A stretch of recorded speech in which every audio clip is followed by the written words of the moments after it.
you haven't seen it, it's new to you. NBC Tuesday. The biggest game of my career. Jazz came to steal victory from King Jordan on his court. And tonight, Utah conquered. Jerry Sloan's Jazz had it going offensively.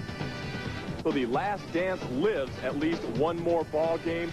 While there's disappointment at tonight's loss, Bulls fans are still confident. That's okay, because we'll get it on Sunday. You have to go there and win a game on their court.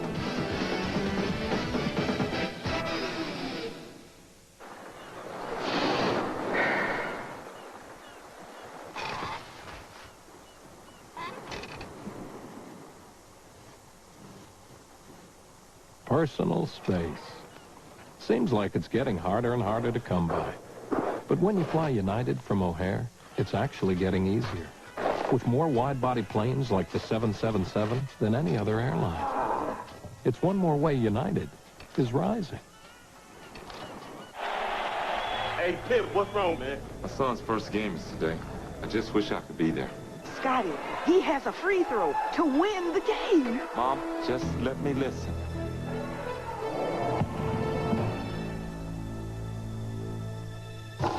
Yeah.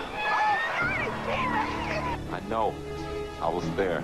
ClearPath. So clear, it's like you're there. Get Ameritech's new ClearPath offer for only $45 a month. Call 1-800-MOBILE-1 for details.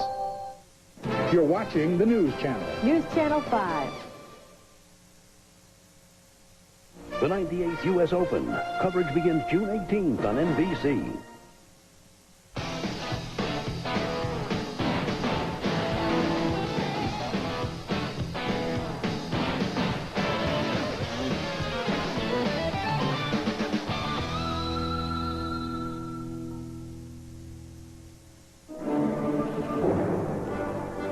Every great drama has its subplots. Game 5 of the NBA Finals was no exception. The Jazz finally got a marquee performance from their star, Karl Malone. The mailman stole the show with 39 points. Meanwhile, Chicago's leading man, Michael Jordan, was having trouble hitting his marks. Even with Malone's big night, the director of Utah's cast, Jerry Sloan, made a script revision at intermission. He called on a seldom-used veteran from Wichita State, a stand-in, Antoine Carr.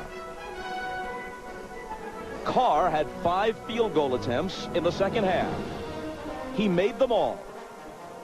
Without his performance in a supporting role, the NBA Finals would be history.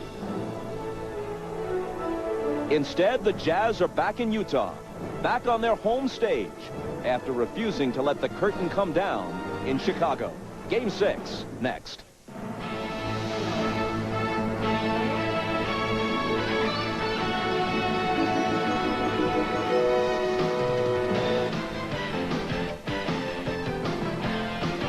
This is the NBA on NBC. The 1998 NBA Finals. Tonight, it's Game 6, the Chicago Bulls versus the Utah Jazz. A while ago at the Delta Center, the cast of characters began arriving for Game 6. Karl Malone, fresh off the great 39-point performance on Friday night. Michael Jordan held just 9 of 26 from the floor in Game 5. Antoine Carr, unexpected hero, helping to bring it back to Salt Lake, where John Stockton has family support. Dennis Rodman doesn't prefer Utah, at least it's close to Vegas. Brian Russell, good job defensively on Michael in Game 5. Scottie Pippen, whose MVP chances for the final may have been hurt by his 2 of 16 shooting on Friday night. And we welcome you back to Salt Lake City for Game 6. Hello again, everybody. I'm Bob Costas. As we've mentioned earlier, no team has ever come back from a 3-1 deficit to win the NBA Finals. That's what the Jazz are facing. But for the sake of context, 6 teams have recovered after being down 3-1 to win earlier rounds in the NBA playoffs, including 3 teams that eventually won the championship. And should the Jazz win tonight and force a Game 7, then it would be worth noting that very few teams have ever won a 7th game on the road in the finals. That's what Chicago would be facing. If anything, Utah would have a slight edge, it would seem, in that scenario. Now, if Chicago wants to take some encouragement from recent history, They know that Game 6 has been very, very good to them. Of their 5 championships, only one, the first one, a 5-game victory over the Lakers, was not clinched in the 6th game. There was the comeback from 15 points down in the 4th quarter against Portland in '92. John Paxson's shot at Phoenix a year later. The Sonics were finished off in Game 6 2 years ago in Chicago, and then it was Steve Kerr's shot that finally put Utah away last spring. So, if the Bulls want to bring the hammer down, Game 6 is the time to do it as we welcome in Isaiah Thomas and Doug Collins. There is a Game 6, Doug, because Utah was able to make some subtle adjustments in Game 5. Well, Bob, they went away from their screen roll in the second half, and they went more to a post-up with Karl Malone. They put Antoine Carr in the game to give them another shooter so that when Pippen double-teamed, they could kick the ball out to the open man. They're going to get the good baseline cut. Pippen's going to get a double-team, and you're going to see Carr step right in out of the double team and hit the open jump shot. This caused problems for Chicago in the 4th quarter. Now what happens is you worry about the 4 shooters you have on the floor, so you stay at home. This gives Malone room to operate in the post and go one-on-one against Rodman. He does, wheels in and scores easily. Now in the 4th quarter, it was Antoine Carr and Karl Malone. They had 16 of the 24 points. They're going to need more of that today if they're going to force a Game 7. Bob? Well, you know, Doug, we might ask the question, what took Jerry Sloan so long to go to Antoine Carr? Prior to Game 5, he'd scored only 4 points through the first 4 games. Well, in talking to Jerry Sloan, one of the things he's worried about is Karl Malone guarding Tony Kukoc on the perimeter. And when he has Antoine Carr in the game, that has to occur. So even though he doesn't like that matchup, we're going to have to see a lot of it today if the Utah Jazz are going to win. Well, Tony Kukoc was brilliant in Game 5. 11 of 13, 4 3-pointers, 30 points. But Jordan and Pippen had their problems. Surprisingly, Bob, Jordan and Pippen struggling all night long. You see Jordan here never really could find his rhythm. Every time he shot the ball, it was just a little long. Pippen, known for his moves against Hornacek in the low post, never really went to his patented jump hook. Forced turnaround jump shots all night. But Kukoc was marvelous, hitting 11 of 13 from the field, and you see the big 3 right there over Karl Malone. Now it took Kukoc 11 field goals. Kukoc made 11 field goals on 42, on 13 shots. Pippen and Jordan took 42 field goals to combine for 11 field goal attempts. I think for the big 3, they're going to have to play well tonight, and all of them going to have the big effort here, Bob. All right, and we'll get a big effort from Hannah Storm and the Showtime crew coming up following these messages. Game 6 just around the corner from Salt Lake City.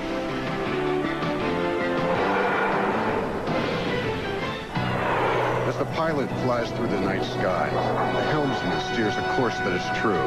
The landing signal officer checks the approach. The weather crew keeps an eye on the storm. The air traffic controller directs every move. The air boss orders a clear deck. The captain gives the final word.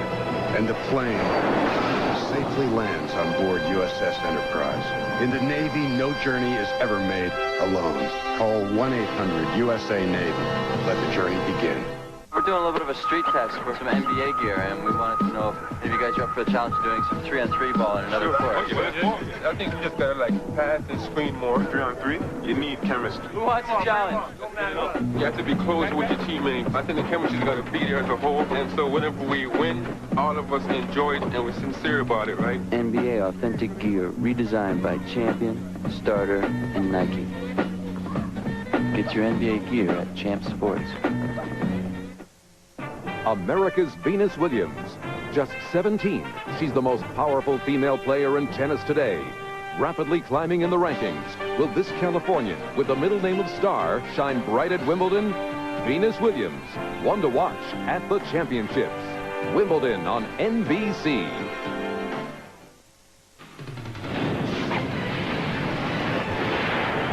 Welcome back to Salt Lake City. I'm Hannah Storm, along with Peter Vesey, John Sally, and Bill Walton. We'll hear from these gentlemen in just a moment.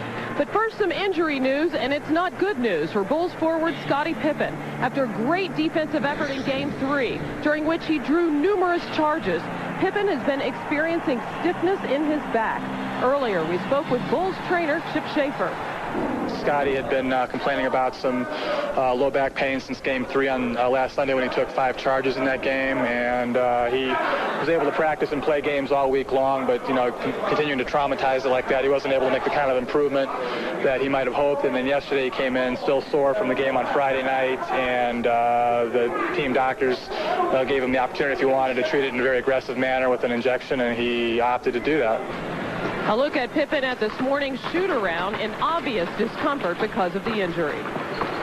He's better this morning than he was yesterday. I put that question to him. He thought he was about 30% better than he was yesterday. Hopefully, with some more treatment today, he'll be, you know, closer to 100% by game time tonight.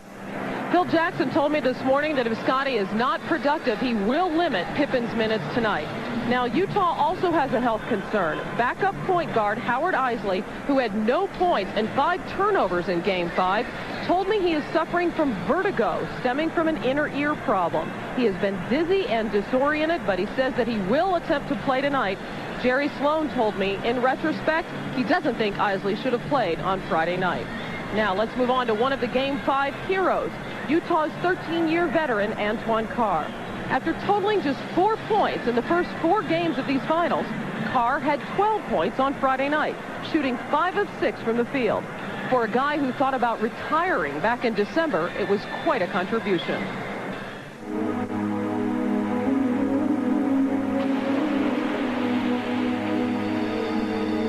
There was one point in the season where you actually considered leaving, is that right? Yeah. What were you thinking? Well, I had some personal things and some things I just thought were not right. And I felt like, well, I don't want to really go through a headache and a hassle to play basketball. I mean, it should be something I enjoy. And I was getting up every morning kind of upset. And I didn't feel good about it. And I thought about it, and then we had a little sit-down talk, me and coach and management, and kind of went over some things I wanted to talk about and clear up. And I'm ready to play another 4 years now. There's always frustration sometimes with us here. We're not perfect. I probably upset him a little bit. I think it had something to do with it. But we came back and sat down and talked about you know, what's going on, and I think he changed his mind.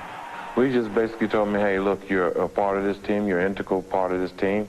We need you to play well. We need you to step up and be the dog. Do the things you do best, and just play hard. Give us that intensity. And that's kind of what I wanted to hear out of him, and that's what I try to do.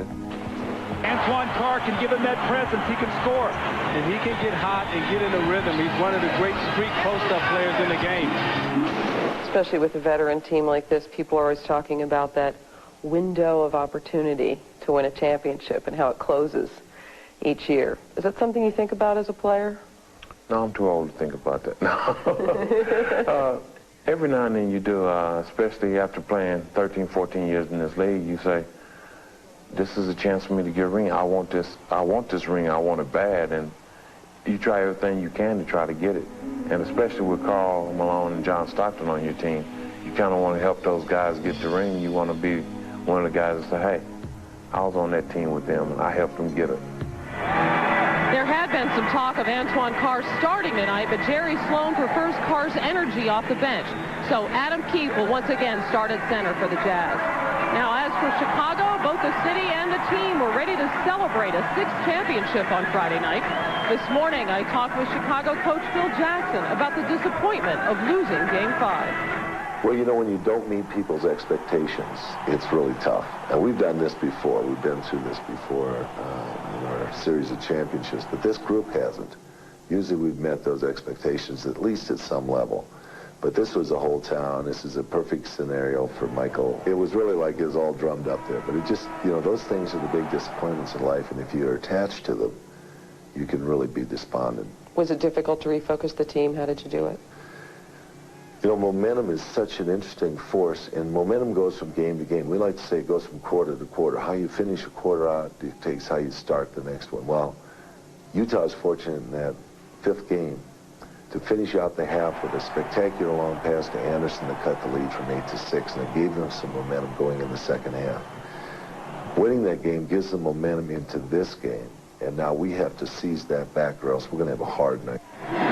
Much more from a very reflective Phil Jackson coming up at halftime. Phil, the Bulls' defense has been steady, but not their offense. They're struggling, shooting only 42%. And this championship is all about Michael Jordan's offensive attack. In games 4 and 5, the Bulls' offense was very stagnant. They were standing around, they were waiting, and they were watching. Tonight, it's all Michael Jordan. To the hoop, get in that post, and most importantly, get to the foul line. Unless that happens right from the beginning of the game, Peter, I think the Bulls' championship run is in serious jeopardy. Bill, obviously Jordan is the go-to guy, but I think it would be a huge mistake if he tried to bogart the offense. In the last 2 games, he shot under 40%. His jumper isn't there. The legs have no lift in them. Kukoc and Scottie Pippen have proved that they can be relied upon. Now is not the time to stop depending on these guys. You got to trust your teammates, Hannah. That's right, Peter. They've won all their championships with the team concept in Chicago. John, what if Scottie Pippen can't be effective tonight? Well, I think he is already effective. The fact that he showed his loyalty to the Chicago Bulls by taking that shot in his back proves he's not just want to play, but he does want to win. Well, as the Utah Jazz learned very well last year, the Bulls are excellent at these Game 6, and Chicago's last 4 championships have all been decided in Game 6. We'll have the player introductions and the opening tip-off coming right up. The NBA Finals continue on NBC right after these messages.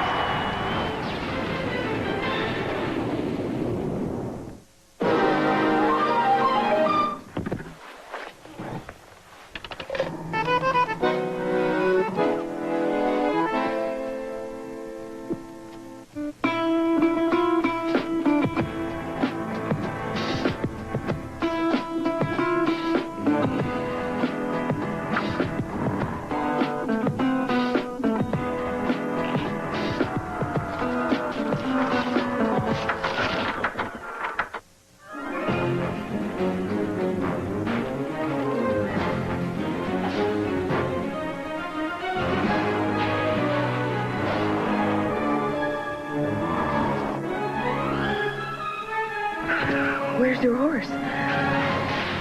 Vamos, Tornado!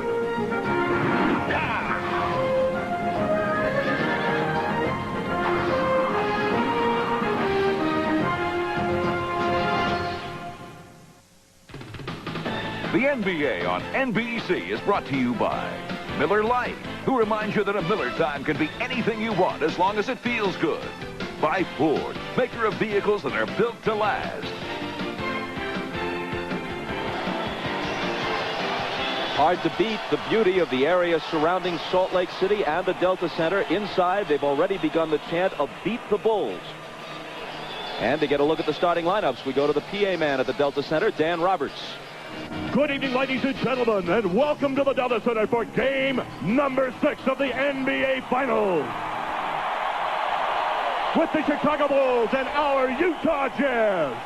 And now introducing the starting lineup for the Chicago Bulls. Wearing number 7, starting forward at 6'11" from Croatia, Toni Kukoc. Wearing number 33, starting forward at 6'7" from Central Arkansas, Scottie Pippen.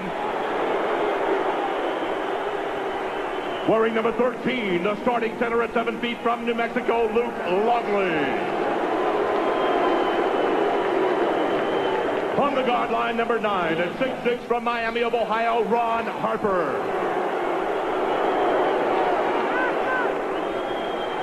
And at guard, number 23 at 6'6" from North Carolina, Michael Jordan.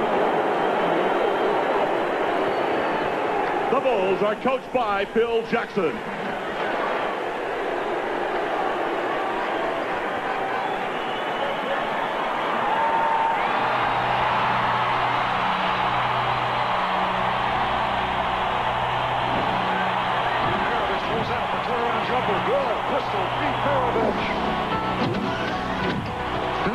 With their first ever Midwest Division title. Unbelievable.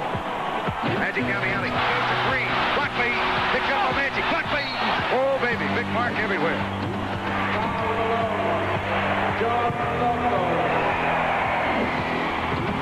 He did it. He did it. A new NBA assist king, John Stockton. Congratulations, Karl Malone, 1996-97 NBA Most Valuable Player.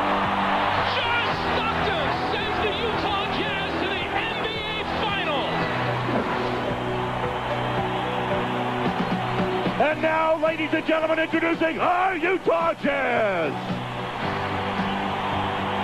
Starting at forward, number 32 at 6'9" from Louisiana Tech, the mailman, Karl Malone. Starting forward, number 3 at 6'7" from Long Beach State, Brian Russell. The starting center, number 31 at 6'9" from Stanford, Adam Teague. On the guard line, number 12 at 6'1" from Gonzaga, John Stockton. And guard number 14 at 6'4" from Iowa State, Jeff Hornacek. The Jazz are coached by Jerry Sloan. And as always, pre-tip, we go to Ahmad Rashad.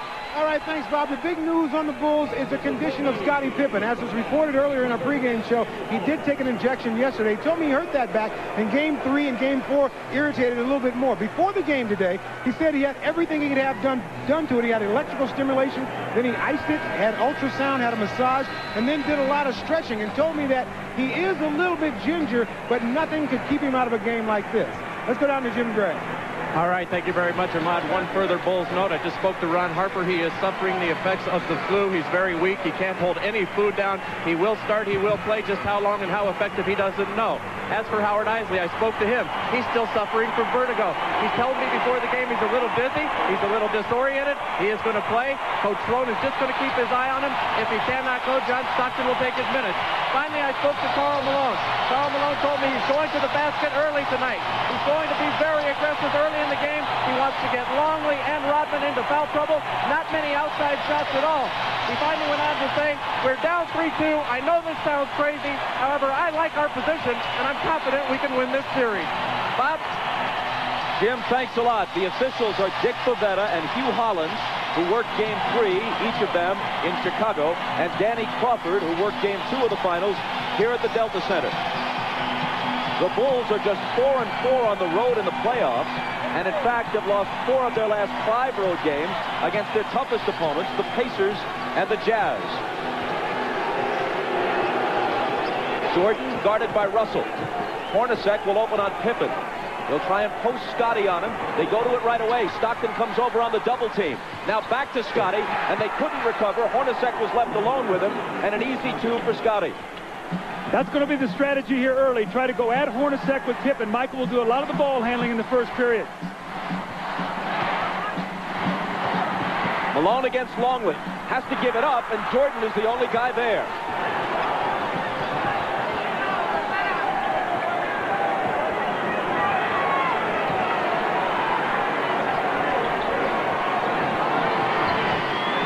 Longley, who has contributed little offensively and has been abused defensively by Malone. It's Jordan missing his first shot, and Russell takes the rebound.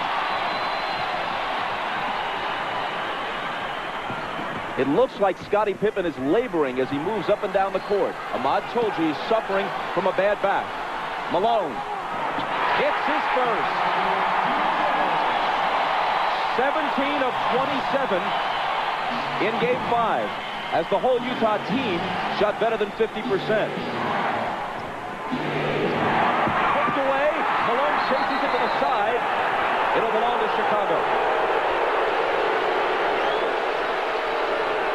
Bob, I think Scottie Pippen pulled his back out on that dunk shot on his first play when he reached up for the rim and he pulled it down. I think he stretched up and he grimaced as he came down and he could barely run. Harper guarded by Stockton. Pippen against Hornacek. Draws the double. Harper's the guy they'd like to leave alone. Kukoc isn't. But this time he misfired. Hornacek lost it to Longley. Now Pippen has it. All alone, Kukoc. The one thing you don't want to do if you're Utah is get into a quick turnover battle here and give them easy points, especially Kukoc. Remember, he loves to get off early in quarters, and then he's a load the rest of the game.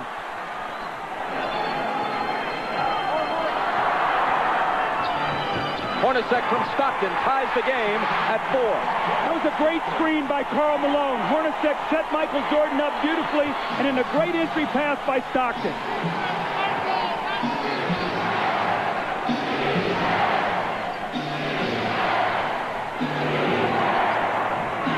Kukoc. You wonder wonder if the Bulls went to Kukoc enough in Game 5. With Jordan and Pippen struggling, Kukoc was on fire but got only 13 shots. Yeah, Kukoc has the size advantage and also the speed advantage over Adam Keefe, and he can take him inside. Also, he can stick the outside J. Malone got inside of Longley and drew the foul. Now you watch Pippen come across the lane, and as he reaches up to dunk, he pulls his back out, and you see him grimace as he comes up the floor. Let's keep our eye on Scottie Pippen tonight.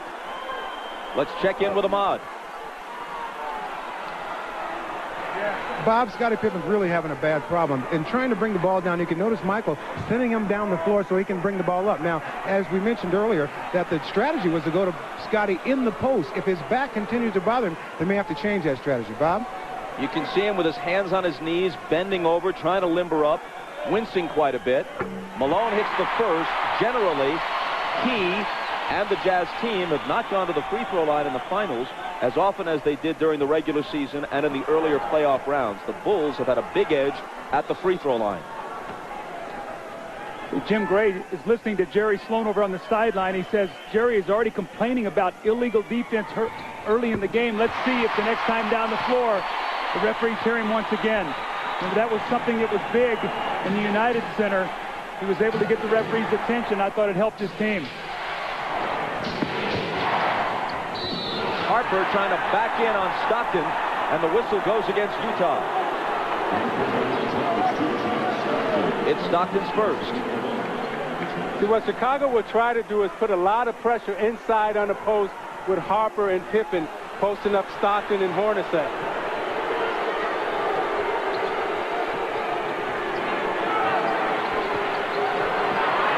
Harper really battling with Stockton. Now he's got it. Tried to bring it back out, and Keith stole it.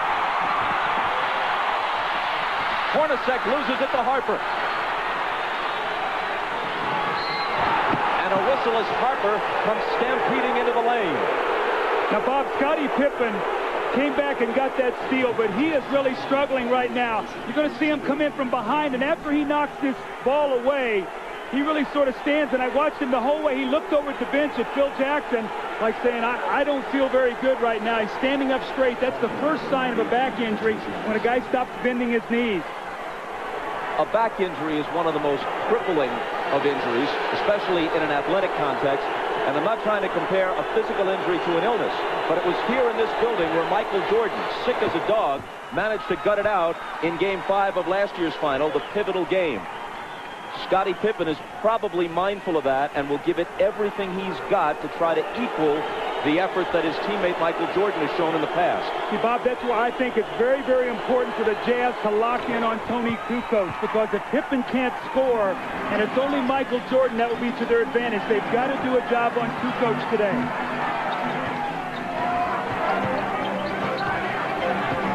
Stockton drives on Harper, ties the game. Stockton didn't take a single shot in the fourth quarter of Game 5. His assist totals have generally been high. His shooting percentage is high. But they'd like to see him get a few more shots up toward the rim. 3-second violation against Chicago. See, you watch Stockton's aggressiveness. They've given him the baseline this whole series. This time he's able to take Harper to the baseline, get a little space, and finish on the right side of the basket. Hornacek, Jordan up on him. Malone puts it on the floor and is fouled. It was before the shot.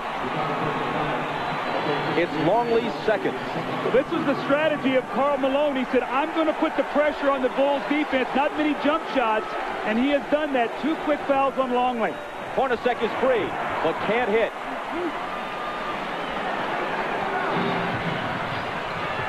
Hornacek is now 18 for 46 in the series.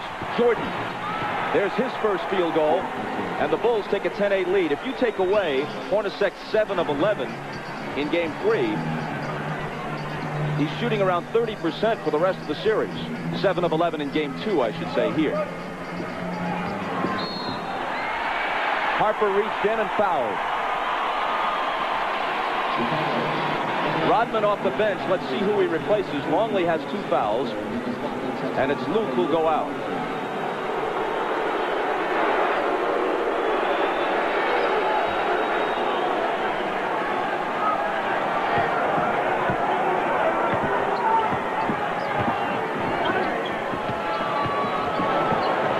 Russell for 3.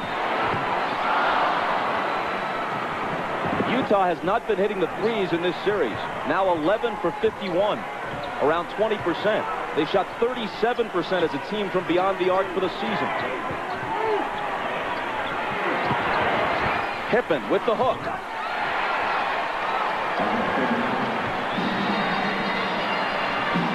Chicago by 4.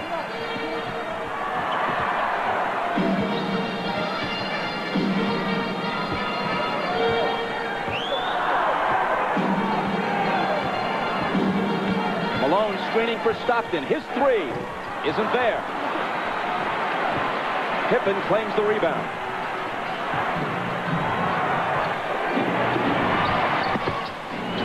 Pippen had it knocked away. Hornacek got a hand on it. Stockton takes it. Dishes it to Jeff, who misses the driving one-hander. Jordan is wrapped up by Keith for the Utah foul.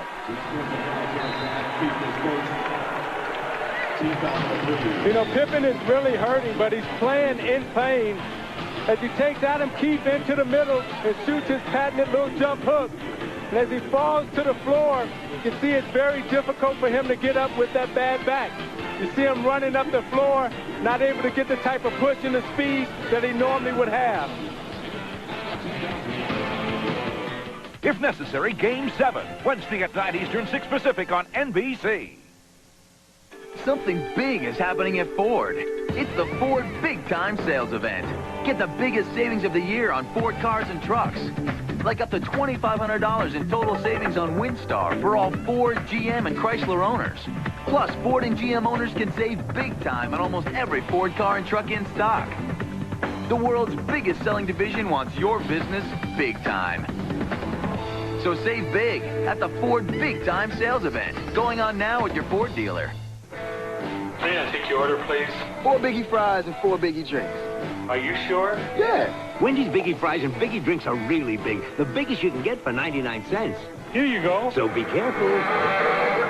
I was afraid of that. You protected your face all night. Why stop in the locker room? The Norelco Reflex Action Razor. Anything closer could be too close for comfort.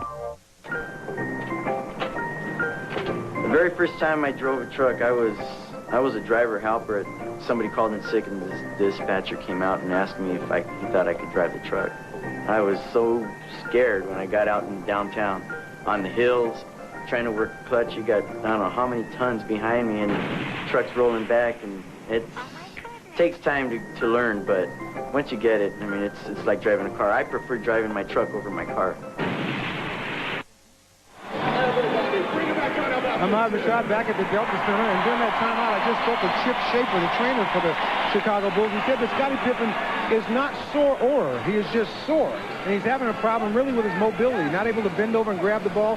But hopefully, as he plays further and gets more warmed up, it'll improve. That's what they're hoping. Bob? Ahmad, thanks.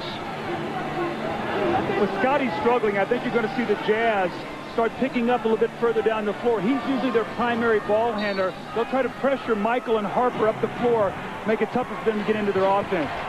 Here is Pippen, out to Harper, open 3, missed it. Malone battling Rodman, and it's tipped to Stockton. Utah on the run, but Stockton circles back outside to set it up. It was kicked. Utah keeps it, fresh 24. You watch Malone and Rodman battling under the boards. Malone's going all out as he runs the floor. They both kick each other a little bit. The referees may clean that up. Russell couldn't finish. Kukoc rebounds. That's 2 layups now that the Jazz have missed here early in this first quarter. Hornacek and now Russell. See, with Pippen hurting, I think Harper's going to have to step up big and supply the scoring load. Jordan for 3. Got it. Jordan with 5, and Chicago with a 7-point lead.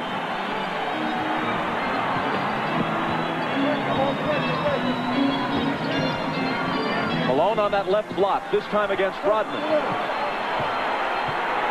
Takes him into the lane. Tries to muscle up, but loses it. Pippen back.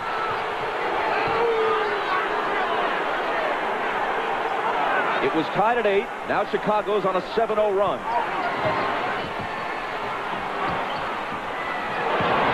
Kukoc underneath to an unguarded Harper, and the Bulls have scored 9 unanswered points. Timeout, Utah. So you watch Karl Malone in the low post. They're not double teaming him. They're letting Rodman play him one-on-one. Consequently, when he goes up to put up the shot, he gets stripped, and it leads to this. Kukoc on the drive, the easy dump to Harper.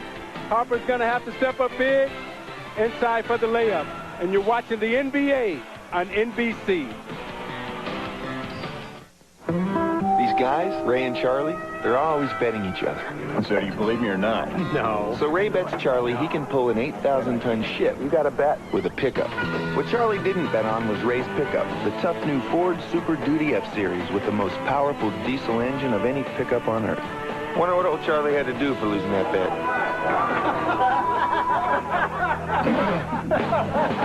Word to the wise, never bet against an F-Series. It's built Ford tough. My life has changed over the years a lot. Do you feel you have enough in the fixed income portfolio? Single woman, raising a child, starting a business. I want to be able to travel. All new life phases, all new challenges about finances. Carol knows my lifestyle. She knows the kinds of needs that I have. There's a lot of support behind me. Prudential is a big company, and it's amazing the kind of personal service that they give. Hey, buddy. Whose daddy's widow man? You are. Yes, you are.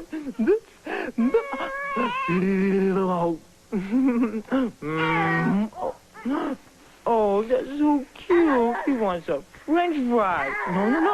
No. These are Daddy's fries. Mommy's making your food. Yes, she is. Yes. Oh, no. Oh, okay. Oh, God. Did somebody say McDonald's? Okay, take the whole box.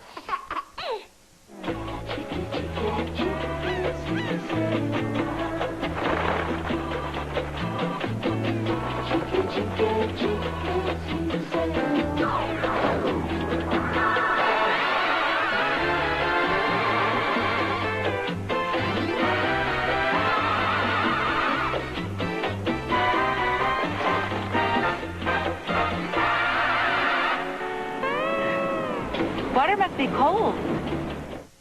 Nobody knows basketball like Frazier. That's incredible. He made the same impossible shot twice in a row. It's the instant replay. NBC, Tuesdays.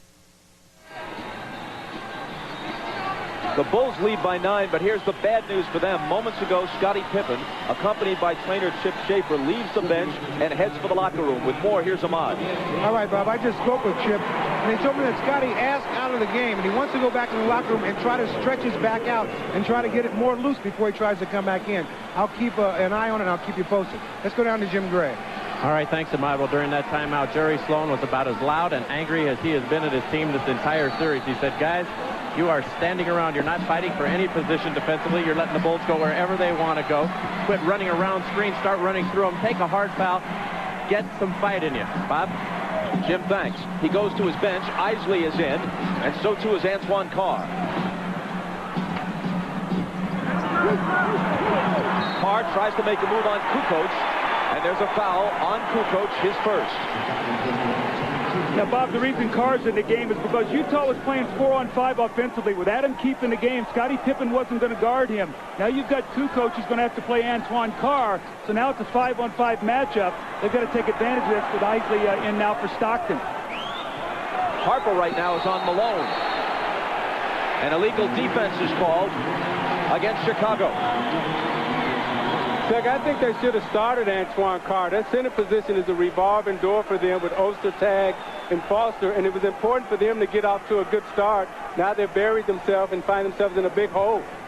Ostertag and Foster have given them nothing in this series. Good pass from Malone inside to Hornacek, who converts it.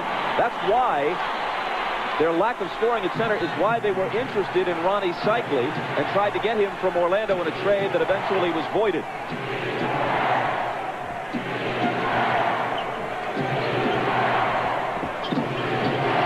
Jordan over Russell. Rebound to Carr, who immediately makes his presence felt.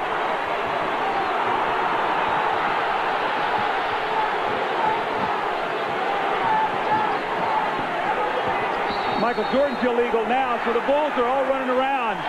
And it's their second illegal defense, which will result in a technical foul shot being taken. And Jerry Sloan just got a technical. Phil Johnson comes over and settles him down a little bit. Jerry's got to maintain his composure right now. He just got the illegal defensive call for a technical, and then he follows it up with a technical of his own. If he was arguing for the illegal defense, that's a cool irony for him because he got the call, but now the technicals may cancel each other out. It's Jordan to shoot it first.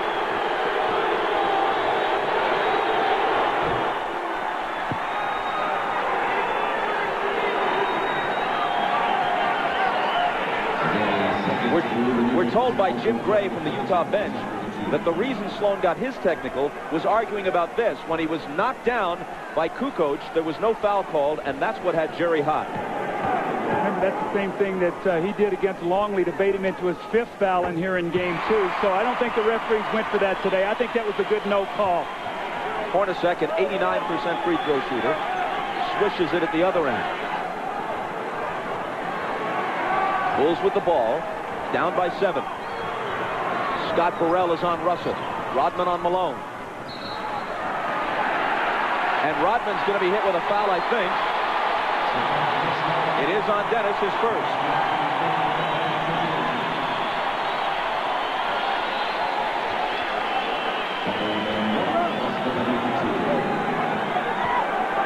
Folks, you can log on to MSNBCSports.com as NBA Showtime extends its coverage to the internet. Check out Bill Walton's game previews, plus click on in-depth video features from NBC Sports. And you can chat with Bill Walton tomorrow at 1 Eastern, 10 a.m. Pacific at MSNBCSports.com. That's a look at today's page. Malone missed the first.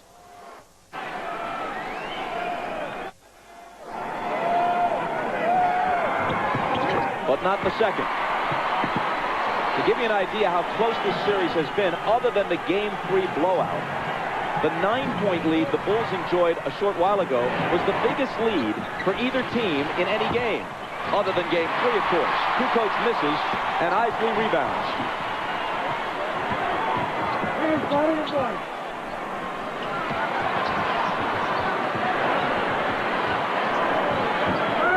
Carr against Kukoc. Jumper over him is good. So they've got to go to that matchup. There's no way Tony Kukoc can play him. He's too powerful down there. And Chicago wants to talk it over. Their 9-point lead has been cut to 4 with 2:58 to play in the first.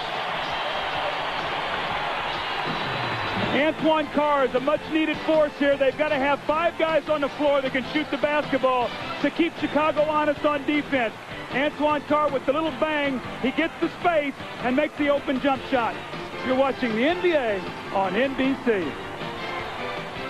To prove his innocence, an honest cop is taking the police hostage.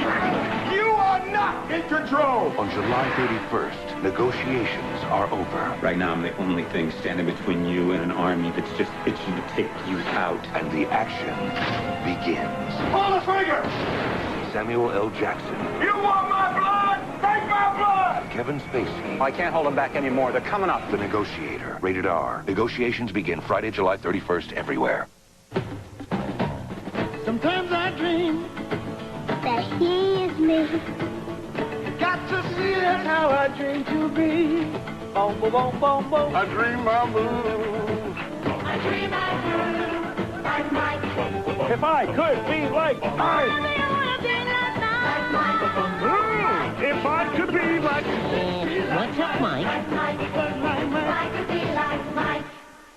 I'm not going to sing. This week, golf's greatest championship, the U.S. Open. Thursday at 3 Eastern, the opening round live with Tiger Woods, Fred Couples, John Daly, Tom Watson, and more. Friday at 3, round 2 live. And on both Saturday and Sunday, 6 hours of live coverage of the leaders starting at 2 Eastern. The U.S. Open this week on NBC. Why you need Antoine Carr? You're going to see they're going to stay mostly at home on the perimeter against these players. All he has to do is take his time. Kukoc is not going to block his shot. Bump him a little bit and use his power down there. Now, the one thing he has to be concerned about is Kukoc loves to play defense from behind, so he can't be careless with the ball where Tony can come from behind him, Bob, and slap that thing away. Meanwhile, we've played 9 minutes. Karl Malone has attempted only one shot, which he made. But he's put the pressure on the defense. He's gone to the basket, and what he's done, he's got them in the penalty here early by drawing a lot of fouls on Longley and Rodman. That will take its toll as the game goes on, Bob. The seldom used Bill Wennington is in, along with Scott Burrell and Steve Kerr. Rodman and Jordan complete the 5 on the floor for Phil Jackson right now.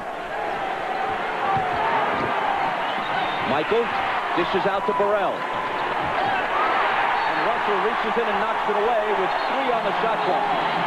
When Michael gives that ball up, you've got to really work hard and not let him catch it back, and that's what he did that time, Russell. Excellent D. Got to shoot it quickly. Jordan will with a hand in his face.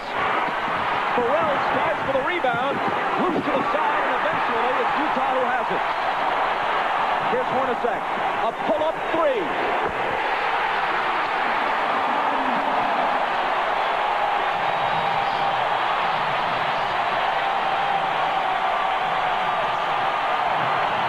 It's hard to imagine Utah winning the next 2 games and taking the title unless Hornacek hits shots like that, which outside of Game 2 in this series, he hasn't been doing.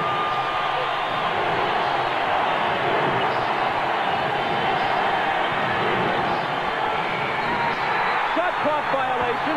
Michael gave it up. They weren't even close to hoisting a shot before 24 seconds. Terrific team defense. But Isaiah, the play before, Brian Russell went down on the floor, knocked the loose ball away, and Hornacek got the 3. Those are the hustle plays that this crowd creates from this team, and they're going to need all of those today. And this is the second time in this series where you've seen Michael Jordan lose track of the shot clock, which is very uncharacteristic for him. Isley, who's quicker than Kerr, is guarded by Steve as he comes out of the backcourt. It's Malone. And it's Utah with the lead. Only moments ago, they trailed by 9. Carr came in, Isley giving him good minutes. That's been the difference.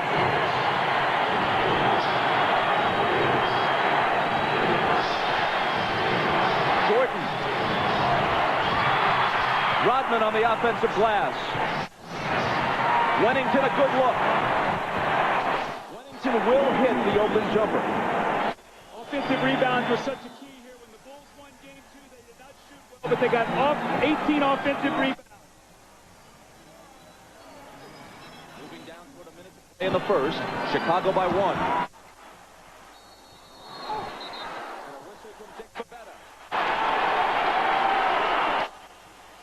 illegal defense. That's on Michael Jordan. He got 2 zones below his man. Hornacek stayed out behind the 3-point line. Michael dropped down 2 areas, and he was spotted. Now, it helps that Jerry Sloan is sitting there in the referee's ear helping him see Michael Jordan.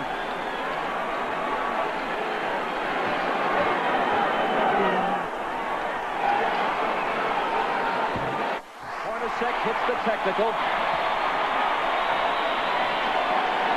Watch the byplay here between Malone and Rodman. A sign of respect, actually, it appeared to me. You're it. Chris Morris comes off the bench, making his first appearance for Utah.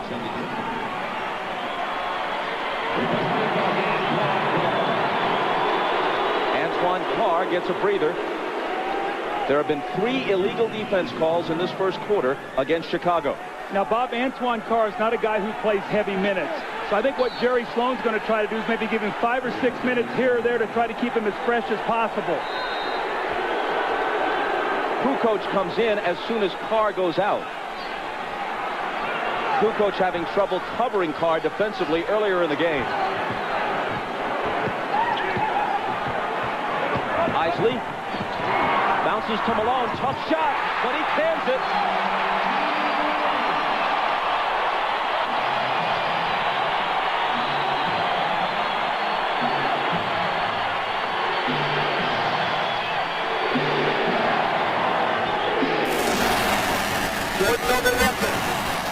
Tied at 22 with half a minute to play in the period.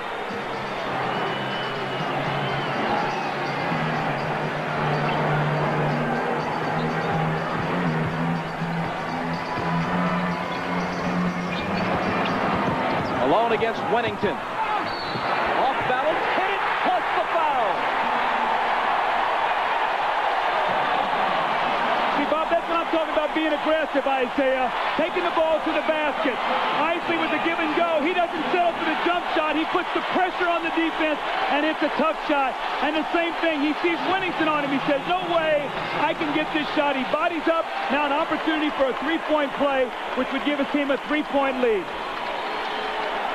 And the weak spot for the Chicago Bulls is when you get past Longley and Rodman, they have nothing behind them. Wennington can't hold Malone, and that's where they miss the big guys in terms of Caffey and O'Brien Williams. And Malone is smart to get into their bench now. A dozen from Malone in the first quarter. A perfect 4 of 4 from the field. Almost as important, Hornacek has contributed 9. They need him. Kukoc. They had a foul to give. It looked like he traveled, but just before that, the whistle blew for the foul. Now, Chris Morris slapped him from behind, so he took the good foul.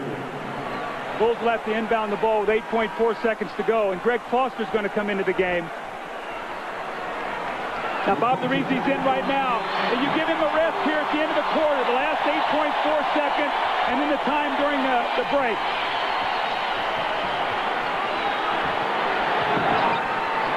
Jordan, double teamed, forces up the quarter's final shot and misses it.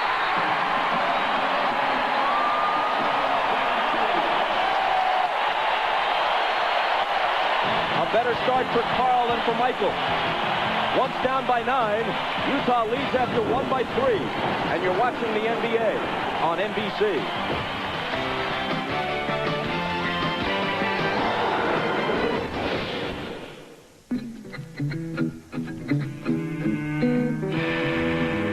What's the best way to deal with obstacles? Eliminate them.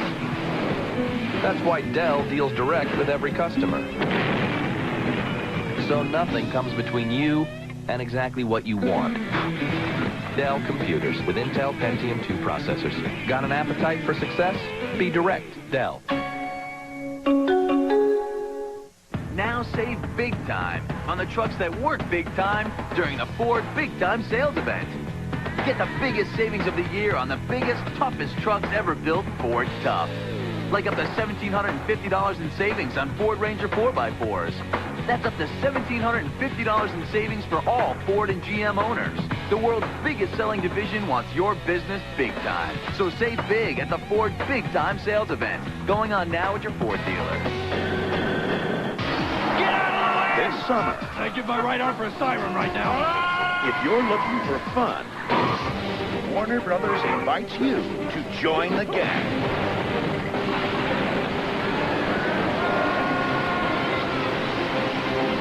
Mel Gibson, Johnny Glover, Joe Pesci, Rene Russo, and Chris Rock in a Richard Donner film, Lethal Weapon 4. This summer's gonna be lethal. Rated R. Starts Friday, July 10th.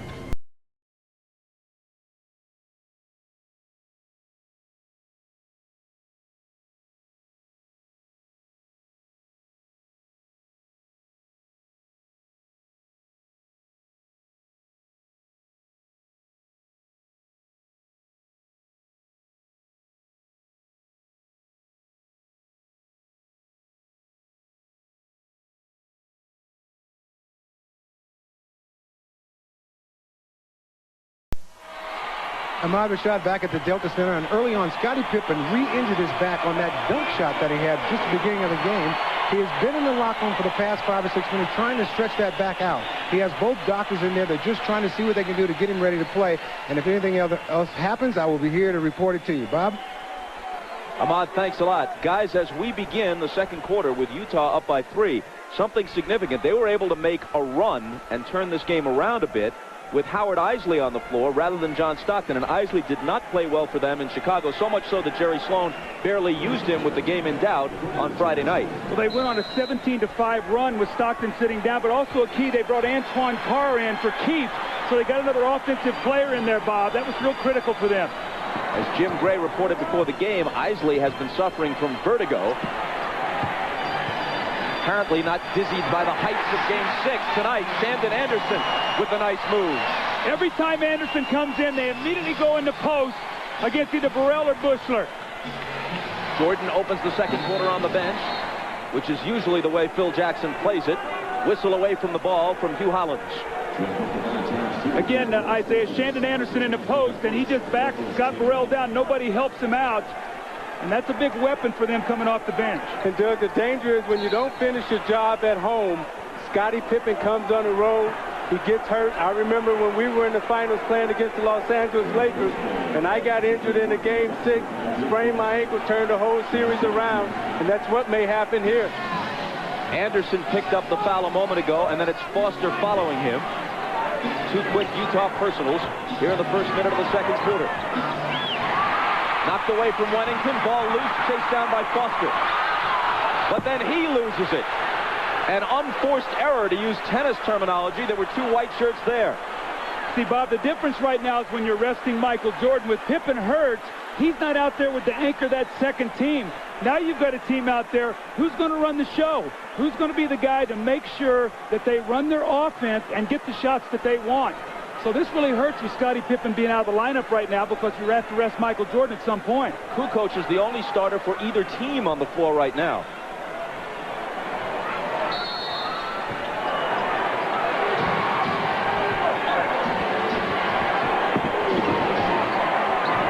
Foster on Tony. Wennington travels. Playing out of character. Bill Wennington is a catch-and-shoot player. He's not a guy, Isaiah, that puts the ball on the floor. Rodman to the scorer's table. He'll have to wait till the next whistle.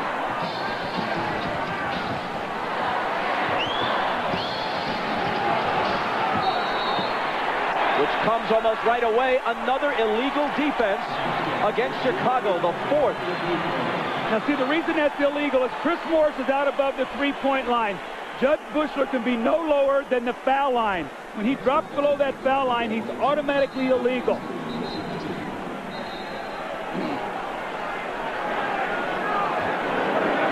So Isley is selected to shoot the tee.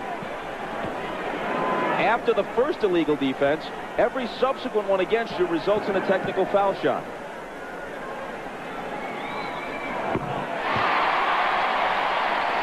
See, Chris Morris is going to be out above the three. Look where Bushler is. He's illegal right now. So that's the call, and that's why they get the free throw. Utah by 6.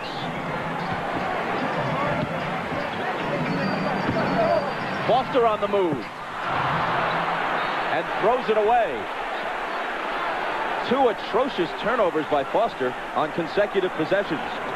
Trying to do too much. Keep the game simple. You'll get minutes on the floor. Kukoc. Chris Morris pulls in the rebound. Carr from Isley. Missed it off the glass.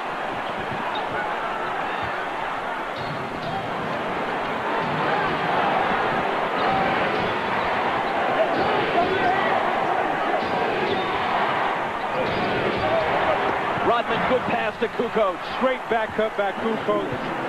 He set him up, then back cut, faked him off the screen. Great pass by Rodman. Great look by Kukoc. Yeah, I say, though, Foster's got to push him over the top. That's what they did in the game 5, and Tony got 7 points to start the game.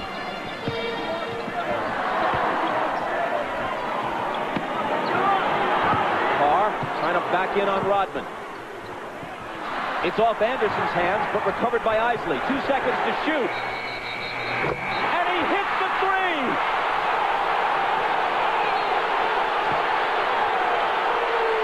Are they calling the shot clock violation? Let's see. Dick Bavetta says yes. And they wave it off, so it appeared to me as if he had beaten it. See if the ball isn't out of his hand. 1 second. It's on the way, and they missed the call.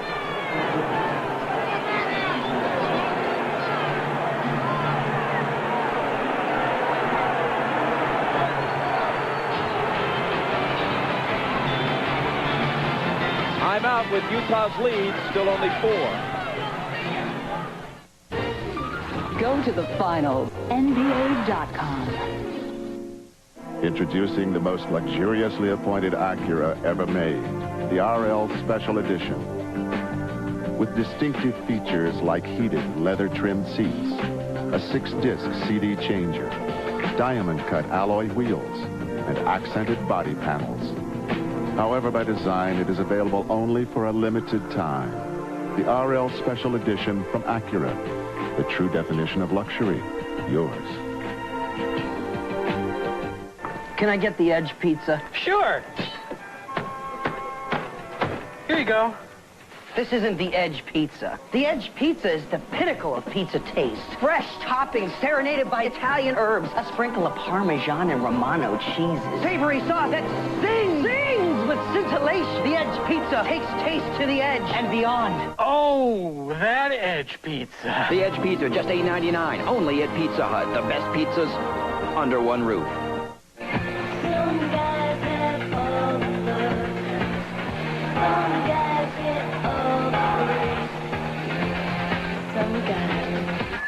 Play Pepsi Pop Culture. Just drink Pepsi or Mountain Dew. Match-winning phrases and win tons of cool prizes. From cash to trips. Even a new Jeep Wrangler. Pepsi Pop Culture. Drink, match, win.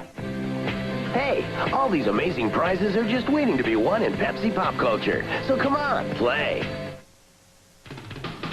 The NBA on NBC is brought to you by Pepsi, who invites you to join Generation Next. By Acura, the true definition of luxury, yours. And by Warner Brothers' new motion picture, Lethal Weapon 4, starting Friday, July 10th at a theater near you.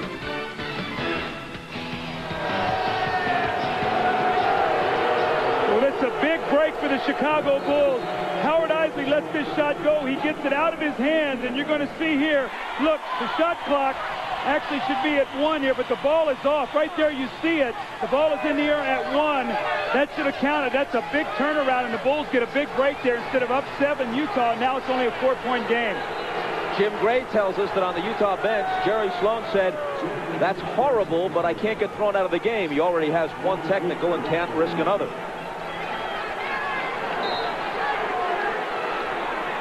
We have a further report on Scottie Pippen. Here's Ahmad. All right, Bob, I just found out that they're working on Scottie Pippen in the back, and I've been told that Scottie says he's telling the medical staff that he is not able to play. So that could be the end of it for Scottie tonight. Bob? Judd Bushler, who may get more minutes as a result, hits the shot from the side. Michael Jordan is also back in after resting about 2.5 minutes at the outset of the second quarter. Now, if you remember, Bushler came in and gave Chicago big minutes in that Indiana series. He's going to need to do that again here tonight with no Pippen. Malone around Rodman to the hoop and missed it. Out of bounds, off Utah. See, Luke Longley was just big there around the basket, and he forced Malone into a miss. Carl tried to get contact to get the foul, and it caused him to miss the layup, but Longley stood strong that time. Utah does not have a single offensive rebound in this game. In Game 5, they had better success on the offensive glass than at any other time in the series. Contact between Anderson and Kerr. Offensive foul on Chicago. See, teams really complain a lot about this because this is a pet play by Chicago. They make this little inside reverse pivot. Watch Kerr, and the man goes by, and he bumps him off on the turn. That's a good call. I know in coaching against Chicago, I used to always warn the officials on that play, because if you can let him turn, it's a very difficult play to guard, Zeke. It's like the 49ers linemen used to do with that whiplash play where they kick their feet out and throw the defenders off balance. Now it's Bushler who's nailed with a personal. Isley has just gone out. Stockton back in at point guard. Brian Russell has also returned to Utah's lineup. That's Russell with the ball.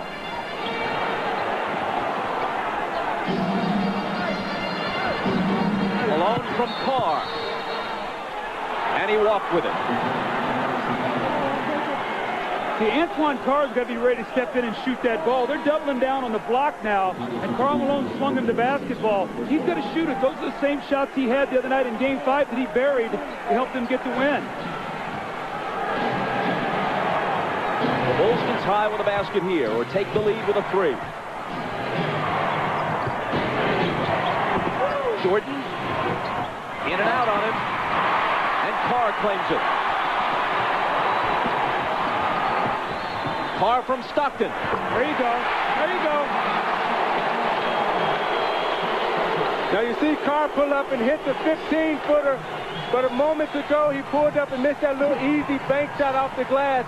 The 15-footer dead on is a better shot for him to take than the one off the glass. Jordan wheels inside around Anderson, and again it's a two-point game. Michael has 10.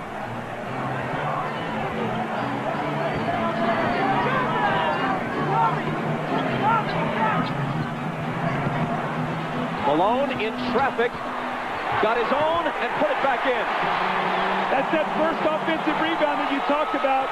Malone get it and got 2 points.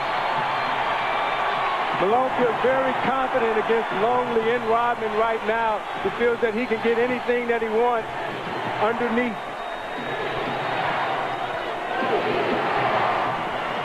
Jordan, daylight for three. 13 for Michael. Utah by 1. If Pippen can't go the rest of this game, and if there is a Game 7, inside it goes to Carr, and he hits the layup. How much more of the load can Jordan possibly carry? He played 45 minutes on Friday night. It's taking him a whole lot of shots to get his points through the finals. But if he doesn't step up, other than Kukoc, who else can?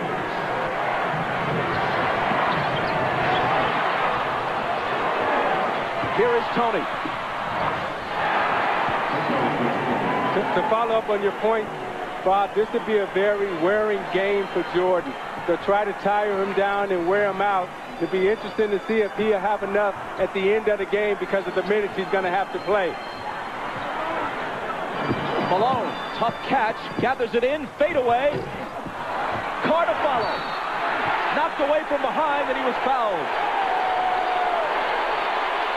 It's number 1 on Jordan. John Stockton with a beautiful pass in rhythm to Antoine Carr, and the pull-up jump shot on the secondary break. And then Karl Malone working once again in the post. He backs himself down strong. Misses it, but the great effort and the great hands to get the ball back and the finish. And in a give and go, the back door, the weak side help. Anderson finds Antoine Carr underneath, and the little finger roll, and Utah leads by 1. You can only survive on what you find in the forest. We'll meet in 5 days here. And good luck.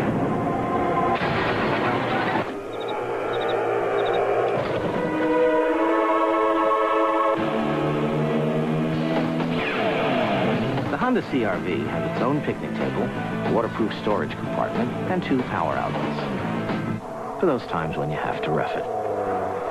I love nature.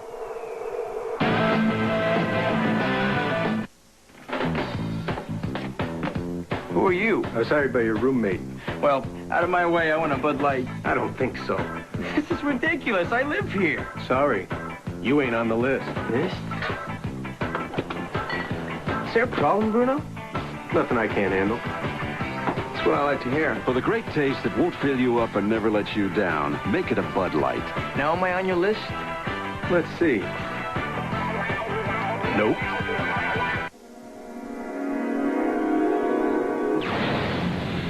It's the biggest motorcycle engine on the planet. 6 cylinders. 6 carbs. 1,520 cc's. Only one custom motorcycle in the world can cruise like this. The Valkyrie from Honda. Ever since Nikki McCrae was a little girl, she wanted to be a professional basketball player. She spent years in the playground working on her game. And now she's taken that game to the nation's capital. She's the shooting guard for the Washington Mystics.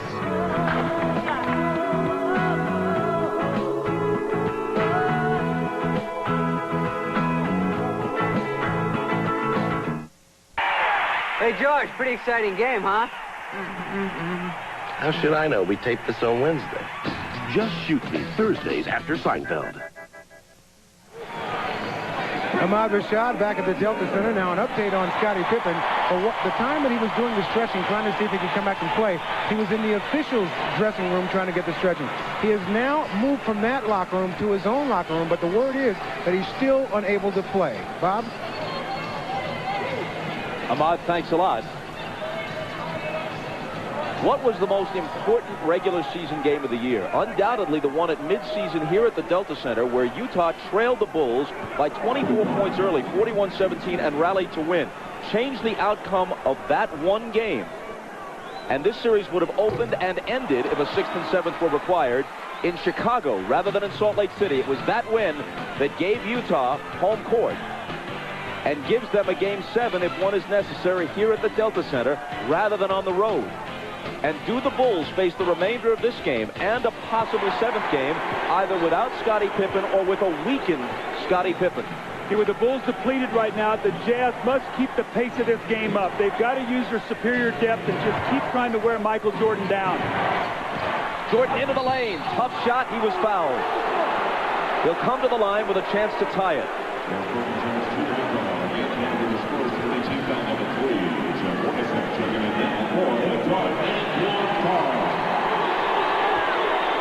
So they really made the switch in Game 5. They started Russell on him, did a good job, and then they came in with Anderson. They put Hornacek on Pippen, and that really had an effect because Michael had to work a little bit harder in the post against Russell. This is the 103rd game of the season for the Bulls and for Michael Jordan. Antoine Carr going out. Jordan hasn't missed a single game since he returned from baseball. Ron Harper returns to the Chicago lineup. He has also played more minutes than at any time since the '92 season when he was a much younger man. And now with Pippen ailing, he'll be asked to do even more if that's possible.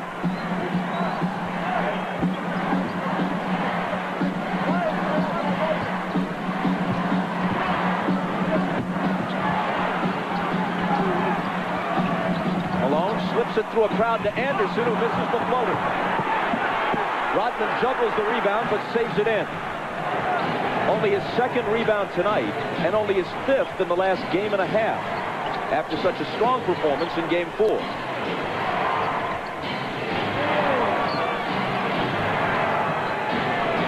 Michael springs free and takes the lob from Kukoc.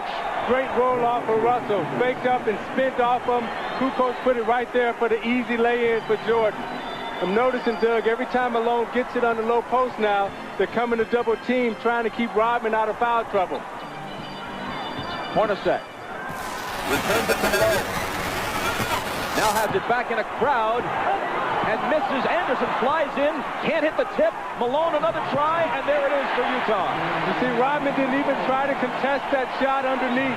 Don't want to get in foul trouble, so Malone's going to have his way down there. Just have to be careful and take his time and not draw offensive foul. Riding the seesaw, now it's Utah's turn to lead. Stockton knocked it away, Chicago ball.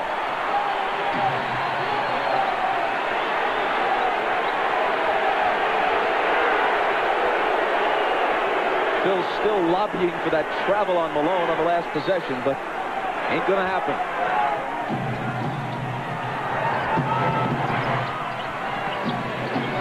Michael, head fake, he traveled.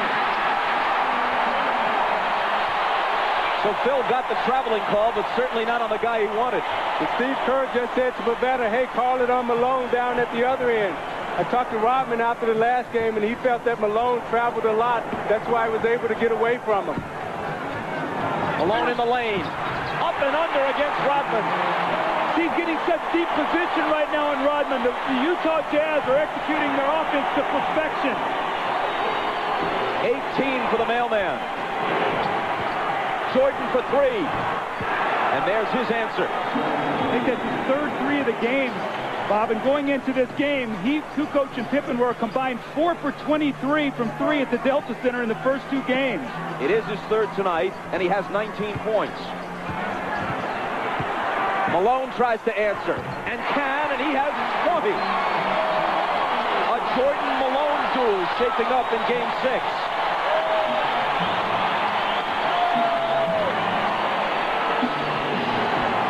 Kukoc on the run. He's in double figures now with 10. Isaiah, how much is it going to take him to figure out that he's a left-handed player? And you can't let him come with a strong hand. You got to send him back to help. He's such a good dribbler, and he gives you that hitch move, and it draws you out of position, and he gets you every time with it. Kukoc on Russell. Gives him some room, and Russell accepts the challenge and drills the jumper. Utah by 2. You got to make Tony Kukoc play defense, and that's what Brian Russell did on that possession. It was Russell's first basket. Here's Michael. He's got 21. I'm watching Jordan, and he's in such a nice rhythm offensively. Everything is coming very easy to him. And right now they have to be really careful because this looks like this could be a 40-point game from him. Tied at 43. Shaping up as a higher scoring game than we've generally had in this series. It's Hornacek. See, Malone is getting the ball on the block where he wants it. They're running splits, they're running post up, and the Jazz are in a great rhythm right now. Timeout Chicago.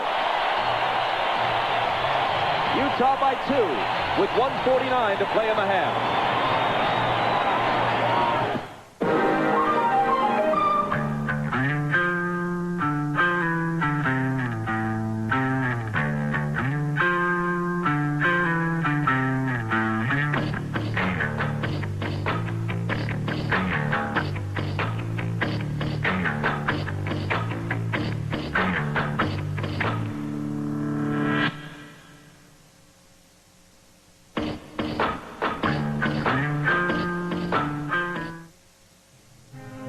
It's an Acura 24-valve V6, like the Acura NSX. It's the power sequential multi-port fuel injection, like the NSX. It's four-wheel independent double wishbone suspension, like the NSX. It's comfortable seating for 5, like 2.5 NSXs. It's the TL from Acura, the true definition of luxury. Yours. Every player has a weakness. Tonight, Mr. Grant Hill's weakness takes center court.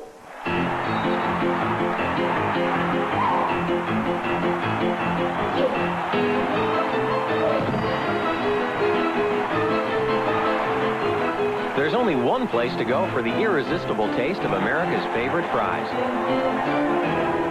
Did somebody say McDonald's? Enjoy the fries that have earned the right to be called America's favorite fries.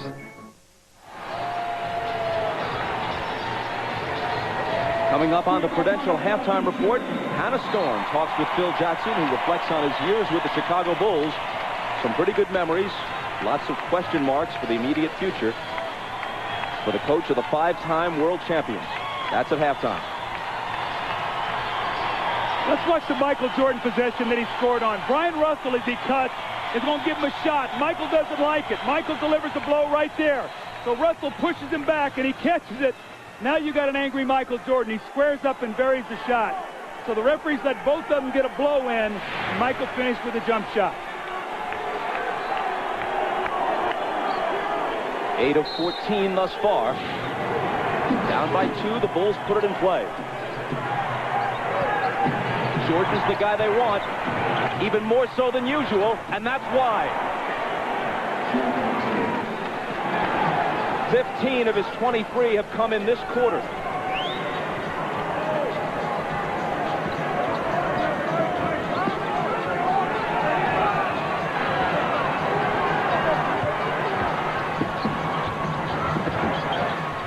Hornacek off the back iron. After the missed 3, Chicago comes back, looking to take the lead. Russell trying to contend with Michael. Finally, he misses one.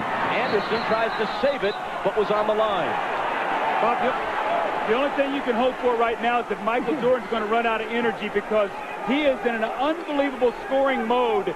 The backup and the fadeaway, and he hits the jump shot, and he comes back the next time, but he's wanting the ball in every possession. Can he play at this pace if Scottie Pippen can't play at all in the second half? If ever there has been an athlete, at least in recent history, able to will himself beyond even his considerable physical talents, it has been Michael Jordan. As Skip Bayless of the Chicago Tribune put it earlier in the playoffs, he's that rarest of athletes, a supremely talented overachiever. Stockton's all over Kerr. Now it's Hornacek on Michael. Fade away. He's missed 2 in a row now. Hornacek brings it back the other way.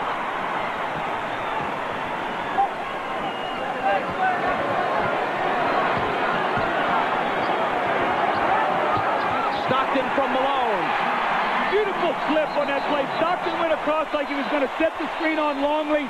Michael relaxed just a moment. He slipped it. The give and go, Isaiah. That was a beautiful play. And Doug, now that Malone has really taken advantage of Chicago inside, now the perimeter will free up. Now they have to pay attention to Malone. Now Stockton and Hornacek will be able to step up and play and get involved. They were just putting a couple of seconds back onto the clock.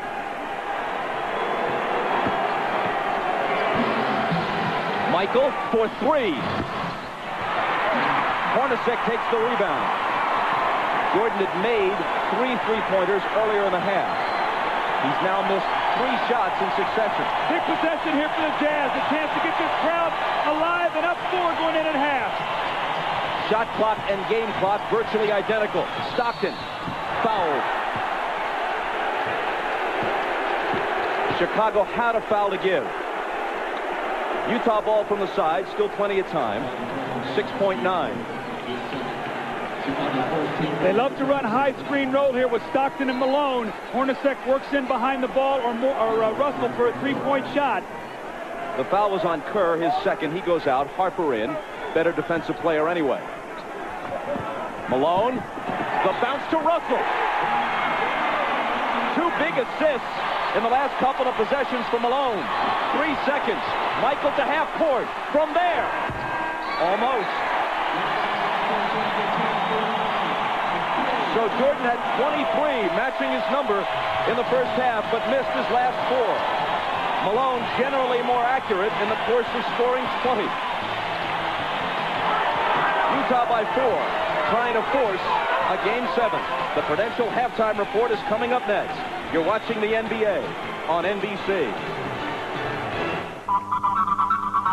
Sometimes you just have to want it more.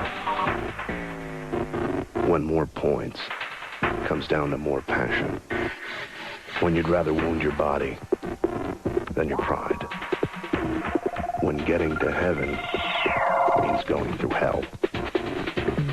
And either you have it in you or you don't. Gatorade, is it in you?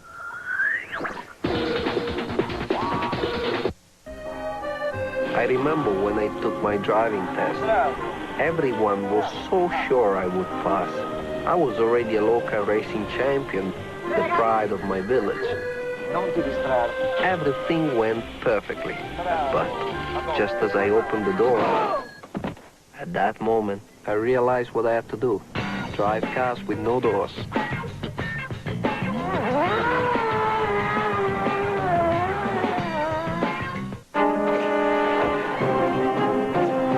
Let's say Spider-Man is like Castrol Syntec motor oil. And this is a harmful particle in your engine.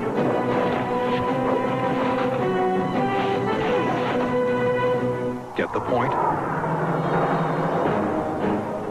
You see, Syntec's patented stabilizers seek out and neutralize harmful particles, protecting in ways other oils can't. Castrol Syntec, the active lubricant.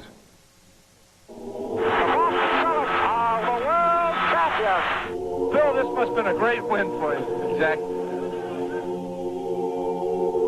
See, I knew that was my last game. I was just so proud of those guys and myself. Every minute that I played for Celtics were a joy to me. From there, I couldn't go to heaven because leaving there and going anyplace else was a step down. A revolution is coming every Sunday night on NBC. The biggest names in film are coming to the biggest movies ever made for television, like amazing new productions of Alice in Wonderland and the incredible Noah's Ark. You can't see them in theaters. You can only see them on NBC this fall.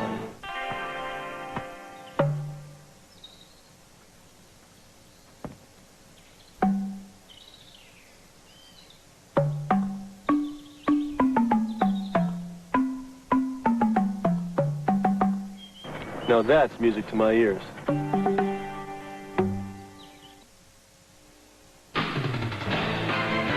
This is the Prudential Halftime Report, brought to you by Prudential, bringing strength and stability to America's families through insurance, healthcare, real estate, and financial services. It's halftime of Game 6 of the NBA Finals with the Jazz leading the Bulls 49-45. Michael Jordan has more than half of Chicago's points with 23. Karl Malone's terrific play continues for Utah. He has 20 points on 8 for 11 shooting. Hi, everyone. Hannah Storm back in Utah. Whether or not the Bulls are able to defeat the Jazz in this series, it seems apparent that Phil Jackson is coaching his final game or two for Chicago. Earlier today, I asked Jackson to look back on some of his most memorable moments as coach of the Bulls. And now, memories like the corner of my mind.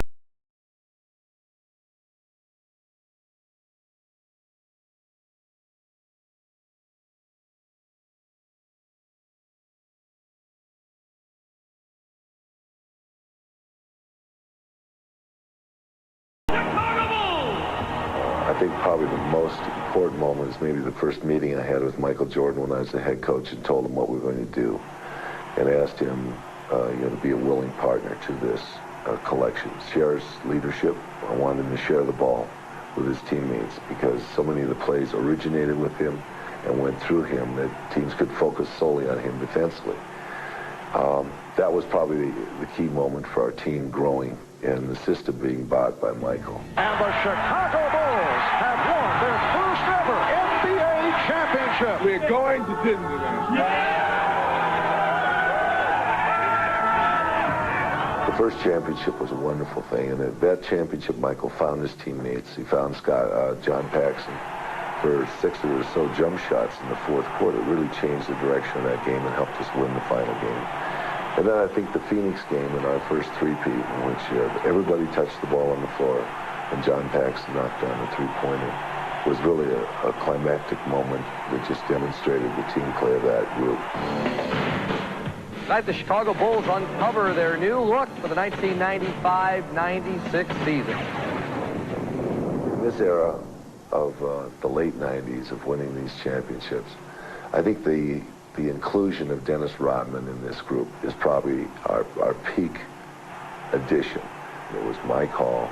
And then bringing Scottie Pippen and Michael Jordan in and talking to them about Dennis and how they felt the team would handle what his presence brought to our team. And accepting him for who he is, not what he does. You still set the standard for greatness, determination, and leadership. What was your most memorable moment with Michael Jordan? Well, I think it was the day he came back to the ball club in March of, I think it was 95, I can't remember the year specifically, but that year he decided to come back. And we were watching tape in our film room after a ball game, and he shows up, and I knew right then that he was back. He was back to play. And it wasn't announced for a week and a half or so, but that was really probably the best moment, because there was just a connection that, hey, I'm going to come back and try this again. This is where I belong. I want to play basketball. You got to move the ball. I want to have a split cut, which we send this guy early. This guy goes early. He goes ahead of the pass even. How many times through this season, maybe even Friday night, have you thought, this is the last time I'll do this? This is the last time that I may be coaching at the United Center, coaching Michael Jordan? Somewhere on the drive home, the whole family was in the car together, and they were just saying, Dad, that's the last time you go down there. And I said, yeah, you know, I packed my bags and brought them a collection of riffraff that's in my office home, you know, a couple days earlier, so I wouldn't have to think about it at this game, and try and not attach too much to that. It's sentimental, it's nostalgic, but I don't want to get hung up there. So you've already cleared out your office? Mm-hmm. So you're not coming back? Pretty much so. You afraid to look ahead of maybe the emotions that you might feel? Just trying to focus on the moment then? Well, the head's a kind of a darkened path. You know, behind is all lit up, but it's, you know, where we've been. And right now, you know, unless we get this 6th championship, we'll always be known as the team that couldn't quite finish it out. We had our opportunity, which is what we wanted, but we got to complete the story. And this is a great story. And so far, this story is a cliffhanger with a final chapter yet to be written.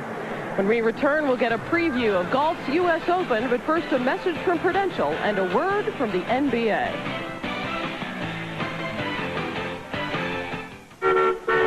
My girls were in an accident. I called Prudential. Good afternoon, Prudential. They told me what to do. We'll do an estimate of the damages. It was just wonderful. And then begin immediate repair. I can authorize a rental vehicle for you. I have gotten other quotes from other insurance companies. I'm calling about the accident you reported today. They really can't compare. We'll do what we need to do to get this resolved as quickly as possible. You're all set. Thanks for calling Prudential. I've found a good company, and I'm staying with them. So the detective said the butler didn't do it. It was. My book! Let's go, Rick. Where's that page? I gotta finish my book. Hello, sir. Can you please tell me how your book ends? No! Now I'll never know. Rick! Oh, Rick, look what I've got. Good dog. Rarely have so many champions been at the top of their game. Tiger Woods, Tom Watson, Davis Love, Justin Leonard, David Duval, Colin Montgomery, Fred Couples. They've all earned victories in recent weeks. Now they gather for the 98th U.S. Open, starting Thursday at 3 Eastern on NBC.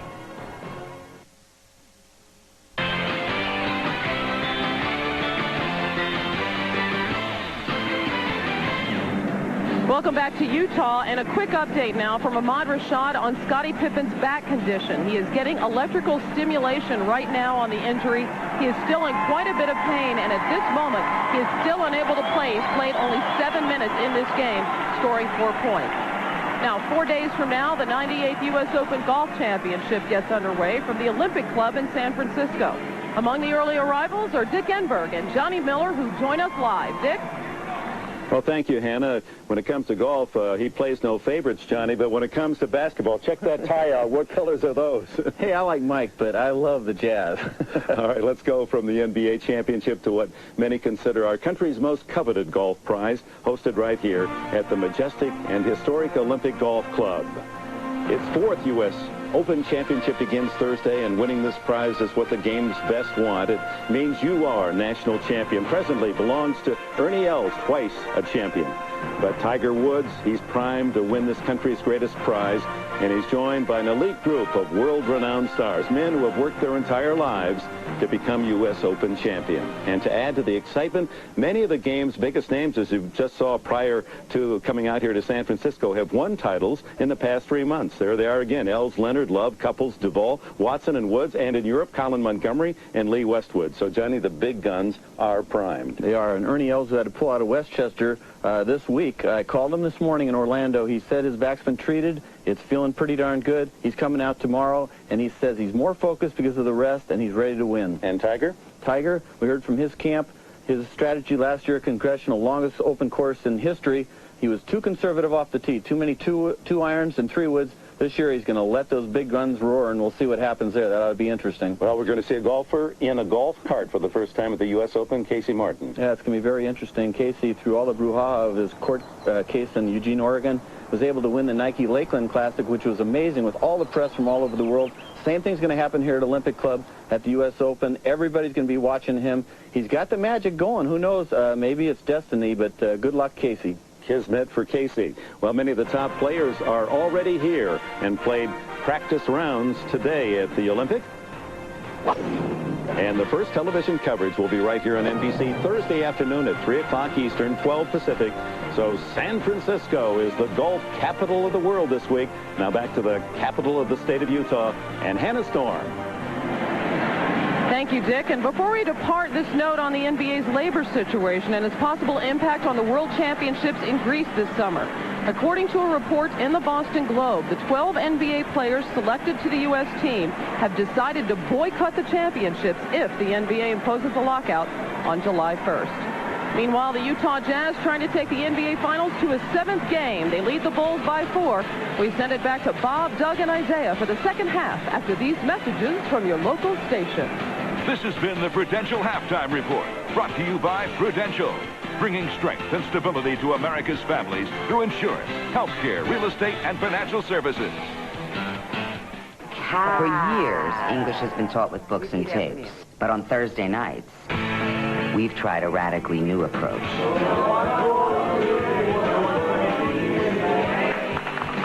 I'm not wearing a blouse. I'm not wearing a blouse. ER has had a positive effect on their counting skills. 1, 2, 3. Hey, whatever works. Clear! NBC Thursday nights, a valuable learning tool. For the love of God, live!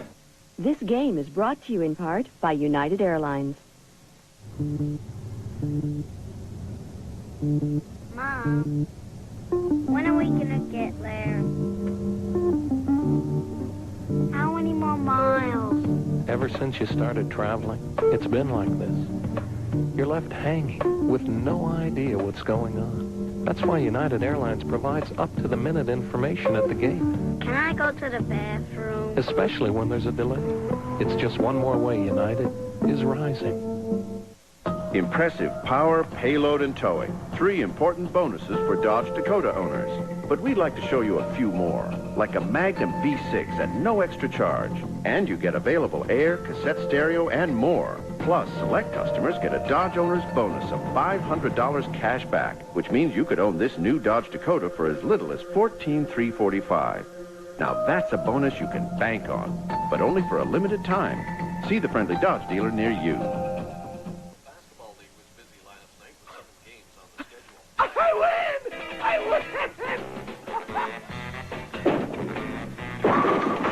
I win! Technique! Technique! Technique!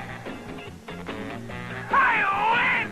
If you like winning, play the Illinois Lottery's big game. With 9 ways to win and an average of 100,000 Illinois winners every week, you gotta like your chances. Winning number is 17. I win again!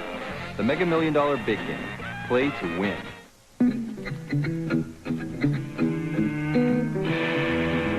What's the best way to deal with obstacles? Eliminate them. That's why Dell deals direct with every customer. So nothing comes between you and exactly what you want. Dell computers with Intel Pentium 2 processors. Got an appetite for success? Be direct. Dell.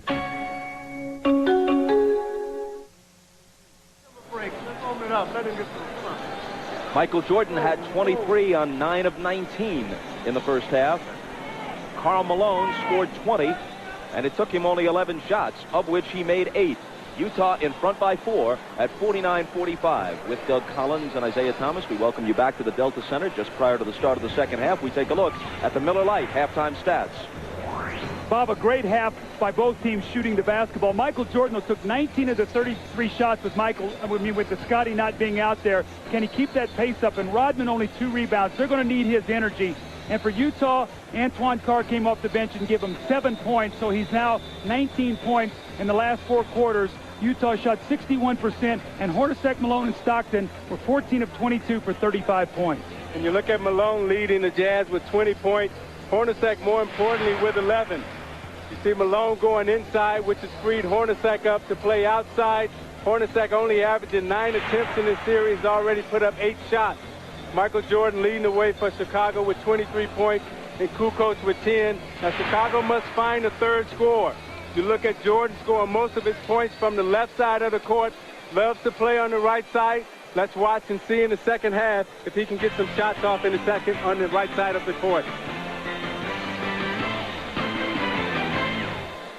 You never know when it's going to happen, but when it does, you'll never forget it.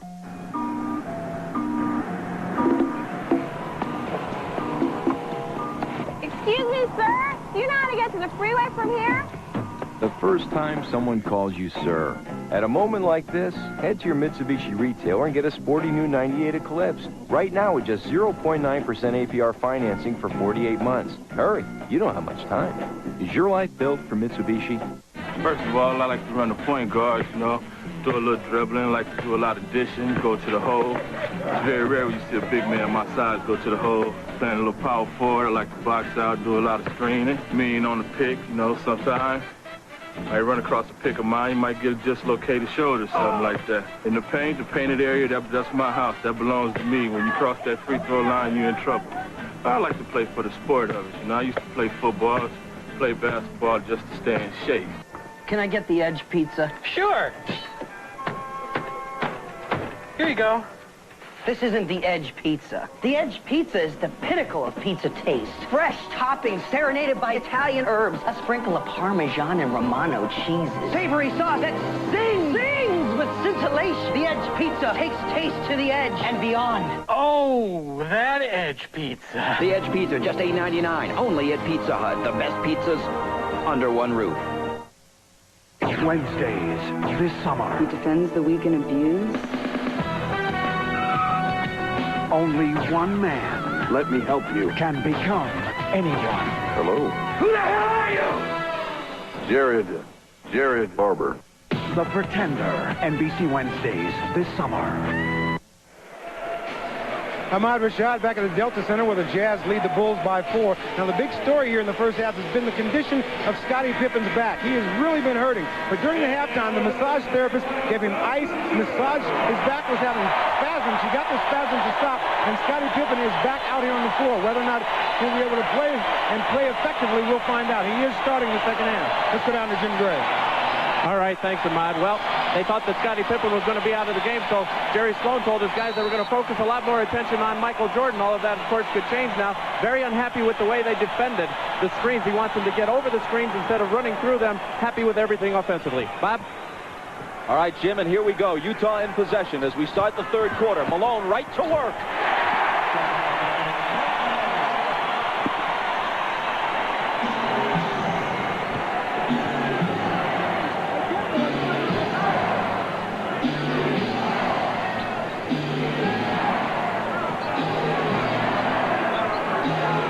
Hornacek on Pippen. It's Kukoc. The three spins out. Hornacek with rebound position. Utah in front by 6.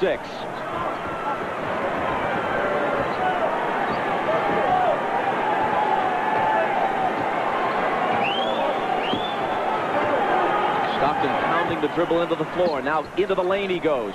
Outside to Russell. Head fake. Now Stockton. Air ball grabbed by Keith.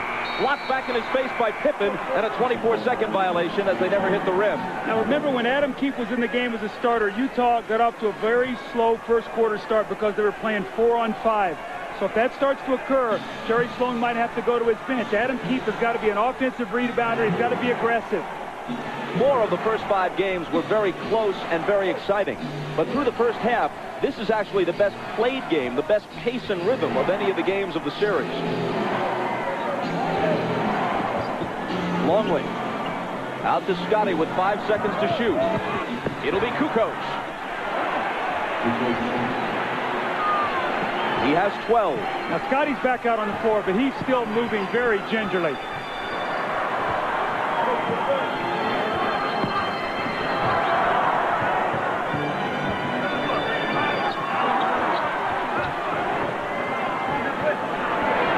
Malone inside and a whistle before the shot, and a Chicago foul. Now you watch Scottie Pippen, and let's take a look at how he's running.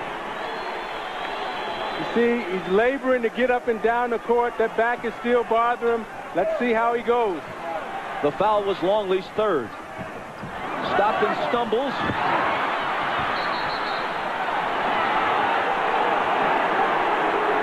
And on the steal, Chicago recovers the ball and asks for timeout. Coach, is that the time you want to use one? It does preserve the possession, but you use up a timeout. Well, Phil has the option here to take a 20 if he wants it, so it looks like he wants to save his 20, use the timeout now. Harper with a great hustle play. You're going to see him roll over and get the timeout before Utah can force the jump ball. So we'll step aside with 10:03 to play in the third. If necessary, Game 7, Wednesday at 9 Eastern, 6 Pacific on NBC. I'm looking for Pine Street. Go down to the fork in the road. Right, but make sure you take the left fork. Right. Then you see a big brown dog. Keep straight. 2 blocks down the street, you see a man named Slappy selling maps. Don't buy one. You already got one. Right. Hang a right at Slappy. That's a left, right? A right. Left. Right. Okay. Right. Keep straight. Watch out for the goat. Then you see a big McDonald's and... Right. Did somebody say McDonald's? Aren't you glad we brought you here? I'm glad. There you are, thinking you're the same old you've always been. Hi, Mrs. Combs. Oh, what a day.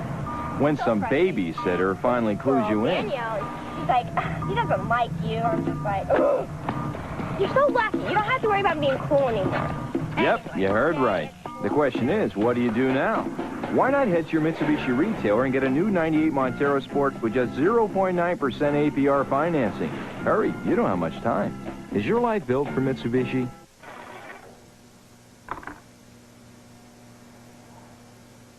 Sometimes a man gets too hungry to clean his hands properly. The powdered sugar on this donut puts a semi-protective barrier between your fingerprint and your nutrition. But even if some grease does get on that donut, well, that's just flavor to a High Life man.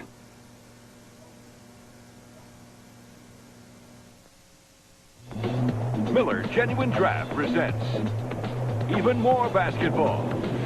Well, the last 2 MVPs have been Michael Jordan and Karl Malone, so you see them working their magic. Michael feels the pressure, reverses for the lob, the fading jump shot. Been terrific, and Karl Malone with the great hands in the second shot, then the deep post position on Rodman in the layup, and he too with the fading jump shot. So both of these guys have been terrific for their individual teams today. It's been the best played game offensively we've had in the series.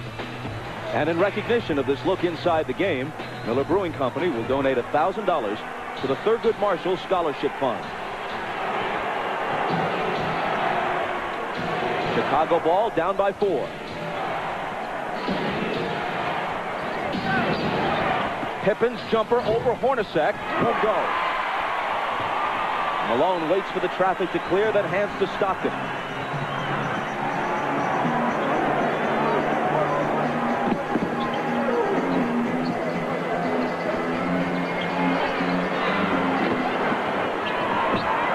Malone against Longley. And a foul, and if it's Longley, it's his 4th. He's just not quick enough, Isaiah, to get up and body him, because when he makes the first quick step, Luke can't slide over and get in front of him. He sticks his knee out. Now, this is twice in this quarter. Malone has gotten a layup the first possession, and now he's gotten 2 fouls. He bodies up against him, he sticks the left knee out, and Malone goes right to the basket to get the contact. Longley's got to be a little smarter down there. He's giving Malone no resistance, Doug. I'm watching him as he's moving around. He's not even trying to guard him. Just poor defense by Longley. And great offense by Malone. He sits, Rodman enters. Russell for 3. Malone in between two red shirts, pulls it down, and now he and Rodman all tangled up. And it's Malone's turn to laugh and taunt a bit.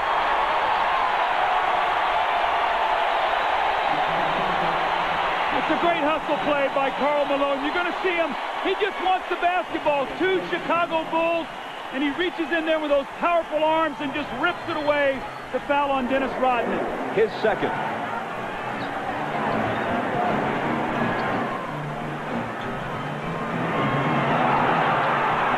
Hornacek into the lane, knocked away from him, but another Chicago foul.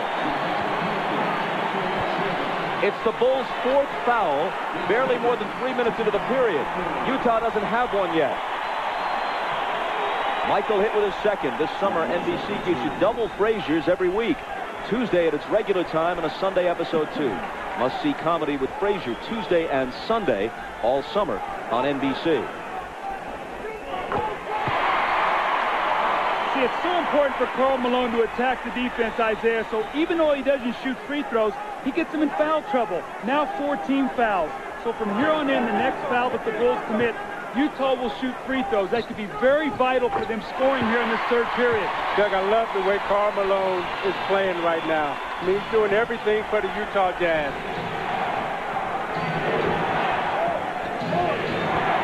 Jordan pulls up and connects. 25 for MJ. Jerry Sloan is very upset. Adam Keefe did not show out on that screen. Michael came off there, not with the idea of passing. He knew his team needed 2 points.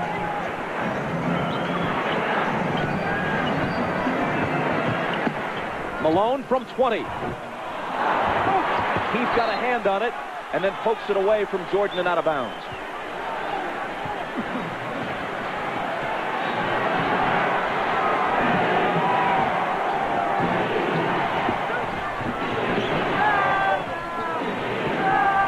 Pippen is on the floor, but not with his usual ball handling responsibilities. This is Scotty out high, immediately returns it to Harper. A little jump hook is good. Just the presence of Pippen on the floor, you've got to be able to honor him, and he's a great post feeder. Chicago back to within 2. Alone from Hornacek. Rodman managed to wrest it away from him, then Harper takes it. Malone argues that he was fouled.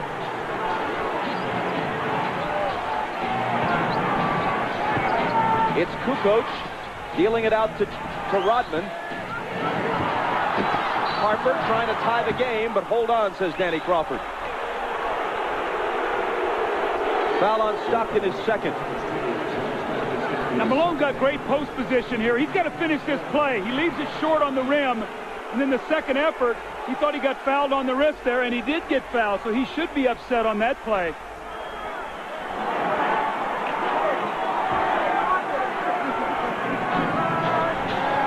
Adam Keefe out, Chris Morris in for Utah.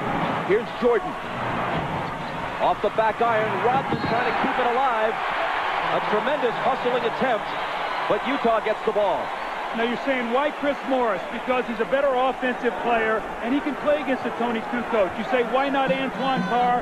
I think Jerry Sloan knows he's only got so much gas in his tank, and he'd like to have it for the 4th quarter.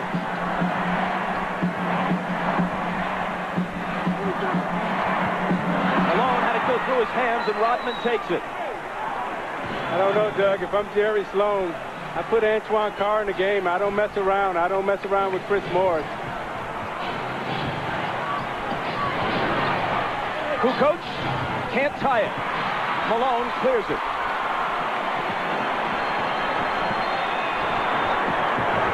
Stockton into the lane, tried the up and under on Harper, but it wouldn't go.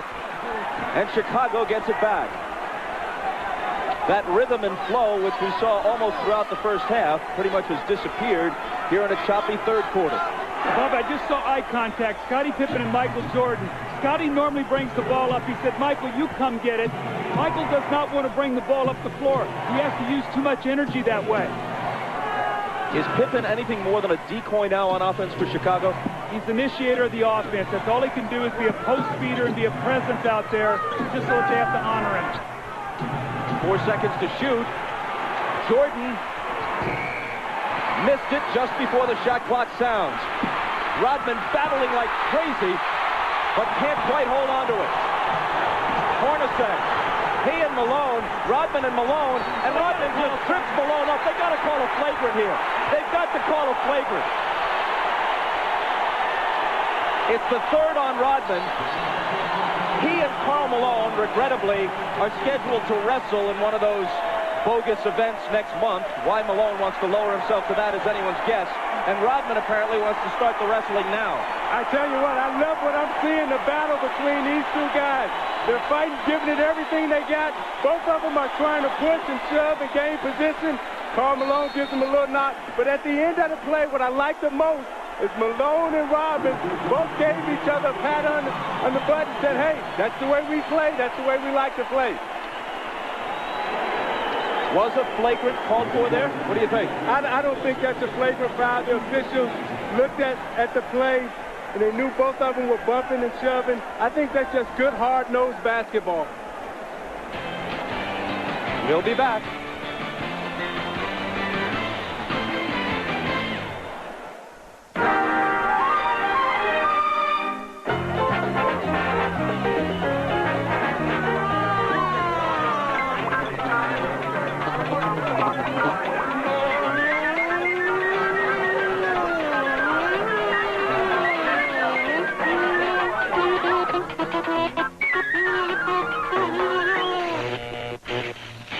Please, don't drive drunk. You never know when it's going to happen, but when it does, you'll never forget it.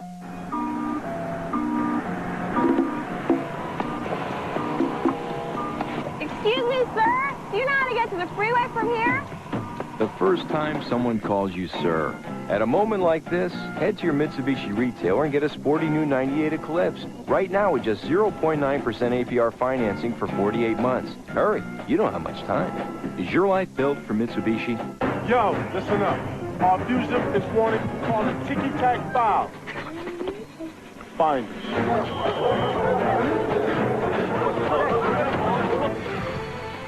Man, we ain't got time for that. But it's fun. Man, come on, man. I think we lost a set. What's up, dog? One last whistle, happy ref. One more happy ending for the Funk Police. It's been the year of the home run in baseball. With Mark McGwire and Ken Griffey Jr. leading the way. What will happen when the All-Star game comes to Colorado and home run happy Coors Field, baseball's top launching pad? Major League Baseball's All-Star game, Tuesday night, July 7th on NBC. The NBA on NBC is brought to you by Miller Lite, who reminds you that whenever you feel good, it's Miller time. By the full line of vehicles from Mitsubishi, built for living. And by the irresistible taste that makes you say, did somebody say McDonald's?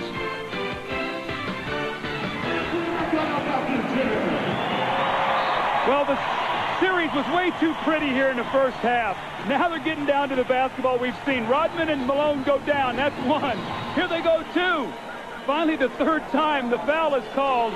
And I think it was a good no call that it wasn't a flagrant because I think both guys were wrestling. And now watch Michael Jordan gives Brian Russell a shot, and then Russell gives Michael a little pushback. So all of a sudden, temper's starting to flare here, little Bob, as we get down to the Game 6 here in the fourth quarter. Rodman very ineffective thus far. Just lost the best out of 3 balls to Malone. And after I watched the whole replay, I'd agree with you guys that a flagrant wasn't called for because Malone had thrown that elbow up around the chin just before Rodman tripped him at the end of the whole wrestling sequence. So probably best just to call the foul on Rodman and leave it at that. And Bob, that's Dennis Rodman's way of trying to get in Karl Malone's head. However, Karl Malone is smart enough as a basketball player that he's not going to let that throw him out of his rhythm. We saw where Dennis Rodman would get Alonzo Mourning out of his rhythm or some of the other guys.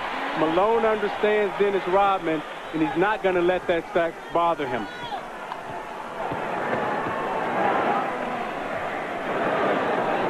Malone has 23. And can't add to it. Kukoc takes it down. Chicago trails by 3 as we move inside 6 minutes to play in the third.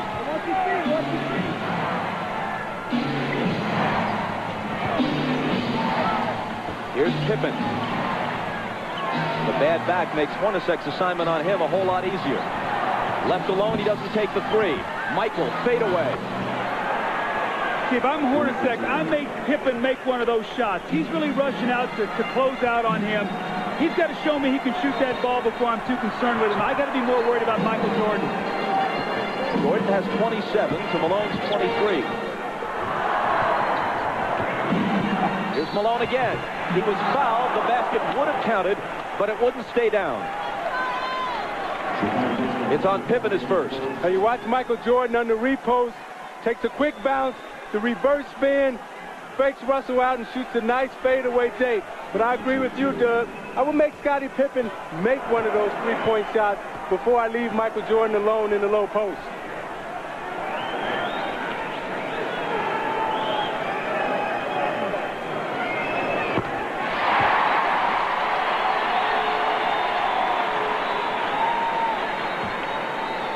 Malone is averaging 23.8 for the series coming into this game.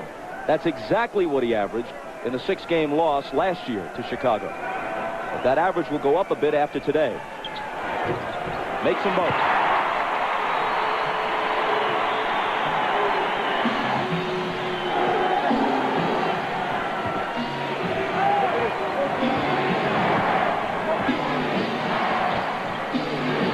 Michael's pass to Scotty.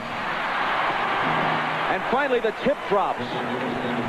Rodman gets credit for the basket, but it looked like Pippen was not able to show us the usual body control that he'd normally have to finish off that play. Usually he would dunk that ball.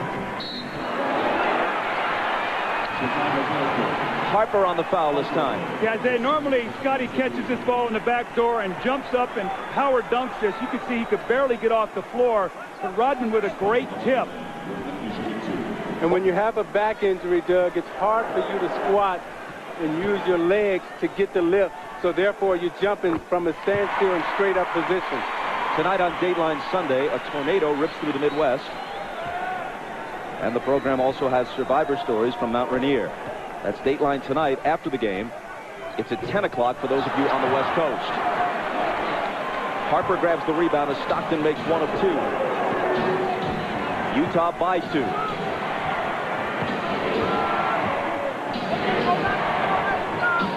Jordan, off target, rebound Malone.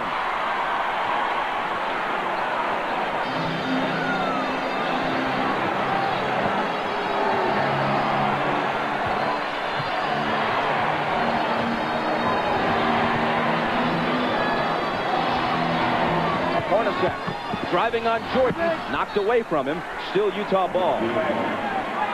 4 on the shot clock.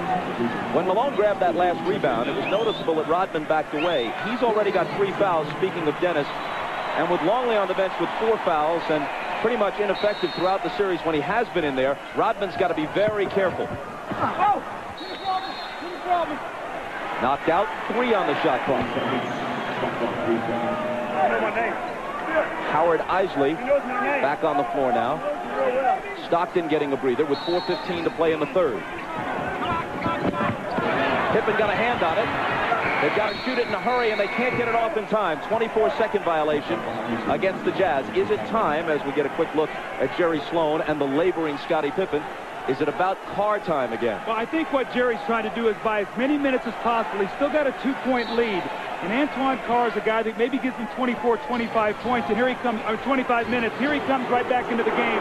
So Jerry realized that he needs somebody out there that can shoot the basketball. Pippen giving it his best, and that time it was good enough. As we said, with that back injury, that little jump hook in the middle is an easier shot for Pippen to shoot because he can extend with his long reach and his arm length. Tied at 57. Hornacek had a good first half and hits this one. They're really making Michael work on a lot of splits. Hornacek is being very active. They know that Michael is the majority of the offense today, so they've got to keep him in motion. 15 for Hornacek. Now trying to guard Pippen. Scotty splits the defense, can't hit the bank, but Rodman with a second tip. That's the energy we talked about that the Bulls needed from Dennis Rodman. He gave them nothing in the first half. That's 2 tip-ins for 4 points here in this third period.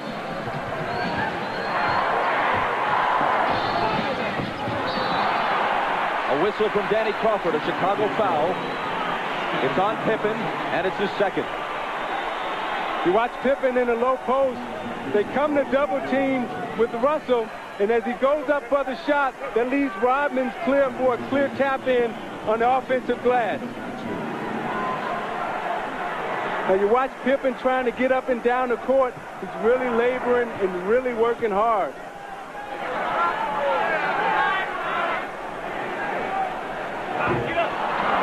Scotty has come out.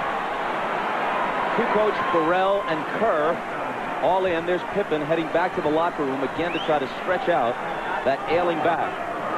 Russell missed the first, but connects on the second. Utah by 1. Well, the only thing that's saving Utah in this quarter to keep them in the lead is the free throw line. Those early fouls have hurt Chicago, and Utah's taking advantage of it. Kukoc knocked away, and there's a Utah foul. It's just their second of the period. Doug, I've watched Jordan the last 4 plays, and he's picking his spots to get some rest out on the court. He's not playing Hornacek as tough because I think he knows that at the end of the game, he's going to have a lot of energy.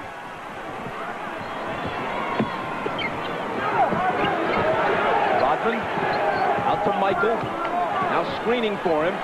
Morris fights through the screen. Michael takes him baseline. Draws the contact and the foul.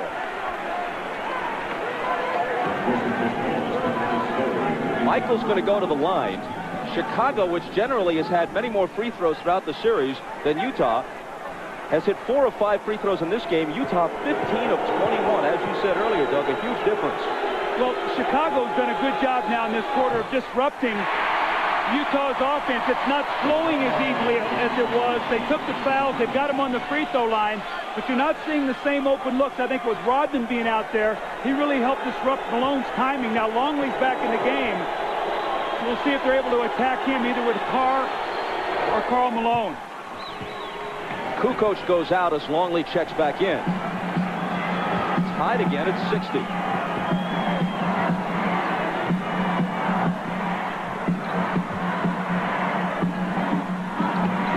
Malone left block where he likes it best against Rodman. When the double comes, he dishes it out to Carr. Now it's Hornacek. 3 seconds to shoot. Now they're going to have to force it. Hornacek off the back rim. Carr on the board. But there's a loose ball foul on Antoine Carr.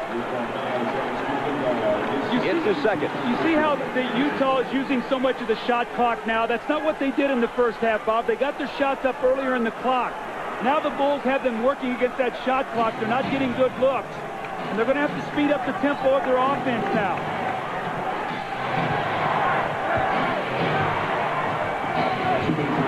Jordan on the move against Morris. Double pumps. Misses the scoop. Malone will clear it.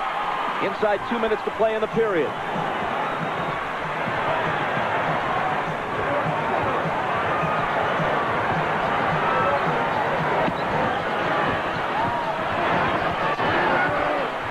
Antoine Carr missed it. I think the one guy that needs to get involved for Chicago right now is Luke Longley. He hasn't taken a shot the whole game. He's got to put some pressure on Malone in that low post. Here's Burrell. He's off target. Back comes Utah looking for the lead. It's Chris Morris. Hornacek in the right place at the right time. It's the early offense. They got the shot up, and they didn't let Chicago get back and get set up. And so even though they missed it, they got a chance for a second shot opportunity. 17 for Hornacek. Easily his best game since game 2. Michael confronted by Carr after he blew by Morris. And Jordan will come to the line. The fast break here by Chris Morris. He doesn't get the shot to go, but you see Chicago now not guarding a man really, but an area. And there's Hornacek with the offensive rebound, Isaiah. They got to pick up the tempo a little bit. Right now, it's become two half court, and Chicago's got them in a situation using too much clock. Michael misses the first as we check in with Jim Gray. All right, John Stockton is now back on the bench. He was in the locker room for about the past 7 minutes. He was getting a chiropractic adjustment several places. He felt a little twinge, went back there, saw the chiropractor. They worked it all out, and he will return to the game. Bob? He's been struggling with something of a sore back throughout this series. 1 of 2.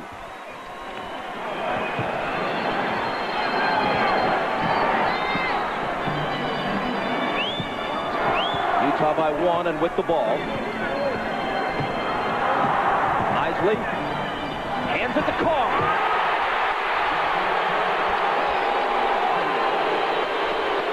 Isley much more effective here on his home floor than he was in Chicago. Gets the assist there.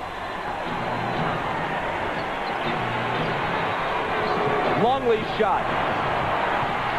Isley the rebound. Last shot of the quarter here. Be big for Utah if they get a score. It will push it to 5 or 6. They're on their feet at the Delta Center.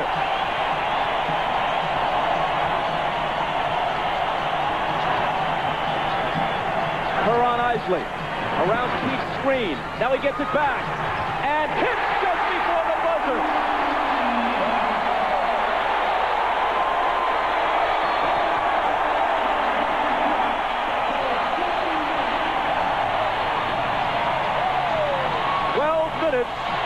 From pushing this to a Game 7. Utah leads by 5. Getting a rare contribution, at least in this series, from Adam Keith. We're back after these words from your local station. You're watching the NBA on NBC.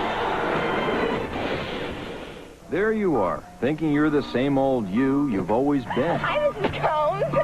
Oh, what a day. When some babysitter finally clues you in. Danielle, he's like, he doesn't like you. I'm just like, ugh. You're so lucky. You don't have to worry about being cool anymore. Yep, you heard right. The question is, what do you do now? Why not head to your Mitsubishi retailer and get a new 98 Montero Sport with just 0.9% APR financing? Hurry, you don't have much time. Is your life built for Mitsubishi? There are many types of athlete sport that eat your feet alive. Don't just cure some, kill them all. Lotrimin AF. Full prescription strength medicine. The brand doctors recommend most. Lotrimin AF. The killer cure. You know why the 99-cent Super Value menu has lasted 9 years? Because the food is so good. And because day in and day out, you can't get a better value. 9 years. Look at that. I still have the same tie. Wendy's Super Value menu, 99 cents every day. You're watching the home of Wimbledon, NBC Sports. This game is brought to you in part by your local Ford dealer. Ford's big-time sales event just got better. With 0.9% financing for up to 48 months on 5 top sellers. That's 0.9% on Escort, CX-2, Contour, Taurus, and Ranger. Plus, current owners of Ford, Lincoln Mercury, and GM vehicles get an additional $500 cash bonus. That's 0.9 plus a $500 bonus, or $750 to $1,250 cash back, plus a $500 bonus. It's Ford's big-time sales event. Visit your neighborhood Ford store today. Hey, Pip, what's wrong, man? My son's first game is today. I just wish I could be there. Scotty, he has a free throw to win the game. Mom, just let me listen.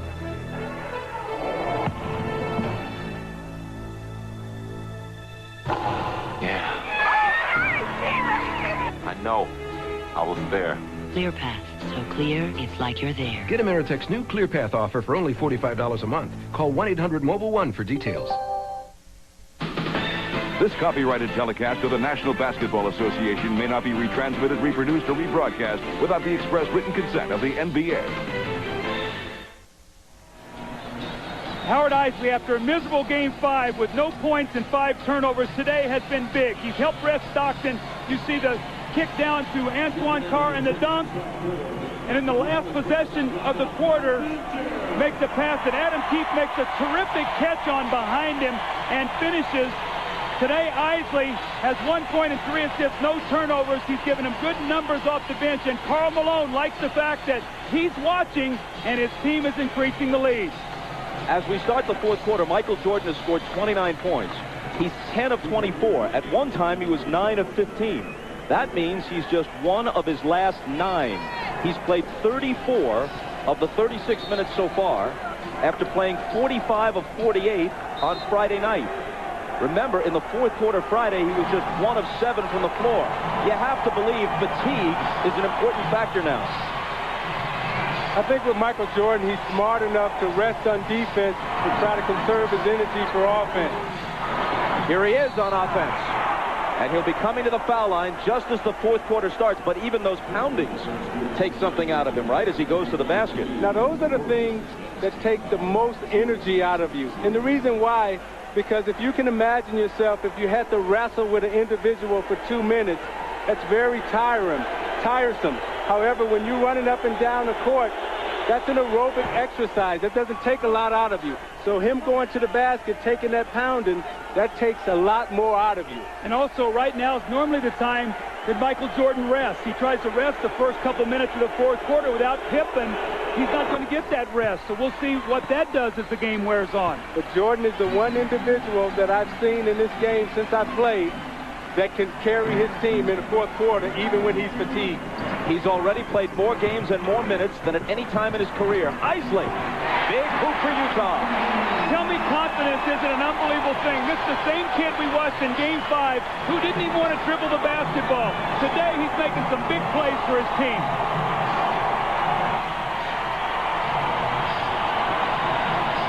Jordan against Anderson. He's still Michael Jordan. Whatever he has lost, through fatigue, through age, through whatever, has only brought him somewhat back to the field.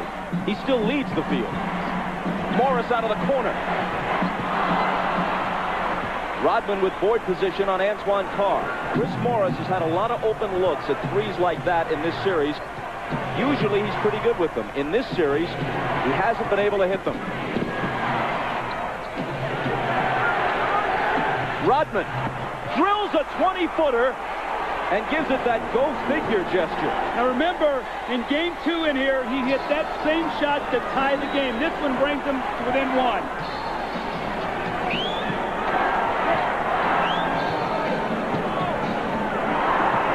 Isley returns it to Keefe on the screen roll, and he blows the dunk.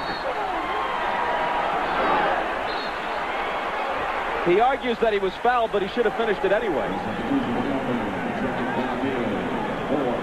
Now Keefe heads for the bench, and Malone comes back.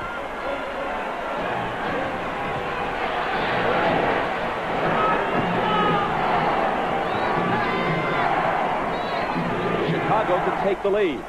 See, now Malone has to guard Kukoc now on the perimeter. Watch that matchup. Jordan between the legs and the jumper.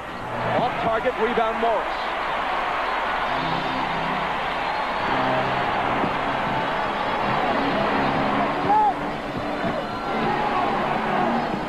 Malone hands it back to Morris, who converts on the reverse.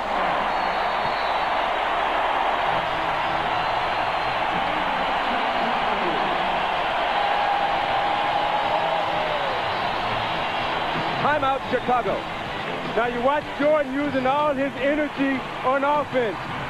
He goes drive hard to the left and shoots the fadeaway J. And then Rodman, go figure, right? Lined up straight in, shoots it right in, and even he's surprised.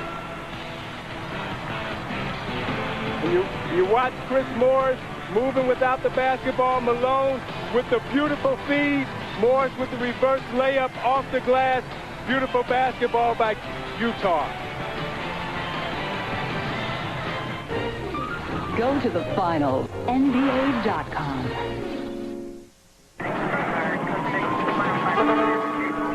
38 shots, 2 passes. 2. Man, you ain't even letting the ground touch the ball. There's only one set of prints on this wall. Your son's. No, I Pass the ball, dog. Come on. Pass me the ball. Pass the ball, dog. Jimmy, do it. The man says pass the ball. I'm waiting.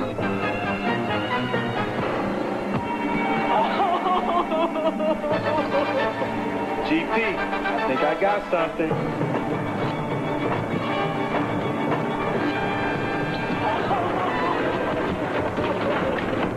It's never easy busting a kid who hasn't learned that passing is fun. You just hope it turns him around.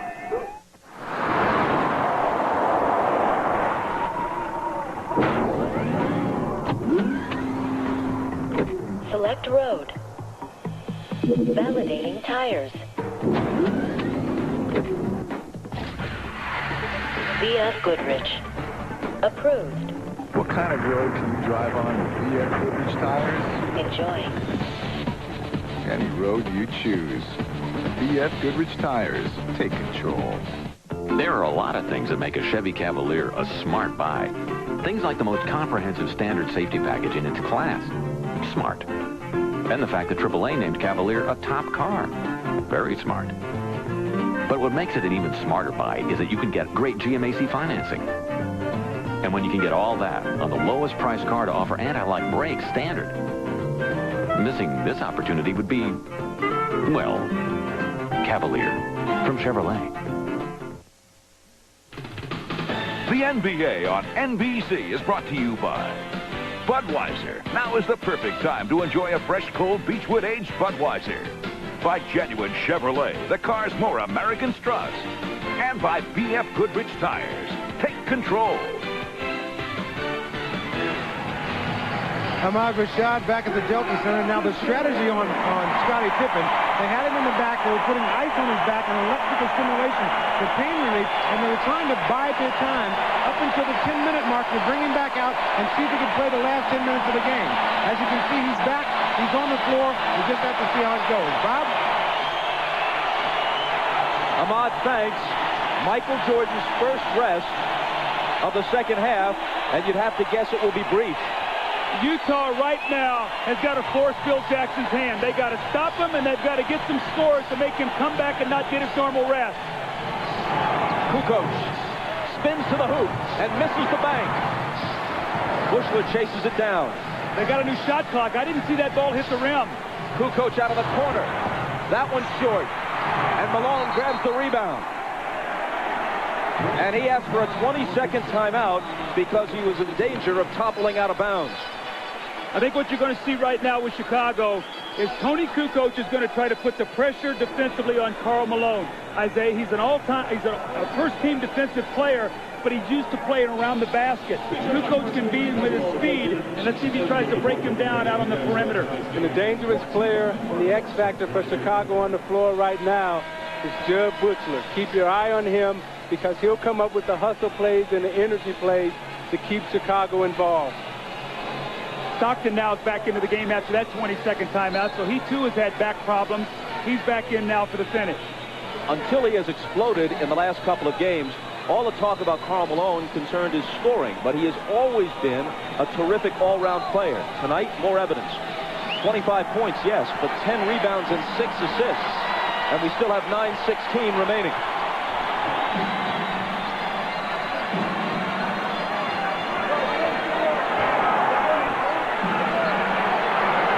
Stockton on the dribble against Kerr, trying to find Malone, but they get a hand on it, and Rodman grabs it.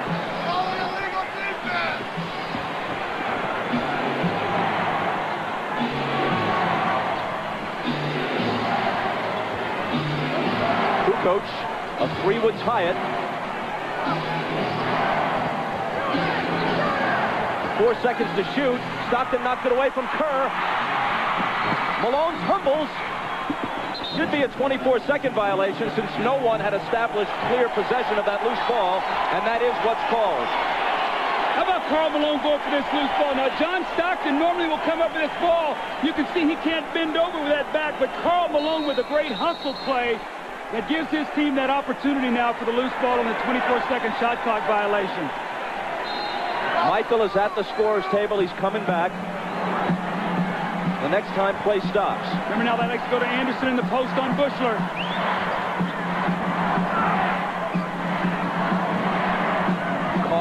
from 20 feet. It spins out, and Rodman is there. Brian Russell comes off Jerry Sloan's bench. As soon as he saw that Jordan was about to come back in, he calls on Russell, who probably will guard it. Kukoc to tie it. There was a great screen by Steve Kerr to open up Tony Kukoc, sacrificed his body, took on the bigger Malone, so Kukoc can nail the three. 15 for Tony. Utah's got to get some movement. Morris to a cutting Anderson, who was bumped. The basket, a count. It does.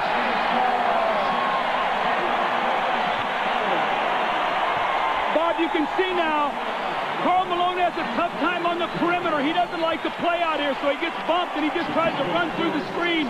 Kukoc gets the bare three and knocks it down. And in the good movement here, you got to get a slash and a cut to get to the basket. Too much standing around for Utah. An opportunity now for the three-point play, which they get. The foul on Kerr was his third.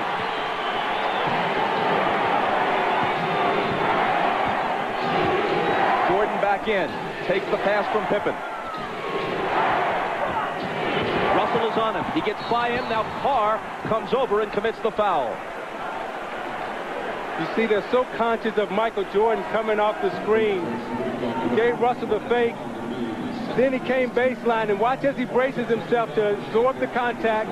Knows that he's going to get fouled. He's going to go to the line. Watch Jordan at the end of this game, the last 7 minutes, Doug, attacking the basket, trying to get to the foul line. See, Michael is too good at finishing, though. You can't give him that baseline drive because he's going to get a foul. You got to push him back to the middle where you can help. Jordan is now 7 of 10 at the line. Kerr out, Harper in.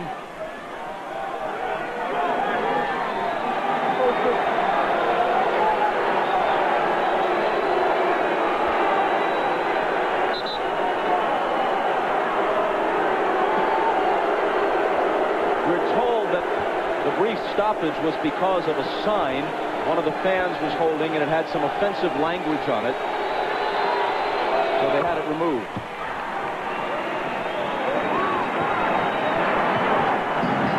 Dennis Rodman, we're told, was the only player to protest its removal. Hornacek guarded by Jordan.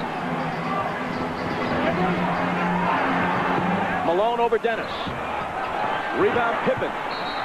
Hornacek slapping at it. Scotty just hobbling around.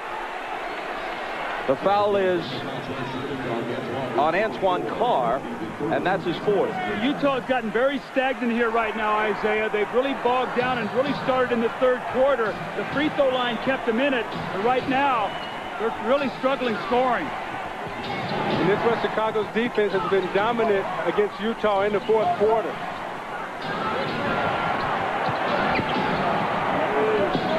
Jordan with the jumper. And with 37 points, as Utah falls behind now for the first time since midway through the second quarter. See, he's headed for 40. I would start double teaming Jordan every time he touched it. Brian Russell went down, and there's a foul on Kukoc. Look, you talk about wanting to bring Jordan to the middle, but his game is so complete. And when you bring him to the middle, he's able to come right to that right hand, square up, and shoot it right from the free throw line. It's Chicago by 1, and you're watching the NBA on NBC. Budweiser has 12 breweries located across the country. The Budweiser that you get from your local brewery is usually the freshest beer available in the marketplace. Budweiser sells very quickly. The average age of Budweiser on the shelf is about 40 days. Having local breweries ensures that your Budweiser is the freshest possible beer it can be by the time you purchase it. It's a meteor shower. This new one you're tracking. It's the size of Texas, Mr. President. On July 1st, the United States government just asked us to save the world. Prepare to fight like there's no tomorrow. You think we'll get hazard pay out of this? You're already heroes. Just sit back and enjoy the ride. Bruce Willis, Liv Tyler, Ben Affleck. We never quit! Armageddon. a Jerry Bruckheimer production, directed by Michael Bay. Rated PG-13. Starts Wednesday, July 1st. Thanks, Dad. You can't do this with Caravan. Thanks. You can't do it with Windstar. Thanks, Pop. A little help? Only the Chevy Venture is available with a remote control sliding side door. It's the perfect accessory for the overworked father. Now choose low 1.9% APR financing or $1,500 cash back on Chevy Venture. See your dealer today. Chevy Venture. Let's go. How much weight can a 5'1", 90-pound teenage girl with a sprained ankle carry? The expectations of the world's most demanding coach. The fortunes of her team. The hopes of her country. NBC, the home of Olympic heroes for the next 10 years. Welcome back to the Delta Center. I'm Jim Gray. Jerry Sloan during this timeout told his team we can't keep playing this stagnant offense and walking the ball up the court. We need some cutters. He wants to push the ball, try and get some fast break opportunities off the rebounds. Wants them to set some picks and run off the picks, create some movement in the offense. Bob? Jim, thanks. A look at the numbers for Jordan and Malone.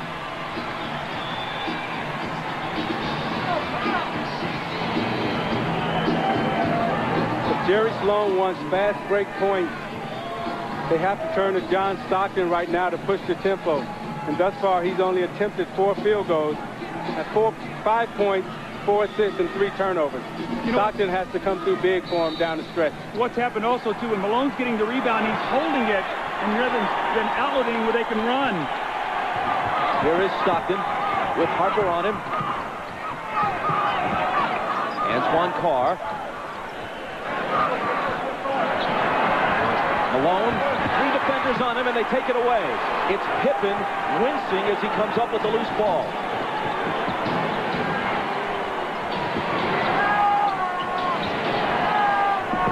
Jordan over Hornacek. Short. A whistle underneath from Danny Crawford. Stay right here. Loose ball foul on Utah. See, Malone's catching the ball in the post. He's getting double and triple team right now. He's got to be a passer out of this post. You see Pippen there knock the ball away from him. But if there are 3 guys on him and you space the floor, somebody's got to be open. And Doug, what Chicago is saying right now, we're not going to let Karl Malone beat us. Someone else is going to have to step up and beat us tonight. Pippen, who can barely move, throws it in. In almost any other situation, he couldn't possibly be playing. Regular season, never. Even earlier in the playoffs, he'd probably be sitting. Jordan again. And Stockton pulls it down. That's where they got to push it. Get something quickly. Underneath to Carl. And he was fouled. It was a nice feed by John Stockton, pushing it up the court, catching Malone early in the offense, right underneath the basket. Malone did a great job of sealing and drawing the foul. 4 on Rodman. Michael's upset with himself right now. He's missed 2 jump shots that would have given his team a 3-point lead. He's really upset about that because both of them were very makeable shots that Michael normally makes. And Russell has done a good job guarding Michael Jordan, forcing him to shoot jump shots and not really allowing him to get to the basket. Malone busting loose with the huge game on Friday night.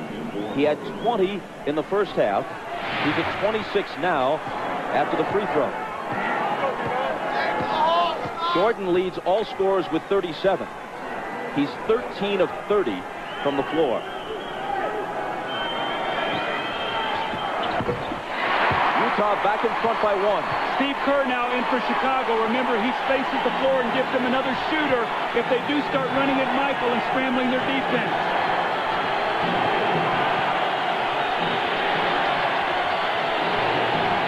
Michael again. Russell takes it down. Stockton has a little daylight, and Utah has a 3-point lead. Transition basketball again. The little screen by Malone, and he hits the open jump shot. Kukoc. Kerr. Pippen in the lane. Connects on the turnaround. Playing through clenched teeth.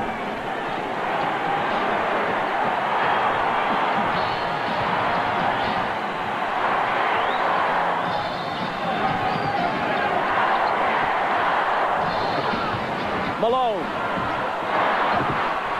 Rodman wins the rebound battle.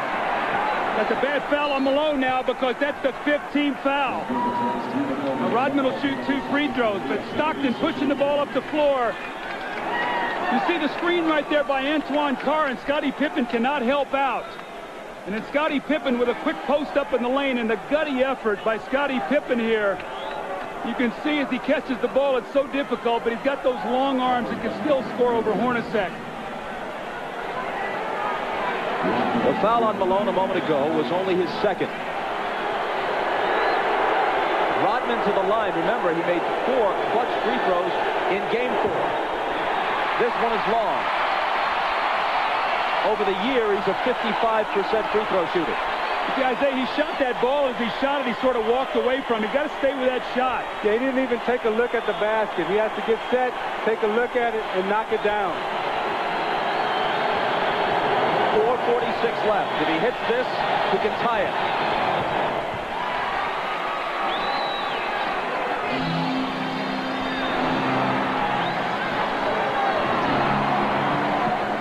Stockton glancing at the clock as he comes across. 4.5 minutes for Utah to end its season or prolong it. Stockton, 5 seconds to shoot. It's Hornacek. Malone. They'll bring it back out. The jumper by Carl. Utah back in front. Great patience. Offensive rebound, kick it out, and Hornacek got it right back to him. Malone has 29.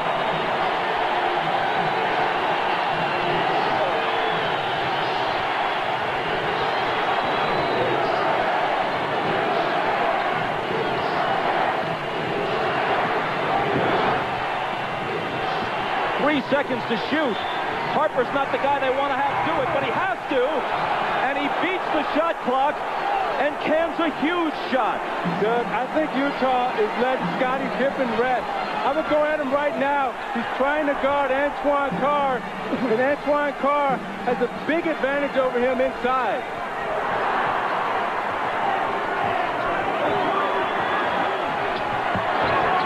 Russell. Driving against Rodman. Contact and a foul. Kukoc was also there, and they call it on Kukoc's third. Now you watch Harper as he takes this shot. Does he get it off in time? I don't know. That's a tough call. Well, you know what? If they miss that call, it's a 5-point swing in missed calls on shot clock situations. They took a Howard Isley 3 away wrongly in the first half. This one was even closer, but it appeared that Harper may have been just a fraction of a second behind the shot clock. Harper's basket counted. This one by Isley, which should have counted, did not. See, I think this 3 was good in the last shot that Harper took. I think that was a shot clock violation. Russell steps to the line and knocks them both down.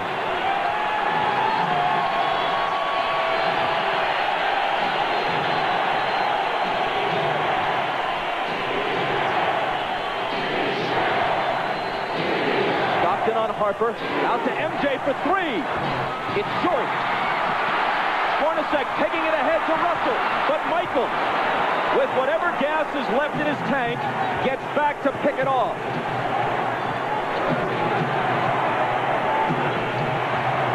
Rodman, offensive foul on Dennis.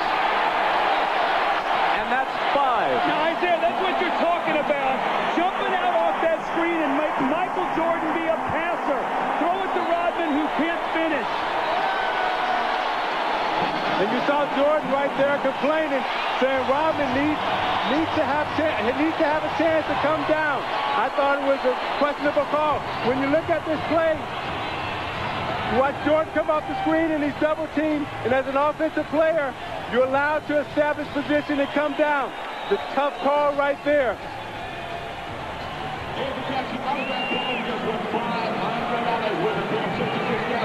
Oh no, says Michael. The Jazz by a basket.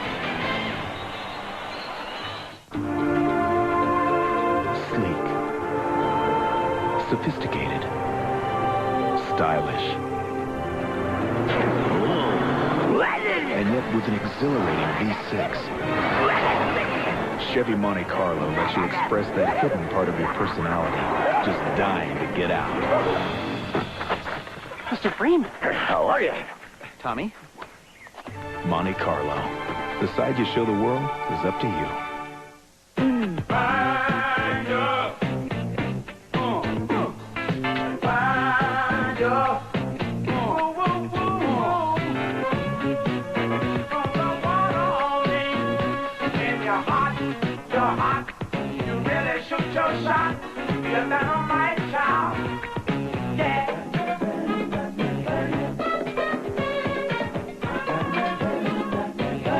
If you ask us, it just tastes better.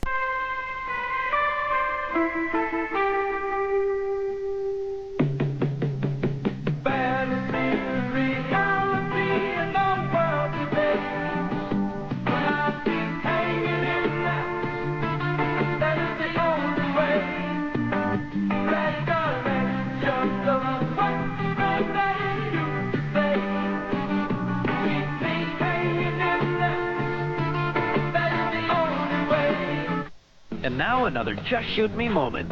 What do you do with that hideous gift from your boss? No! Slippery!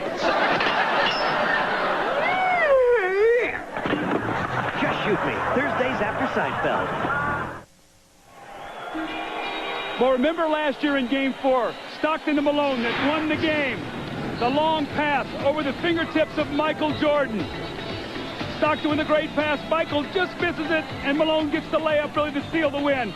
Well, moments ago, were we going to see the same thing here? A chance to go up 4. Hornacek throws the pass, and Michael Jordan, with every ounce of energy that he has, goes up and gets the steal. He misses the shot, the 3 that would have put him up 1. Had this gone through, it would have been a 4-point lead for the Jazz. Michael gets back and makes the great steal.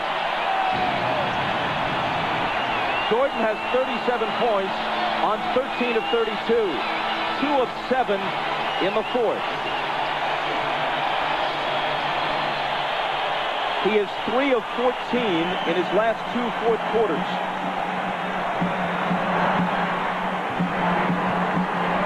Even Superman apparently gets tired. Malone, lots of room. Got it. That's their pet play. Malone goes over like he's going to the post and screens for Stockton, and he rolls out and hits a huge jump shot.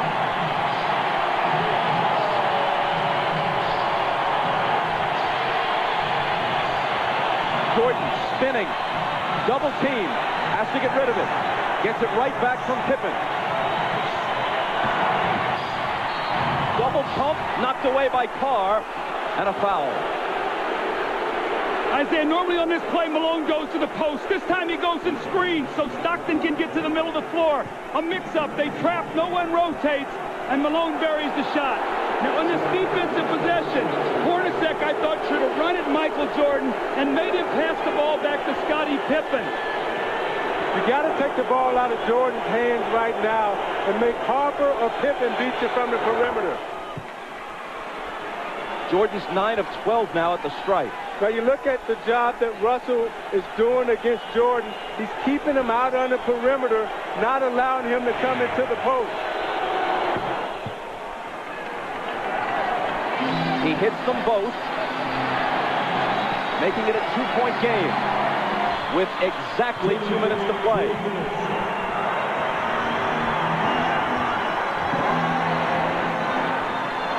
Stockton. Russell with a huge rebound.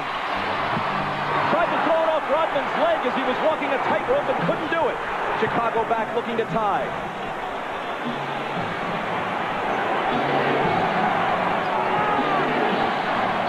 Michael. Short. Rebound Stockton. The jumpers come up short when fatigue is a factor. It's true of anyone, even the best of them.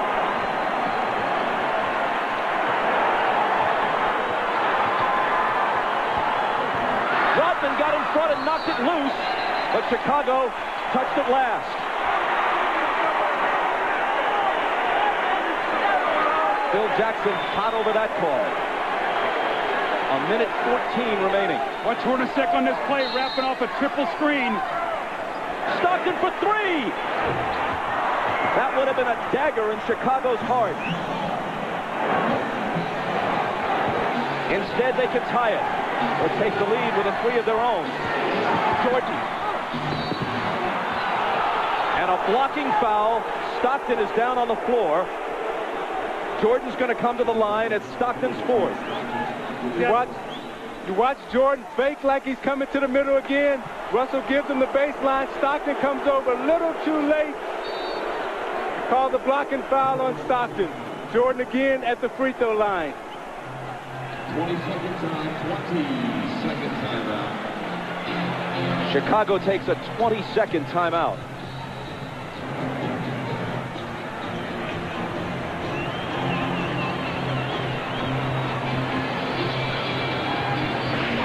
Now you watch Jordan in the fourth quarter trying to get to the basket against Anderson. Pulls up and takes the jump shot. Again, they're keeping him out on the perimeter, not allowing him to get it to the post. Coming to the foul line for his patented free throw line, Jay. But again, Russell keeping him out of the post. Pulls up and shoots it a little short. This is a big 20-second timeout for Chicago because it allows Jordan to get some rest before he goes to the free throw line to try to knock down two. At the line, he's 10 of 13. From the floor, he's 13 of 33. Well, in this fourth quarter, Michael is only 2 of 8 from the fourth quarter, but what he's done is he's been able to get to the free throw line. He's 6 of 6, so he's shooting his 7th and 8th free throws of the quarter. They've got to find a way to be able to guard him without fouling him here.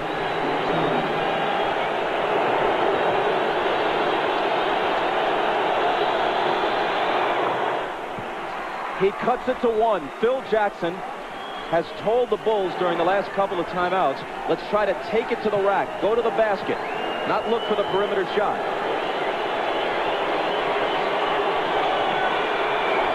Jordan ties it. Maybe the 20-second timeout was, as much as anything, just to give him a breather to gather himself for the crucial free throws. 50 seconds. Malone. Cross-court Stockton, a three, it's there!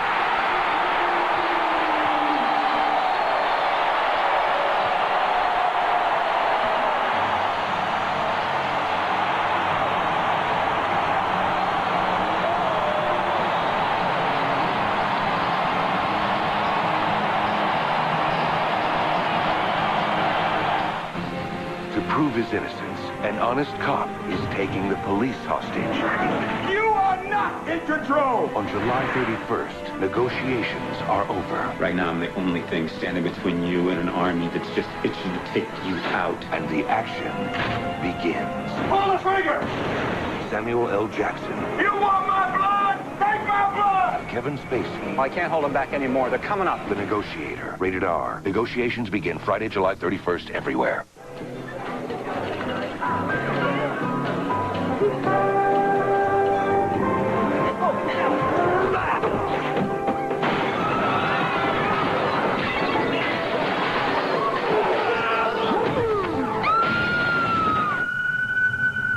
Meet Sean Graham, veteran stuntman.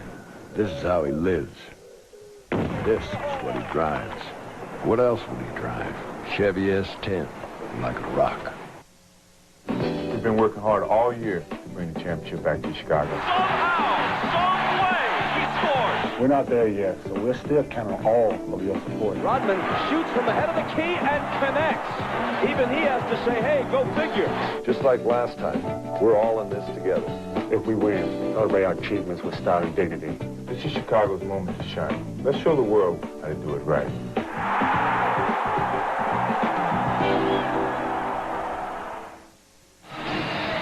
Now Ron Harper is guarding Stockton, who cuts through. Pippen is going to double team. So what happens now? Stockton's going to circle through, and Antoine Carr dives down, so Harper has to play him. Now on the skip-out pass, Stockton hits the three. What a huge shot to put his team up 3. Look how close his foot was to the line here. A 3 by inches.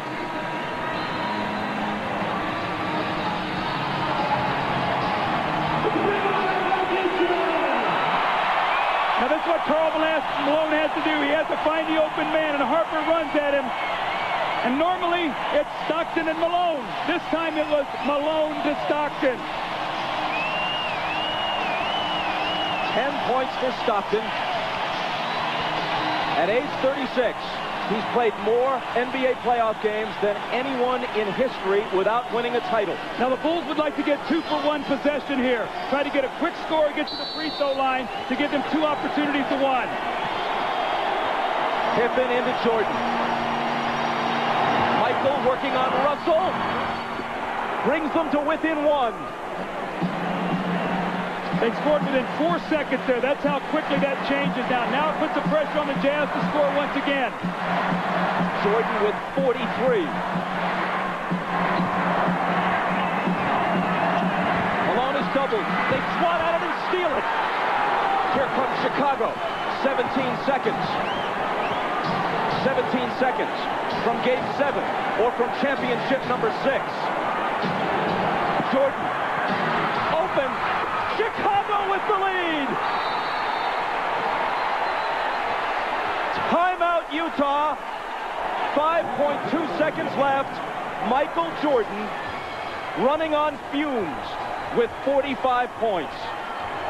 At the end of the game, you got to get it out of his hands. He's beat you so many times. You watch Jordan play, Doug, and you know that at the end of the game, he's a killer. This was really the play that hurt Isaiah because they scored so quickly. Michael got in there and scored within 4 seconds. And what happened was Michael doubled back. You're going to see he's in the play. Look where Hornacek is setting the screen. Michael never clears, so Malone doesn't see him. He comes from the blind side and strips him. So 3 crucial plays here by Michael Jordan now as he gets Brian Russell with a quick crossover. Look at Brian Russell slips. And Michael pulls up and buries the shot to give him a 1-point lead. That may have been, who knows what will unfold in the next several months, but that may have been the last shot Michael Jordan will ever take in the NBA. What? Michael Jordan. How magnificent is it? I don't think you can put it into words, Bob. I mean, what he's done here in this 4th period, you see the 16 points. He got about a minute's rest and had to come back in, and Scottie Pippen has played a gutty game today, but still plenty of time here for Utah to try to score. But that's what Jordan is so smart at with his brains. He rested on defense so he would have enough energy down the stretch to perform. All right, 5.2 seconds. Utah down 1. Coach? Well, you've got to do one of 2 things. You've either got to get the ball to a guy where he can attack the basket. Utah loves to run a play up at the top where they wrap a guy to the corner and then pin down and catch at the top. You know if Malone gets it, they're probably going to run at him. Stockton and Hornacek have made key shots their entire career. Stockton, Hornacek, Antoine Carr, Karl Malone, and Brian Russell. If they score, there's a Game 7. If they don't, for the 2nd straight year, they go out in 6. Stockton, Harper's on him. Behind the screen, Harper got a piece of it. It comes off. The Chicago Bulls have won their 6th NBA championship, and it's their 2nd three-peat.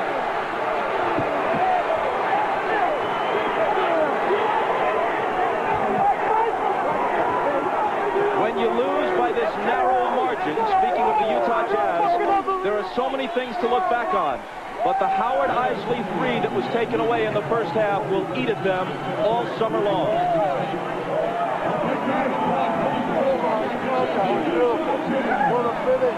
Jackson and Jordan, perhaps for the last time.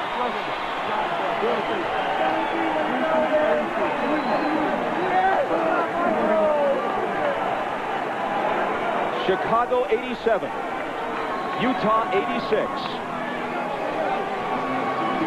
Jerry Sloan showing class, trying to shake hands with each and every member of the Chicago Bulls, who won 2 out of 3 here and 2 out of 3 in Chicago. Thanks, boy. Dave, thanks, boy. Thanks,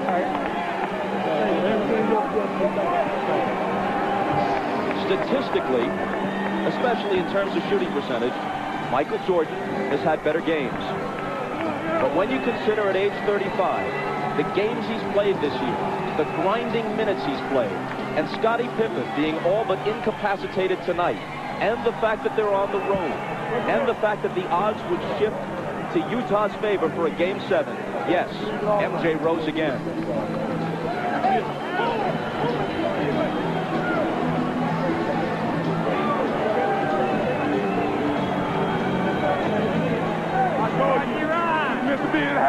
He no longer needs accomplishments to prove his case as the greatest player in NBA history. He just adds to it. And if this is the final chapter, what a way to close the book.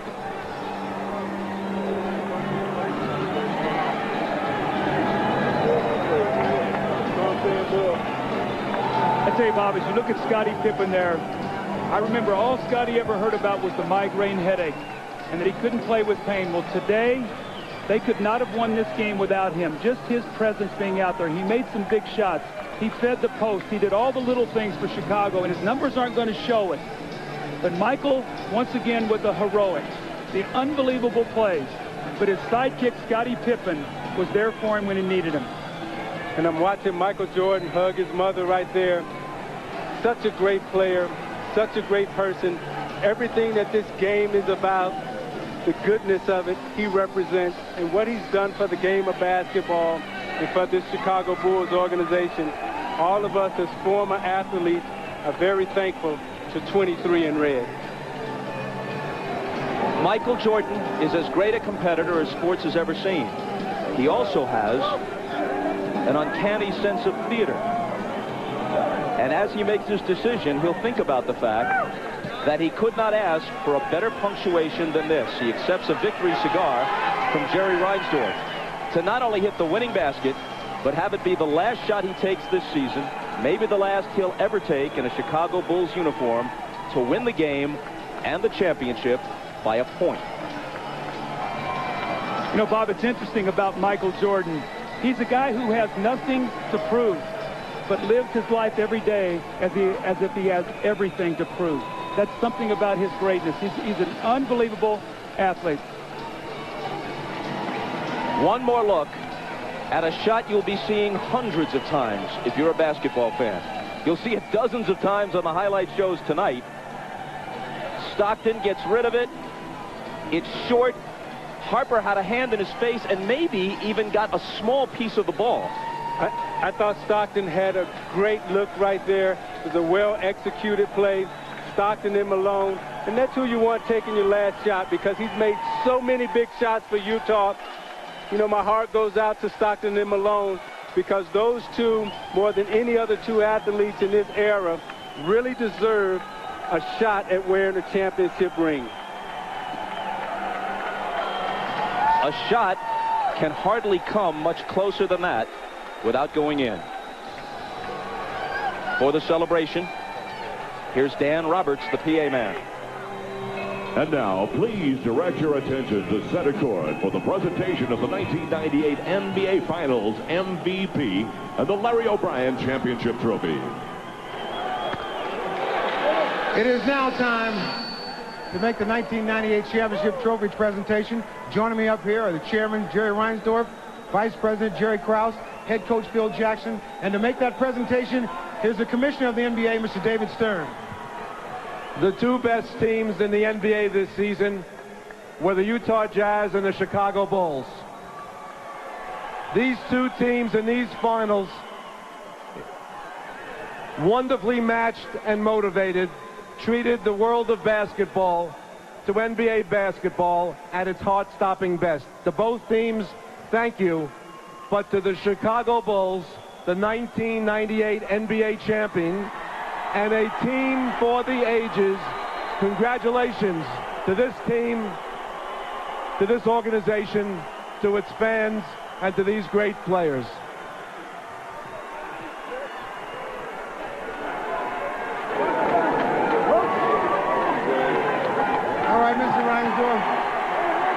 Chicago Bulls fans all over the world would like to know, are you going to do everything you can possible to bring these guys back here to try to do this all over again? Well, let me first, Ahmad, say that on behalf of millions of Bulls fans all around the world, it's an honor to accept this trophy.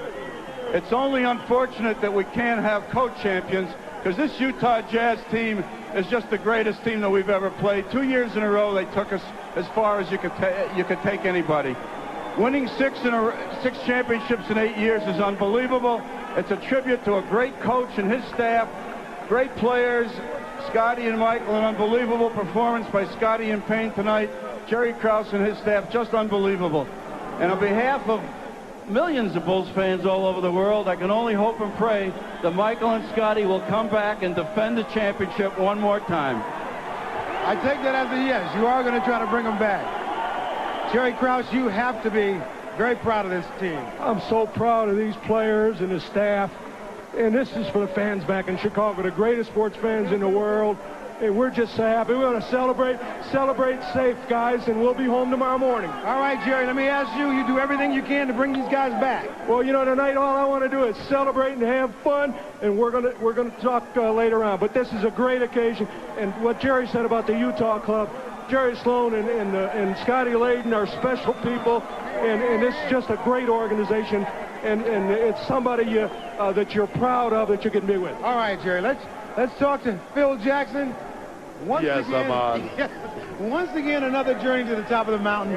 How is this one different from the other 5? Well, Ahmad, we had to fight our way through this one. This is a real struggle for us this year against overwhelming odds. Maybe not as talented as the last 2 years, but they had a great heart. Hearts of a champion, as Michael has said. They won it. All right, you will celebrate tonight. Are you going to come back? Gee, that's a great question, Ahmad. I'll dodge that one right now. Thanks. All right, Phil. All right, once again, it is now time for the 1998 NBA Finals Most Valuable Player Award. And once again, here's the Commissioner, David Stern. Big surprise. 6 championships, 6 MVPs. Michael Jordan, get over here. You grace us with your presence. You've contributed mightily to our league. And tonight you gave one of the singular performances in the history of the NBA Finals. Thank you and congratulations, 1998 NBA Finals MVP, Michael Jordan.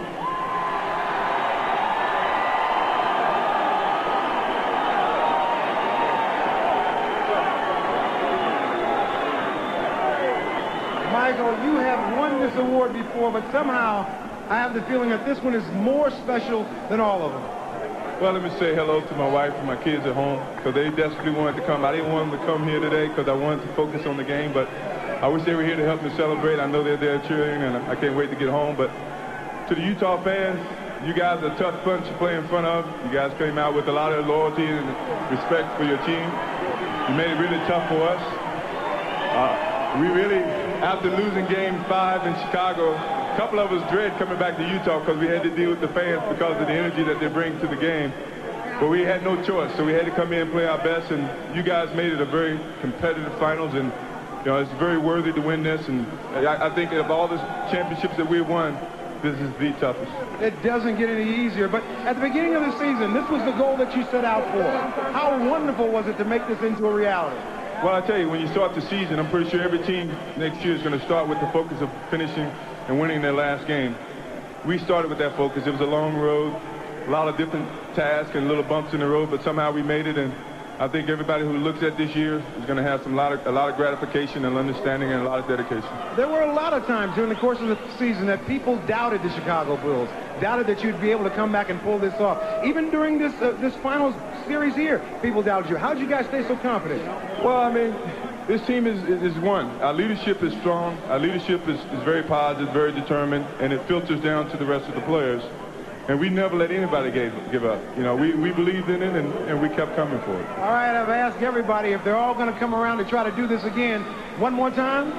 I would love for that to happen. I think that's something that's got to have to be determined over the summer. All right. Congratulations, Michael. Congratulations, Chicago Bulls. Let's go over to Jim Gray. All right. Thank you very much, Ahmad. Tonight, one of the truly gutty performances in the finals by Scottie Pippen. Scottie, how badly were you hurt? during this game? I was hurting pretty bad, you know, to start the game off. I was able to get a dunk when I came down. The pain just sort of built from that point, and every time I tried to run, I was getting spasms. But I knew I wanted to come back and try to give a better performance in the second half, so I just tried to take advantage of that little bit of time before the half and, you know, see what I can do. And I came out the second half, and Chip wanted to give me a little treatment, and I took the treatment, and I told him from there I was going to just try to gut it out. You know, I felt like that my presence out on the floor would mean more than just sitting in the locker room. Initially, you didn't think you could come back, and then the miracle happened there at halftime. How much did you revert back to some of the things that had happened to you in the past, and you knew that if you gutted it out this time that it could change all of that? Well, I knew I was going to come back the second half. I have to correct you on that. I knew, but I just didn't know how much I was going to be able to give. I knew I wanted to just hope that the team could stay in the game, keep it close, and if I could come back out, let my presence be known out on the court. Now, Scotty, you were in tears after the game. Was this your most difficult championship, and why the tears this time? Is it maybe because you feel it's ending? Well, I think they all have brought tears to my eyes, but this was so difficult because, you know, I felt like to some degree without me being out on the court that I was kind of letting the team down, and they understood, but, you know, I wanted to be there. I wanted to be a presence.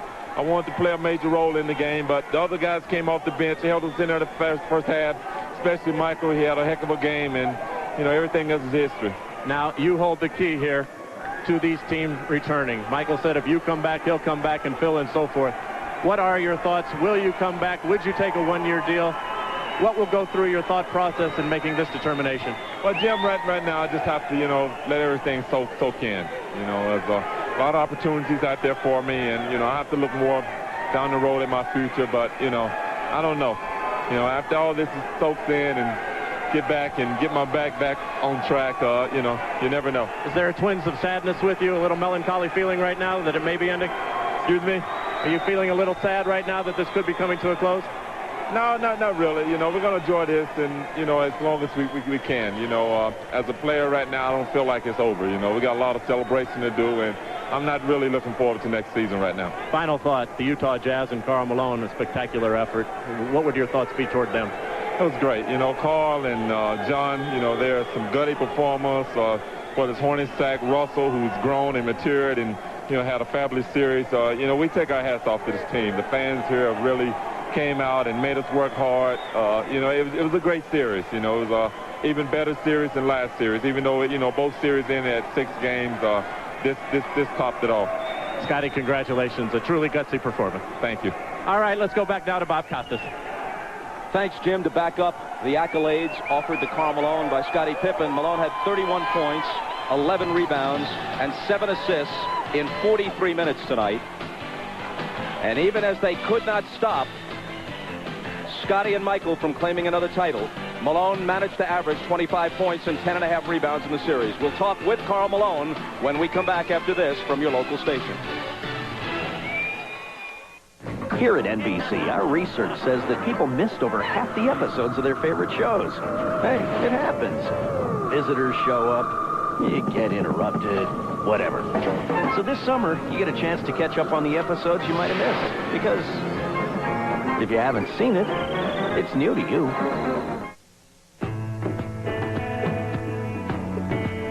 It's small, but powerful enough to bring people together who are worlds apart. Its microphone reaches down to catch your softest whispers. Its jog dial navigator makes getting in touch as easy as touching. Sony's remarkable wireless phones. Advanced technology that advances your life.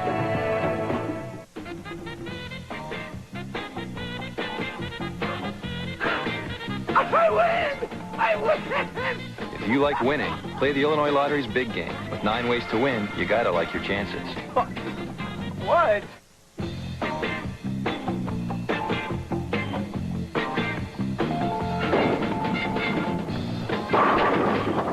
I win! If you like winning, play the Illinois Lottery's big game. The game with an average of 100,000 Illinois winners every week.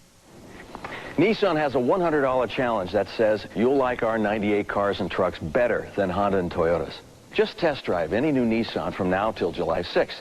Then if you still buy or lease a new Honda or Toyota within 30 days, you get $100. So, are you ready for the Nissan $100 challenge? Better yet, our Honda and Toyota. The Nissan $100 challenge. Nissan must receive validated test drive form with required documentation by 8/31/98. Significant restrictions apply. I'm Steve Kerr, reminding Bulls fans to celebrate safely. Congratulations, NBA champion Chicago Bulls. For a 6th time, it's Miller time. Miller Lite wants to remind you that whenever you feel good, it's Miller time.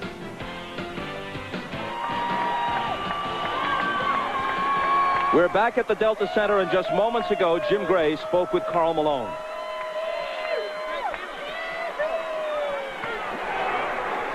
I'm here with Karl Malone. Karl, can you begin to explain the disappointment you must be feeling right here at the end? Well, without a doubt, I'm disappointed. We fought hard. Guys did the best, did a good job.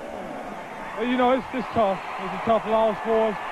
You know, got to be a professional, give them credit for it. They won the ball game. Tell us about the last play and Michael Jordan. He came over and stripped you of the ball. Well, I don't know. Maybe you got the ball. That's fine. That's part of it. Karl, you've been a truly great player, and you come so close now to the championship. Will you return? Will you keep trying to get to the top of this mountain? Well, I'm not a quitter. I just got to get away for a while and think about things. But, you know, it's a tough one. It's a tough loss. Give them credit. They won. You know, what else can you say? Do you feel as though this was Michael Jordan's last game? I don't know. I don't know if it was Michael's last game or not.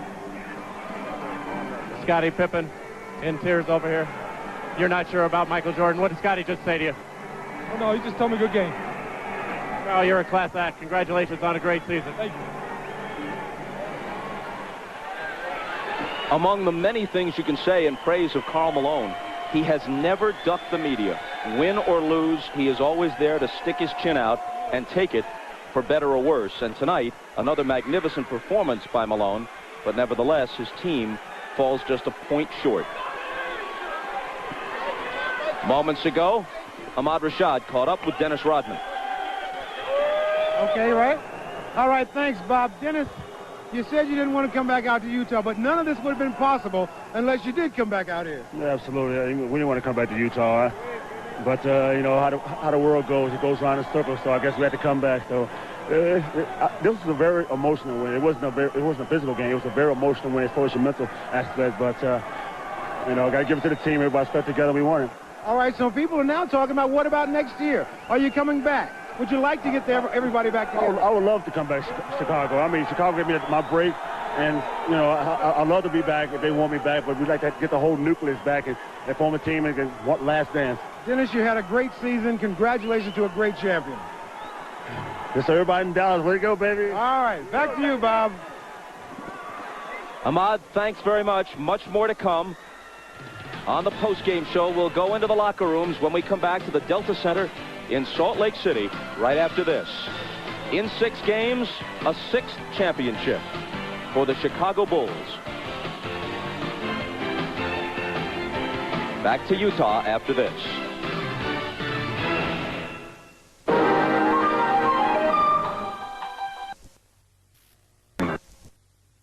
In terms of his phone company.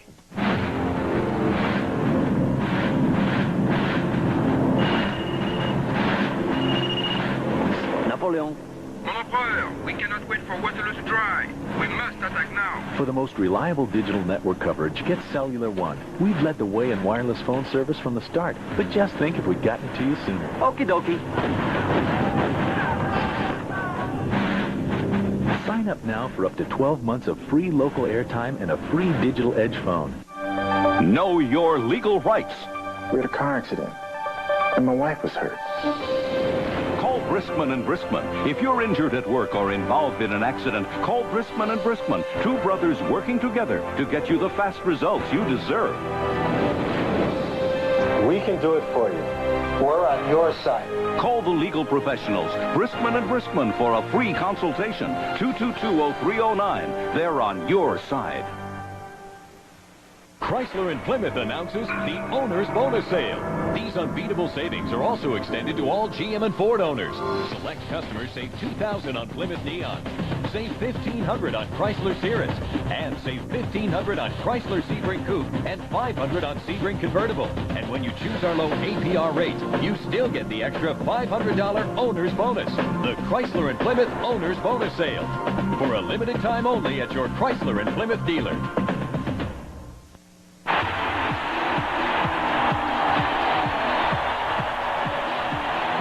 If you are joining us late, pop the clutch and pop the champagne. Chicago Bulls are world champions once again. Say it, world champions. Put it in bold type.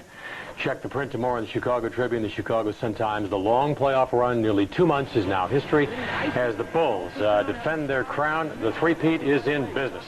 All right, Scottie Pippen in the first half. Nice move by a man who was playing hurt. Yes, he was. I don't know what the report was, what was going on. I was sitting at home before I got in here and just going, well, what happened to his back? What went down? But nonetheless, I like the ball movement at this particular time, and Michael Jordan still rearing him up. Didn't have a great shooting first half, but man, he was the only one really with some offensive surge along with Tony. But Malone was hitting shot after shot, Chet, on some tough shots at this. But I think this man has stepped up to prove he's not a loser. I don't dare anyone in Chicago to say this guy's a loser. This man definitely played his basketball game, definitely stepped up, but you're playing the Chicago Bulls. Indeed, what a move right here. And Chet, before this sequence, you should have seen the battle going on with these two guys. And I know on the other channel, NBC showed it, they were throwing elbows. Real key shots for us. He went to put the Hey, PK, you made the biggest shots for us. Well, let's ask him. Tony, how sweet is this one compared to the others as you're now being doused with champagne as we all are in here? This is the sweetest one. This is the toughest one that we got so far, but it's the sweetest one. Especially before early in this year, they said we are underdogs. When we lost at the last game in Chicago, they said we have no chance coming in here, but we're still the champs. You managed to step up your performance in this championship series. You've taken a lot of criticism. How personally satisfying is it for you to have that now behind you? It's very satisfying for me. That's the way we Croatians are, the survivors. And we're trying to do the same thing, just trying to play my best every time I step on the court. You are one of the few guys who shots on occasion, some good schooner rolls, some flat back fakes. But I tell you, the guy, Ron Harper, hit about 2 or 3 key shots in this basketball game. So here's a good penetration of the kickoff. I thought Isley would bring more to the table than that he did in this series with plays like that. But man, the Bulls stood fast, and I mean, they were right there. And Michael took the shots when he had to take the shots. Like I said, one other person could have stepped up and give a little more defense, or offense, I should say. Maybe it would have been a little easier for the Bulls. When they made this shot, Chet, I thought it was done. I thought it was over. But you never count out Michael and the Bulls. And here's the play. Yeah, slide along. Bye. Little push, though. You didn't notice that, but I'll take it. Michael knows all the tricks, and he knew that was in. You know, you talk about the shot. There's been 3 straight playoffs, 3 straight shots to win the championship. Tony, good block, pushed out. That was it. Boy, that feels good. Man, that feels good. Good for you, Michael. All right, Chicago. Ann Hammond and Southern Wisconsin, sit back and dig it. There is your final. The Bulls win this series 4-2 as we join the former Chicago Bull, his uniform number 4 retired. Here is Jerry Sloan. If we keep the same attitude. Obviously, there's some young players out there, young teams out there that you have to compete with. We're going to hear the same story we've heard for 5 years, that this team's window of opportunity has been closed for 5 years. But I'm going to tell you something.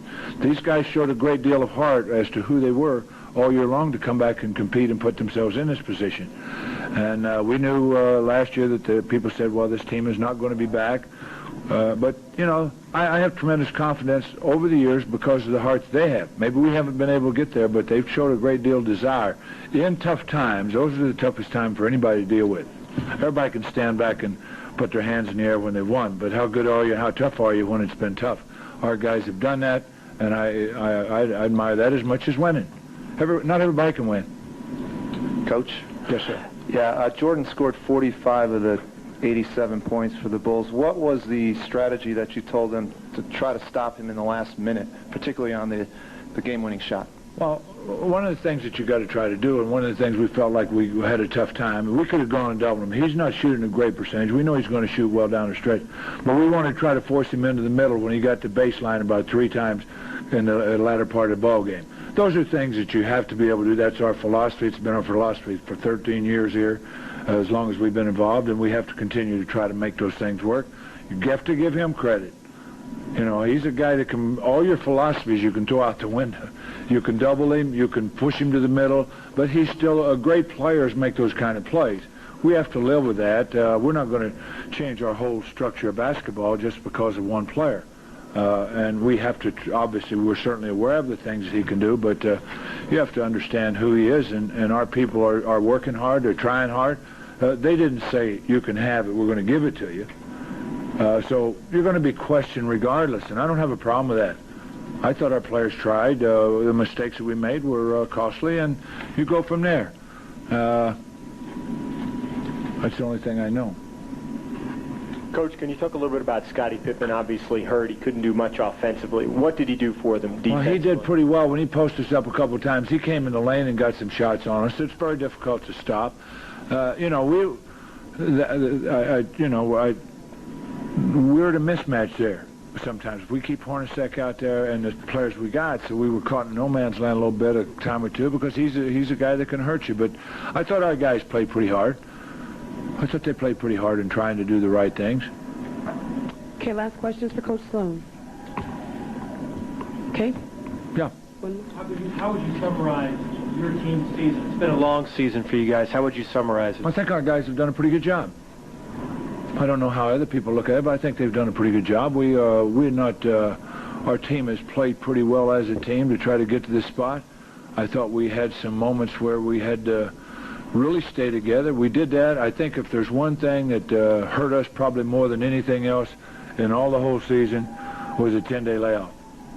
I can't do anything about that. That's the rules. Our guys were playing with terrific confidence and playing with a great rhythm, but that's the rules. You can't worry about that. But I know what rhythm we were in and the confidence we had. And you can't put guys on the floor and simulate a game situation. I don't care how hard you try. We tried as hard as you possibly can, in my opinion, to try to simulate those things, and it just is not going to happen. Players are going to have a natural letdown, a natural drop down, and we took us a while to come back out of that to where we felt like we could compete at another level. And that's part of sports. You live with it, you go home. Thank you. Thank you, Coach Sloan. He is a man who defines the word class. As I mentioned, former Chicago Bull, jersey number 4, first jersey ever retired by the Chicago Bulls, Jerry Sloan. Meanwhile, let's turn back the hands of time. 7 years ago this week, Englewood, California, the Great Western Forum. There was Horace Grant. There is Michael Jordan with a slam off the dish from Scottie Pippen. Now watch Pip with the alley-oop pass to MJ. Michael, take your time. Oh, my gosh. Look at him change hands. The first time the Chicago Bulls won a championship. Number 1, June of 1991. Will you ever forget it? And now number 6 has been wrapped in the storybook. As you go back and reflect on that championship in 1991 and look in this ball club's total picture here in 1998, a ball club that opened up 4-5, at one point was 8 up, 7 down. How will the historians recall this championship team, for example, 10 years from now? Well, this particular championship team that just won this one, I think, is the guttiest one of them all. But I think the lack of, if I not disrespect for anybody on this basketball team, I don't think they have nearly the talent they've had in the first few years of winning this championship. I think guys came in and just gut-checked themselves, and that championship of Michael's, what he believes in, rubbed off on some of these guys. I think people did more than what they're capable of doing. I think the heart and beat and the soul of Michael and ending this game is just, history should be like this at all times, because it just showed what Michael Jordan is about. He would not let this team lose. He kept shooting the ball. This is one time I would agree with him. He had to, because no one else was around. Scottie wasn't around. The only other person I'd like to have seen get involved more in this situation was Tony Kukoc. But to compare the rest of these championships, I think this is the one championship that Michael ended the game on winning shots. Think about last-second shots. It's always been somebody else, not Michael. This was a great one to end. If he comes back, if he doesn't come back, whatever. This was outstanding. Bless you, Michael. Love you. This is it. And I'm happy. I'm ready to run around this room here. This is it. This is the greatest championship of the 6, in my opinion. Van, run like hell. In the midst of distractions, he was a constant. We joined the Zen Master, the head coach of the world champion Chicago Bulls, Phil Jackson. Support them, as tough as they are. They put up a heck of a fight. And it was a fight worth having. I know they're not disappointed because they went down with a struggle and they went down playing the way they play. Okay, we'll take questions. Yeah. You ready? You. You. Phil, there have been reports in Seattle, Denver, and L.A. that all those teams want to talk to you as soon as your season's over. If they approach you, will you have conversations with them? I think they want to congratulate me on the 6th championship, and I'll accept those calls. Thanks. Congratulations. Could you just talk about them opting to single-team Jordan when he hit the game-winning shot with 6 seconds to go? Well, they're so effective with us having Michael on the post. They came from the blind side. They were able to snipe with Stockton down there. We just put him out on the floor a little farther today. Gave him the ball in a space where he could operate. He started taking the ball to the hoop. He did everything. But he had 3-pointers on in. But the reality was it made it difficult for them to find a place to come from and where to go from to lead people. And I can't blame their defense. I would say that the way they played defense on them during the series, they felt they had the ability to control them. Phil Michael said after the game that he would talk about his future decided during the summer. I was wondering if this was the end for him, was this a great way to end it, in your opinion? And how should he be best remembered, you think, as an NBA player? I don't know if I can add to that question, unless you want me to reiterate how great an ending it was. You know, it was just an awesome thing. I think you have to say that Michael's a guy that comes through. He's a guy that always comes through in the clutch. He's a winner, and he's proven it so many times, over and over again. How many times does he have to show us that? He's a real-life hero. Phil, you told NBC that you've cleaned out your office. Isn't it obvious you're not coming back? Well, if I'm not coming back, my office is clean, so it's great. I don't have to make an extra trip down to the United Center and bust it down on the expressway. But the reality is that we plan. This is our last year. Right now, we're just celebrating it as our last year. We don't want to deprive the country or Chicago or even ourselves of this, but we just have to celebrate the moment and enjoy it. Unless something absolutely, unusual comes out of the left field, I don't expect to see us back here again, and what a great run it's been. Phil, did you tell your team late in the 4th quarter to start taking it to the basket instead of jump shots? Yeah, we were tired, and we had them in the penalty situation. We knew that shots were coming difficult for us from the outside, and we just needed to take the ball to the hoop. And Tony and Michael can do that, and they did it. Phil, talk about the adjustments that you had to make offensively and defensively because Scotty wasn't at full speed. That was difficult for us in the first half. We had a lead. We took him out. We lost the lead. We went behind. Scotty was queried in the locker room. Did he think he could come back in the first half? He said, I can't move. We tried to get some stim on him with some ice so he could numb the pain. He got back in the second half, and we were able to do some things defensively that we like to do. Double team on Carl, got the ball away from him a couple times, and do a couple of things that was roving, but he wasn't as active, obviously, as he usually is. And our defense just had to hold us the last stretch of the game because of their efficiency. They're very efficient, and the shooting was tremendous tonight. Okay, this will be last question. So it was the last sequence in the last dance, Jordan with his 2 buckets and the steal. Where does that rank in all the incredible, great Jordan moments that you've lived with him over the years? Well, you got to say it's a winning game. Last year, the 5th game here I didn't think you could top that, the performance he had in that ball game. But I think he topped it tonight. I think it's the best performance ever I've seen of Michael Jordan in a critical game, in a critical situation to win a series. Thank you all. Thank you, Coach Jackson. Michael Jordan will be up next. Trying to define great moments with Michael Jordan is like trying to define Olivier, trying to define Brando, or trying to define the Rolling Stones. How do you isolate one given moment?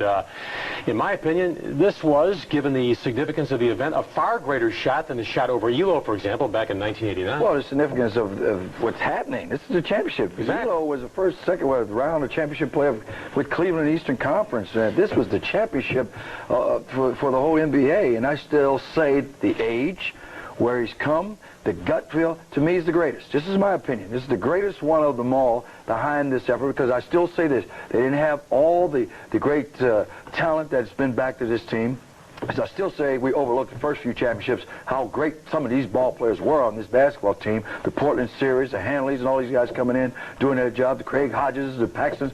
There's a big difference in this basketball team. That's why I give this basketball team the gut check trophy of the world, because they pulled it through. The gut check trophy of the world. He is, of course, the franchise joining the Chicago Bulls back in 1984 after panning Olympic gold. Here is Michael Jeffrey Jordan. Had a crowd that was really energetic and kept them motivated, and you know, we lost our opportunities to win it at home, and we came here. I mean, at first, you know, as soon as the games ended in Chicago, it was some dim feelings and some negative thoughts, you know, and as time went past, I think everybody realized that, you know, if we want that sixth title, we have to go through Utah to get it, you know, and we have to go out there and win it out there. So, I mean, you know, I think those negative thoughts erased very quickly, you know, and it's a great day for everybody, I think. Like a few people in the world face retirement, and so many others caring about the decision that he makes. You mean so much to so many people, to the league, to the other players, to the networks, even to the economy. How do you make the right decision for Michael Jordan, the human being, independent of all of the other people and forces that are tugging on him? You know, it's a gut feeling. You know, it's just a feeling that I have. You know, when I walked away the first time, it was a feeling. It wasn't something someone told me. When I came back, it was a feeling. You know, if and when that time comes where I got to walk away, I hope that because I walked away, no one will look at me any less. You know, and sure, the economy may take a different turn, but I would advise you to invest wisely. And you know, my life has to continue. You know, hopefully I'll put enough memories out there for everybody to at least have some thoughts about what Michael Jordan did in his 13 years or 14 years or whatever it takes, and put some comparisons up there for kids to follow and compare themselves and reach, you know, and that's a part of the challenge. And, you know, I have another life, and I know I have to get to it, you know, at some point in time, and hopefully the fans and the people understand that. Michael, you said last week that this was the toughest year for Coach Jackson as a coach. What about you as a player?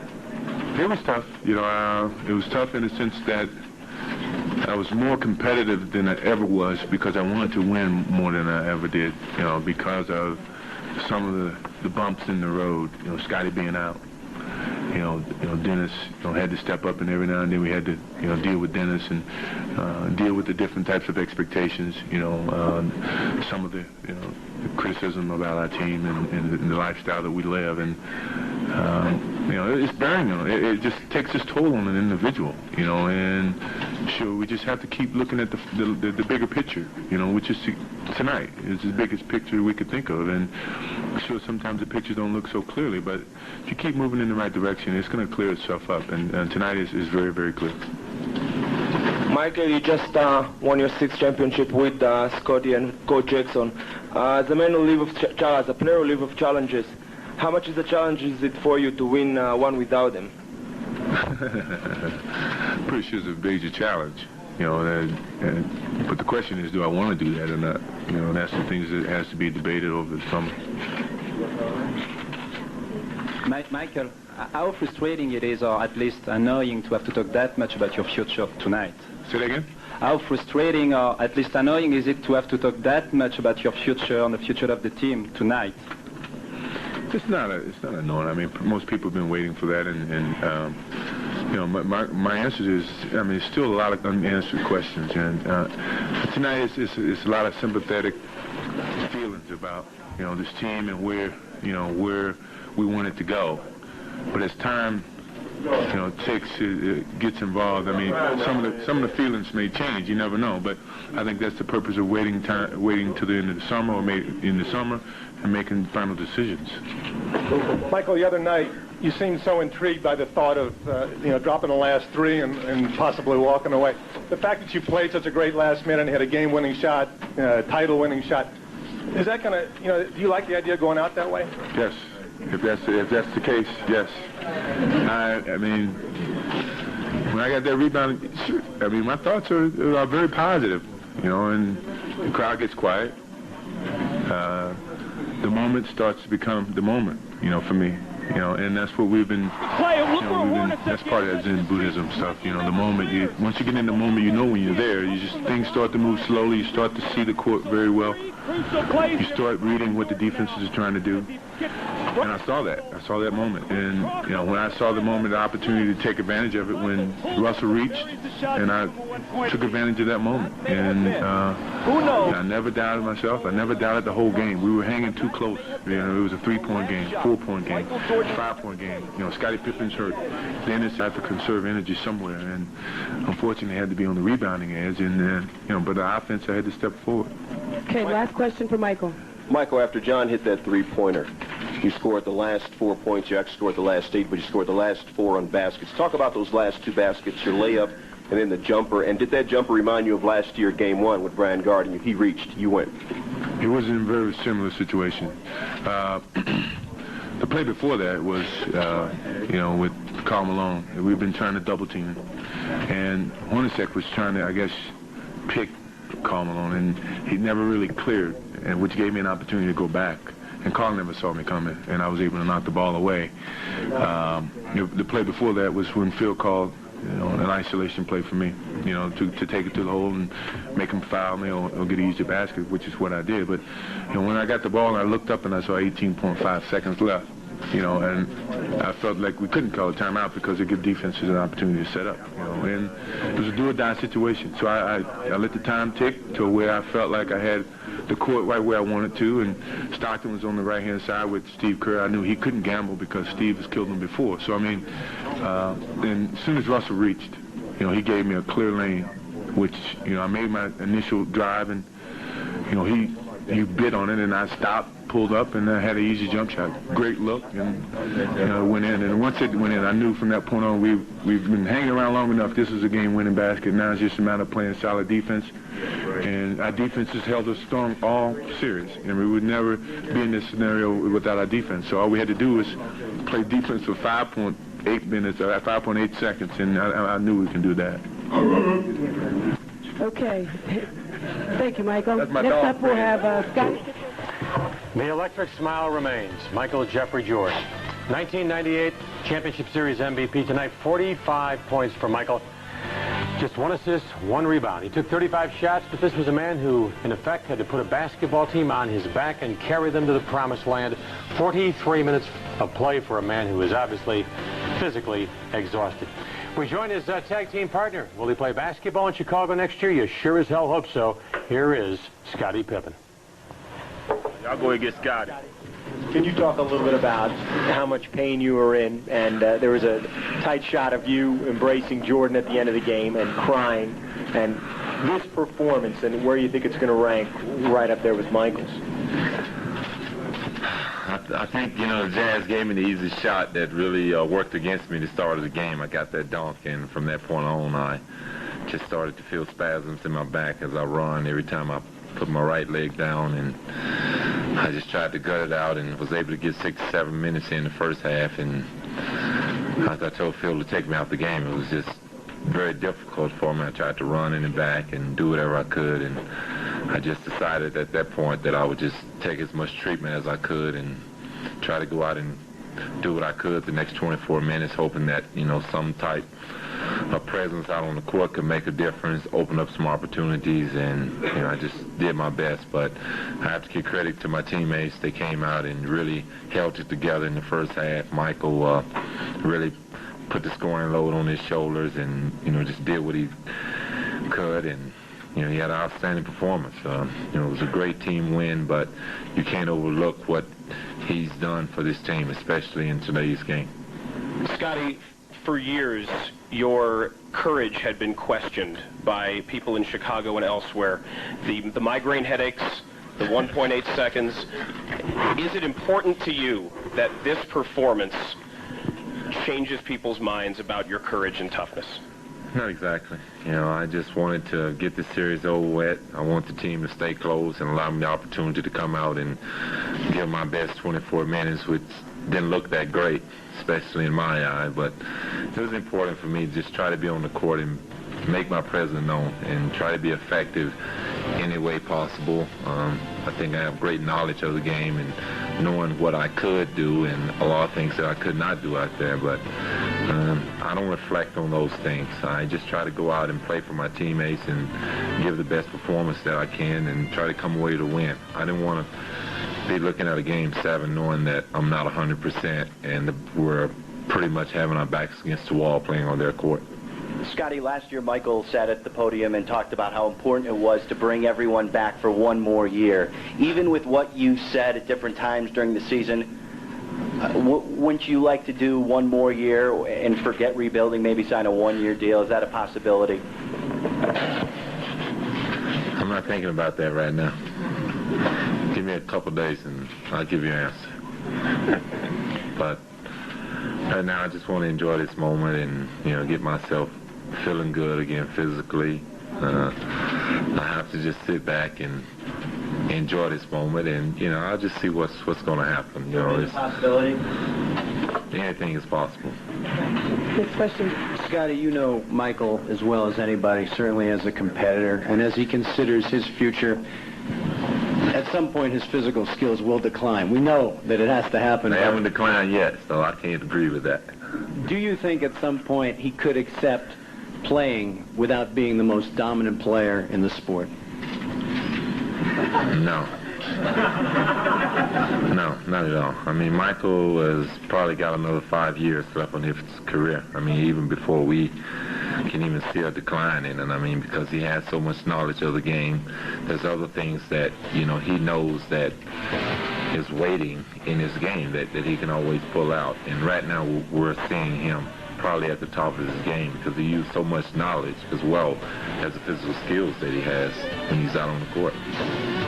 Scotty, I know you don't want to talk about your future particularly, but if this was the end of this particular Bulls group... Who's talking? Right here.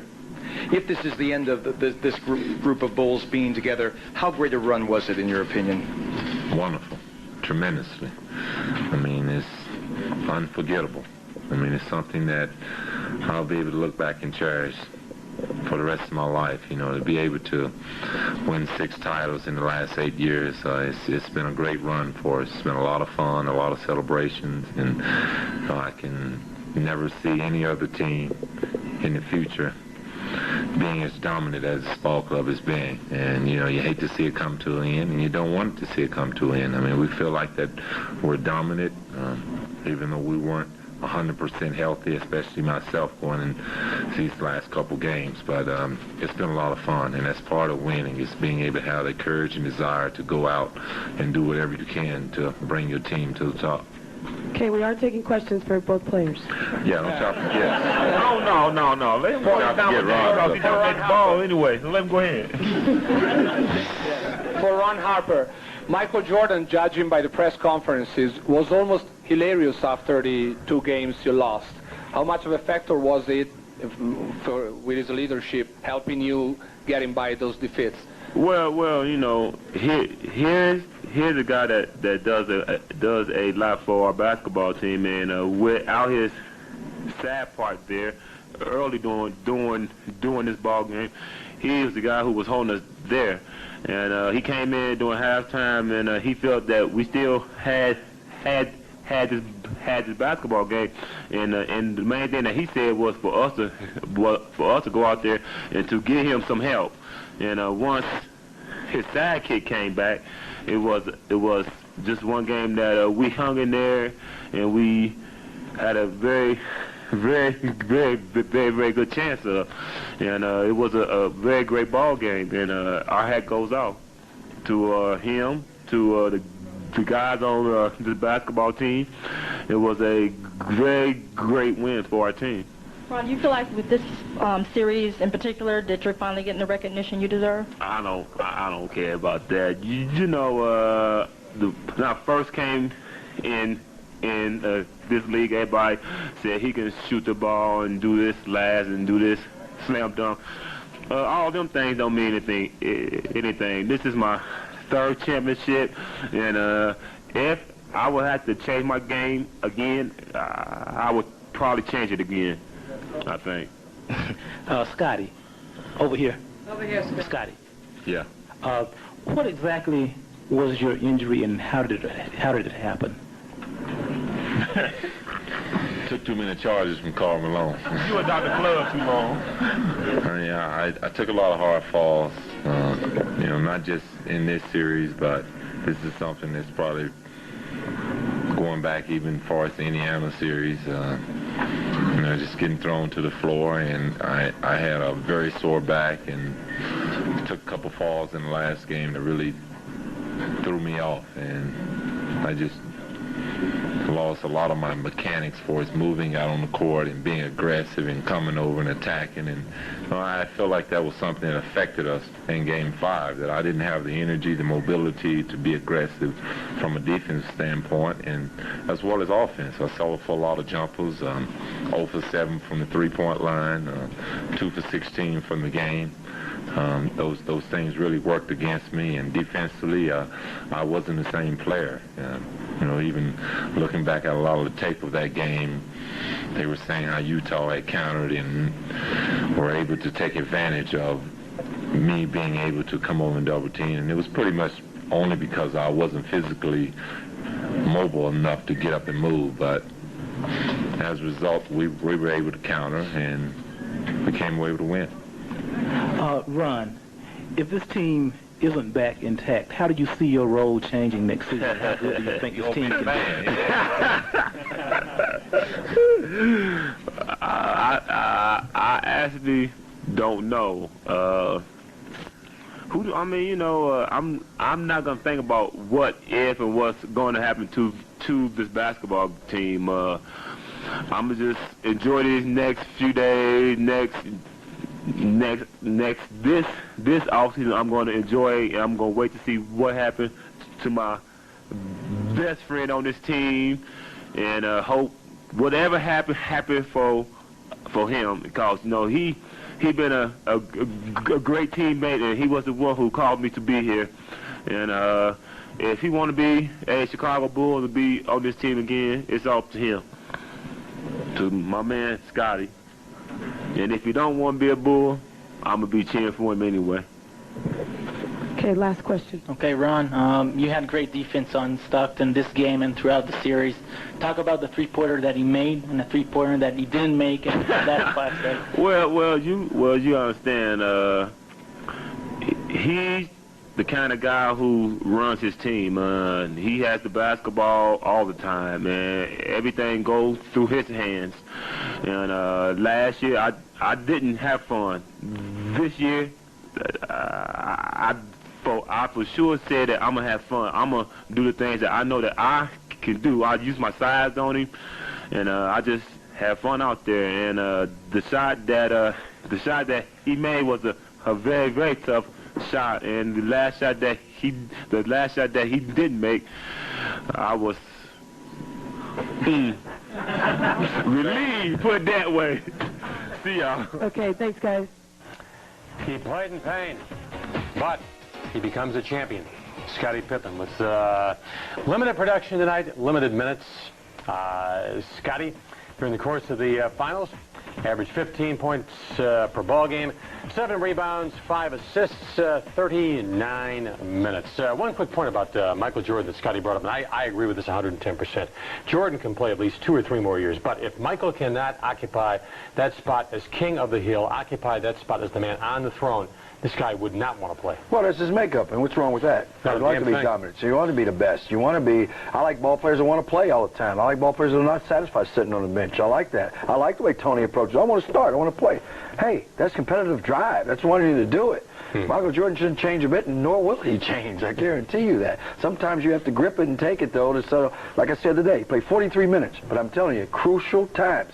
And 5 minutes of rest that he got total in this ball game was so crucial because the smartness and what he does away from that, the rest, is so much more important than you can realize. And only veterans that really want to play this game have their head in the game. And there's a lot of great ones out there that don't have their head in the game. They don't know the games. They don't know the ins and outs or what to do about a ball game. That is why Michael is the greatest of them all, and this just capped it. As far as I'm concerned, this game was just the best. Just absolutely the best.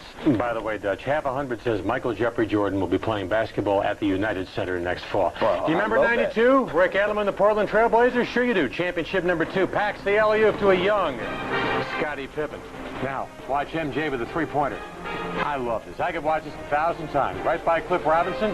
Watch the hands. I can't figure it out either. Hey, stay with us on Fox Sports Live in the Locker Room. Chrysler Plymouth presents Live in the Locker Room, brought to you by the Stars of Chicagoland, your local Chrysler and Plymouth dealer.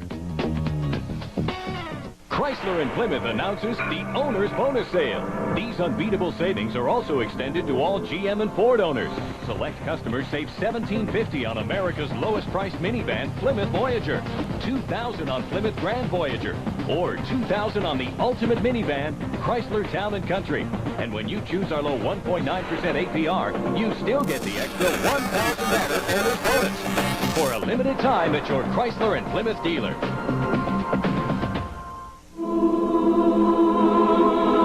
Lift us up, bring it home. Lift us up, bring it home. Lift us up, bring it home. Lift us up, bring it home. Lift us up, bring it home. Lift us up, bring it home.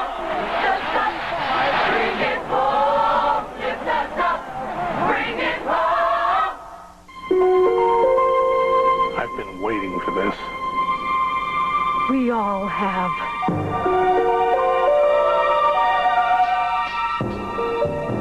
Here it comes. Southwest Airlines introduces another way to New England with new service to Manchester, New Hampshire for just $90. We'd like to remind you, Southwest never serves airline food. You are now free to move about the country. The ultimate Derek Jeter dream date. First you call a girl. Tell her that you're preparing a perfect candlelight dinner for her. I throw in some R&B. I can't cook, so I'll order some food. Tell them to give me the works and put her on my Discover card. Splash on a little cologne. Throw on your apron. The Discover card cashback bonus is the icing on the cake. But what else would she want to do but to watch highlights of us winning the World Series in 1996? It pays to Discover. To apply, call 1-800-IT-PAYS-TO. Accepted where you see the Novus sign.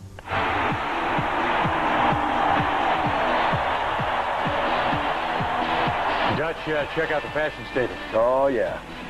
Emblematic of the 6th Chicago Bowl Championship. I guarantee you our guys, Gene and Joe Silverberg over at Bigsby and Carruthers, will move about 3,000 of these this week. Meanwhile, he's not a loser. He's one of the NBA's elite at 50. Pride and joy of Gonzaga. There is Johnny Stockton.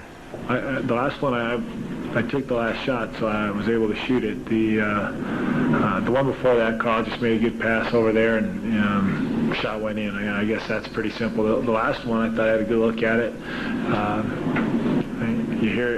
don't think you ever hear anybody shoot the last shot that says I didn't think it was in, but I certainly did. When it came out, that's pretty much it. That's where a shot's supposed to be? It was supposed to be that. It's an option. It doesn't have to be where it comes from or anything like that. I felt confident shooting it. I think most guys felt comfortable with the shot, although I didn't ask them. I didn't pull anybody. And they just didn't go in. Okay, we'll take 2 last questions. Okay, John, here. There's a whole generation of great players that are playing at the same time as Michael Jordan. Is it frustrating, I mean, coming up losing? I'm not talking about emotions. I mean, the whole generation, if you have anything, I don't know. I'm not following your question. How does it feel, I mean, playing and the Jordan effect, okay? I mean, do you feel like you've been made losers because of playing at the same time as you? No.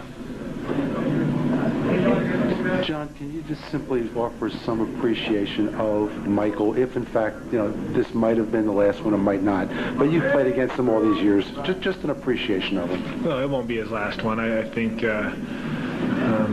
it's been a nice story for everybody here, but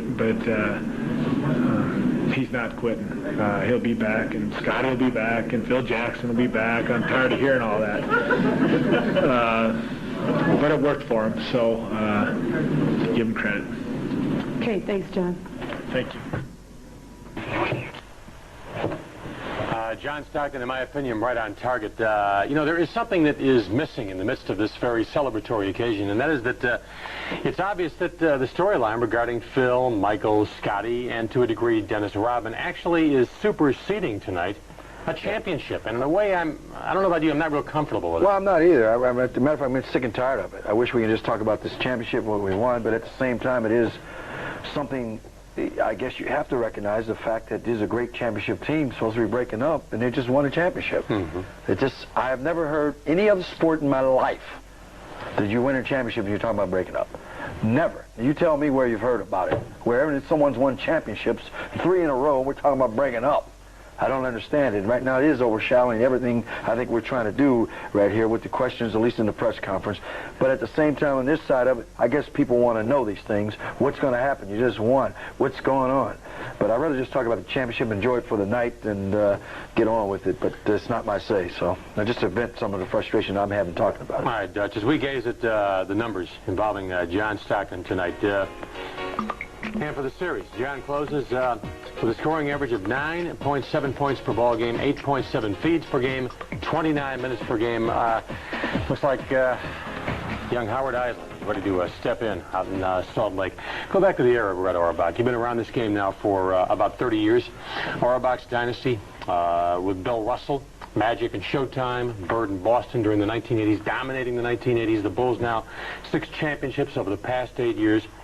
In this era of free agency, in this era of egos, inflated salaries, I maintain that this Chicago Bull dynasty is in fact the equal of what Auerbach produced in Boston. Well, I think, in my opinion, this is the best dynasty ever. I don't care about the Boston dynasty and all. They did it in a couple rounds in those days. They did it with less teams. They had better, I thought, more talent on that particular team at the time they did it. Not to take anything away from the Boston Celtics at all.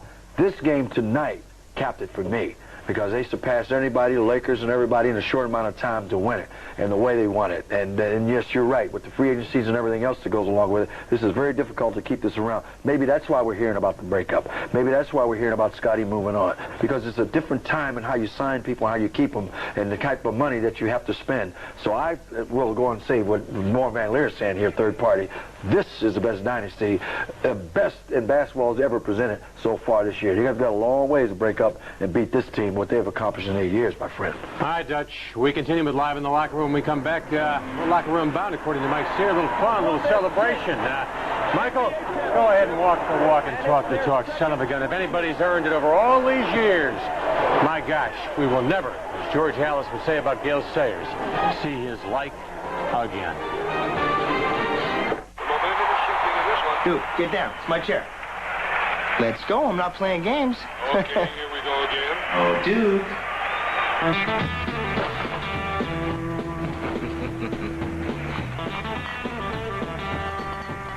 Got him right where he wants it. Just a bit outside. Hey, those dog obedience classes really paid off. Suddenly I'm overtaken by thoughts of the fire. I hear Peter Novak's thundering heartbeat as he motors downfield with defenders in tow. I hear Roman Kozetsky's lungs contracting and expanding.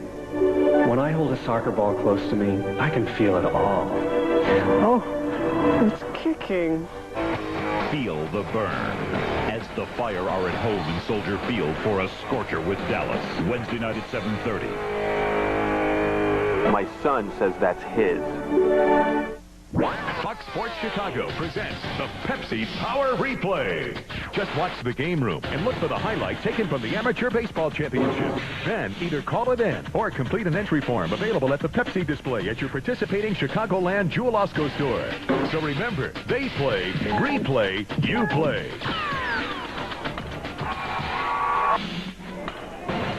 Watch and win starting June 22nd in the game room, only on Fox Sports Chicago.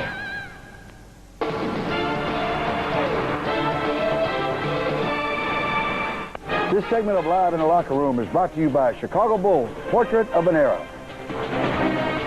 You tell me the move can't sell the product. He can sell that product. Where's my 20%? All right. Hey, you know he's not the most popular guy in the world, but he can say to himself, I've got 6 championship rings. Eric Collins with the Vice President of Basketball Operations for the Chicago Bulls, Jerry Krause. Yeah, thanks a lot, guys. The mastermind behind what we saw in the Bulls on the floor today. Jerry, is the 6th time any different than the first 5? It's very special. They're all special. Just very, very special. And I don't know that you ever rate them. You just hope you can do it again. That's all you worry about. Jerry, you've seen so many basketball games in your lifetime. What was going through your head? 5 seconds remaining in the ball game. The Bulls have the basketball. Well, my stomach was doing somersaults, and I was praying, and because I know that John Stockton's an unbelievable shot maker, and I know that Jeff Hornacek is, and I know that Malone is, and 5 seconds is an eternity, and it just so many things could happen, and luckily it worked out for us. And Michael made that great shot before that, and just he was unbelievable, and Scotty was unbelievable, and Dennis was unbelievable. Just a great, tremendous effort. Do you ever grow tired of seeing what Michael does in the last couple of moments of a ballgame? What makes him so different than everyone else that he's able to do it on a consistent basis? Well, he's the best player in the history of this game, and certainly he has the ability to do things nobody else can do, and he's certainly the fourth quarter of games. There's never been anybody like him in the fourth quarter, and I knew when he missed those shots. I said, doggone, he's going to make a couple at the end because he's not going to continue in the fourth quarter. He's going to make shots. And I've seen them all, thank God, and there's nothing like Michael.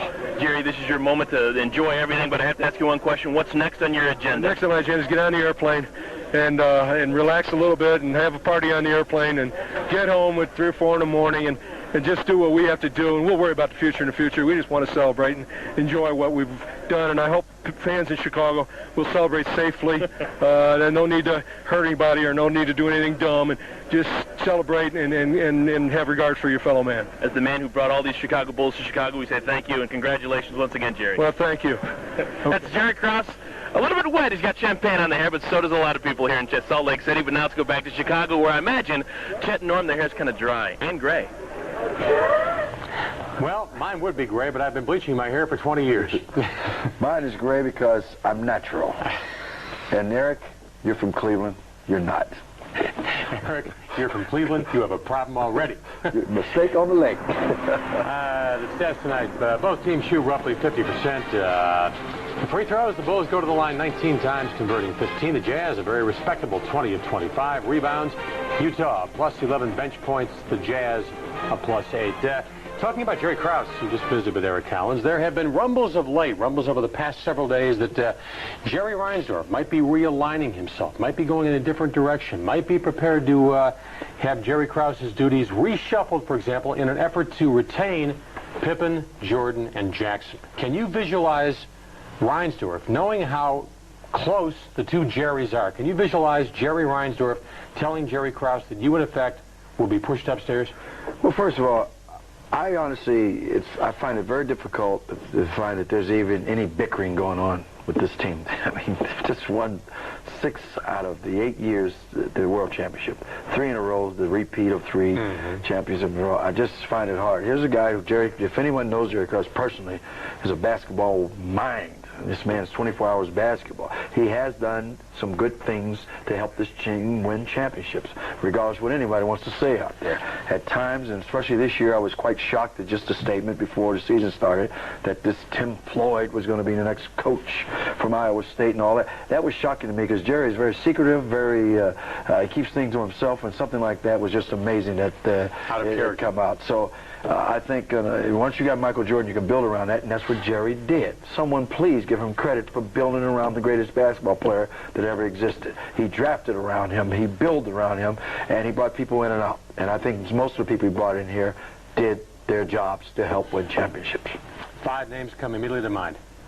Scottie Pippen, Horace Grant, Craig Hodges, Brian Williams, Dennis Rodman. Cartwright. Bill Cartwright. That's 6. All Jerry Krause acquisitions. Phoenix in '93, Scottie Pippen with a jam, and will you ever forget this shot?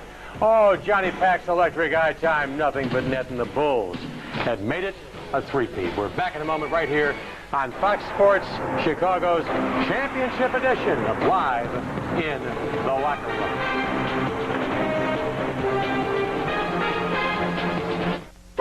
Tarantulas, colors are poisonous. Napoleon was short. You can't get a Mercedes for anywhere near $40,000. Fact is, tarantulas are harmless to humans. Napoleon was tall for his day, and there are 5 Mercedes between $30,000 and $41,000. Hey, you learn something new every day.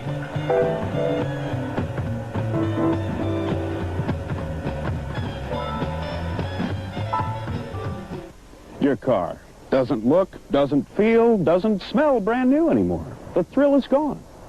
Get it back with new vinyl. New vinyl conditions, restores, and protects vinyl and leather. There's no mention this. If you're scoring at home, you're quite right.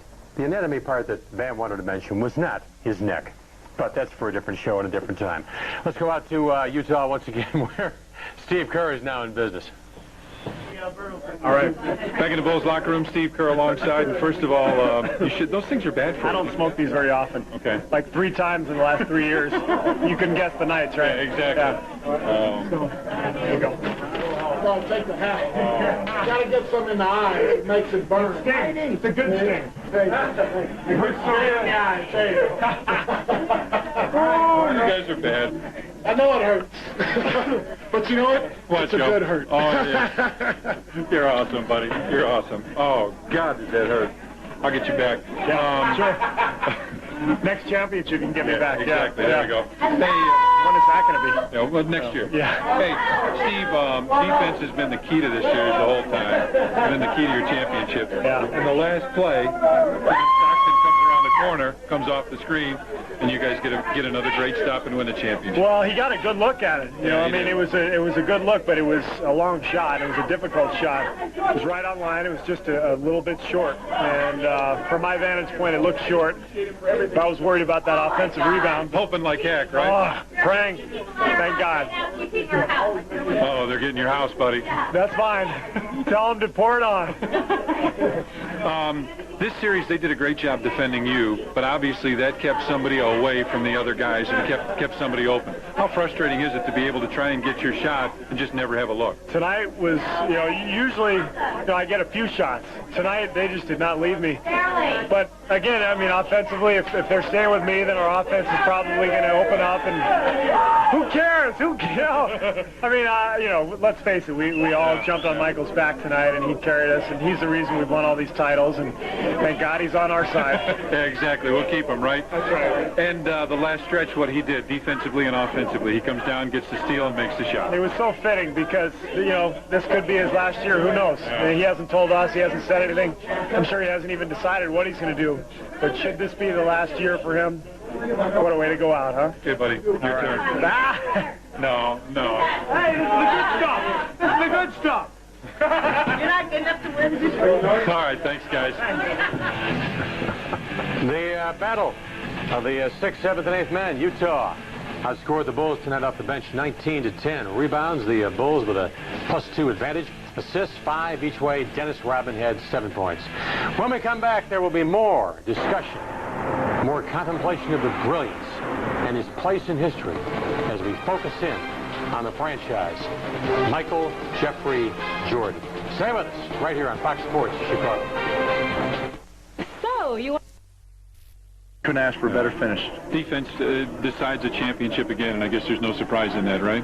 Definitely not. I mean, defense is what I'm sure you talk to any coach in the world, and they'll tell you defense wins games for you. And our defense tonight was great, and we did what we needed to do when we had to do it. And you guys now get a chance to go home and celebrate in Chicago in style again. Yes, we do. And, it's going to be a lot of fun. And we got a long flight home. Lord knows what's going to happen on that plane. But, it's just been great. And it's outstanding. Sorry we couldn't do it back in Chicago, but, it's great. We did it for Chicago, and it's here, and it's number 6 for us, baby. Let's get it all the way. All right, partner. Thanks. Thanks, Billy. Bill Wennington, we're going to get a look at the numbers on the mailman, Karl Malone. They're interesting numbers, but, Dutch, they are deceptive for one reason.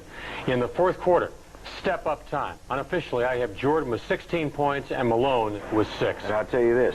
You better credit Dennis Rodman. Maybe Malone scored a lot of points during the whole course of the game, but if you stick with the sticky defense and you stay in his chest, stay right there for 48-minute game, as I always say, down the stretch run, a lot of times you are tired. You can't get the shot off. Dick Mott has taught us that for years. Just stay with the defense. Stay on him. I don't care if a guy just don't get frustrated if he's hitting early, because if you keep that same defense of approach and that same energy level all through the game, down the stretch run, most of the time, you're not going to get that shot. It's not going to fall for you at that particular time. And I like to say maybe he didn't get the looks he did down the stretch run. He didn't get the ball. He didn't receive it because we were working on Stockton a little bit. October 3-1, 1997, he was at the Fleet Center when this journey began with a loss against Rick Pitino. The Boston Celtics recall that ball game, Bulls leading by 20 after a quarter. And now tonight, he is part of the championship celebration in Utah. We rejoin our buddy, the slam dunk man, Eric Collins. Talk to me, partner. Yeah, Chet, you're off by a couple of weeks. It actually all began in Lawrence, Kansas. Remember that preseason game against the Seattle Supersonics in the middle of nowhere?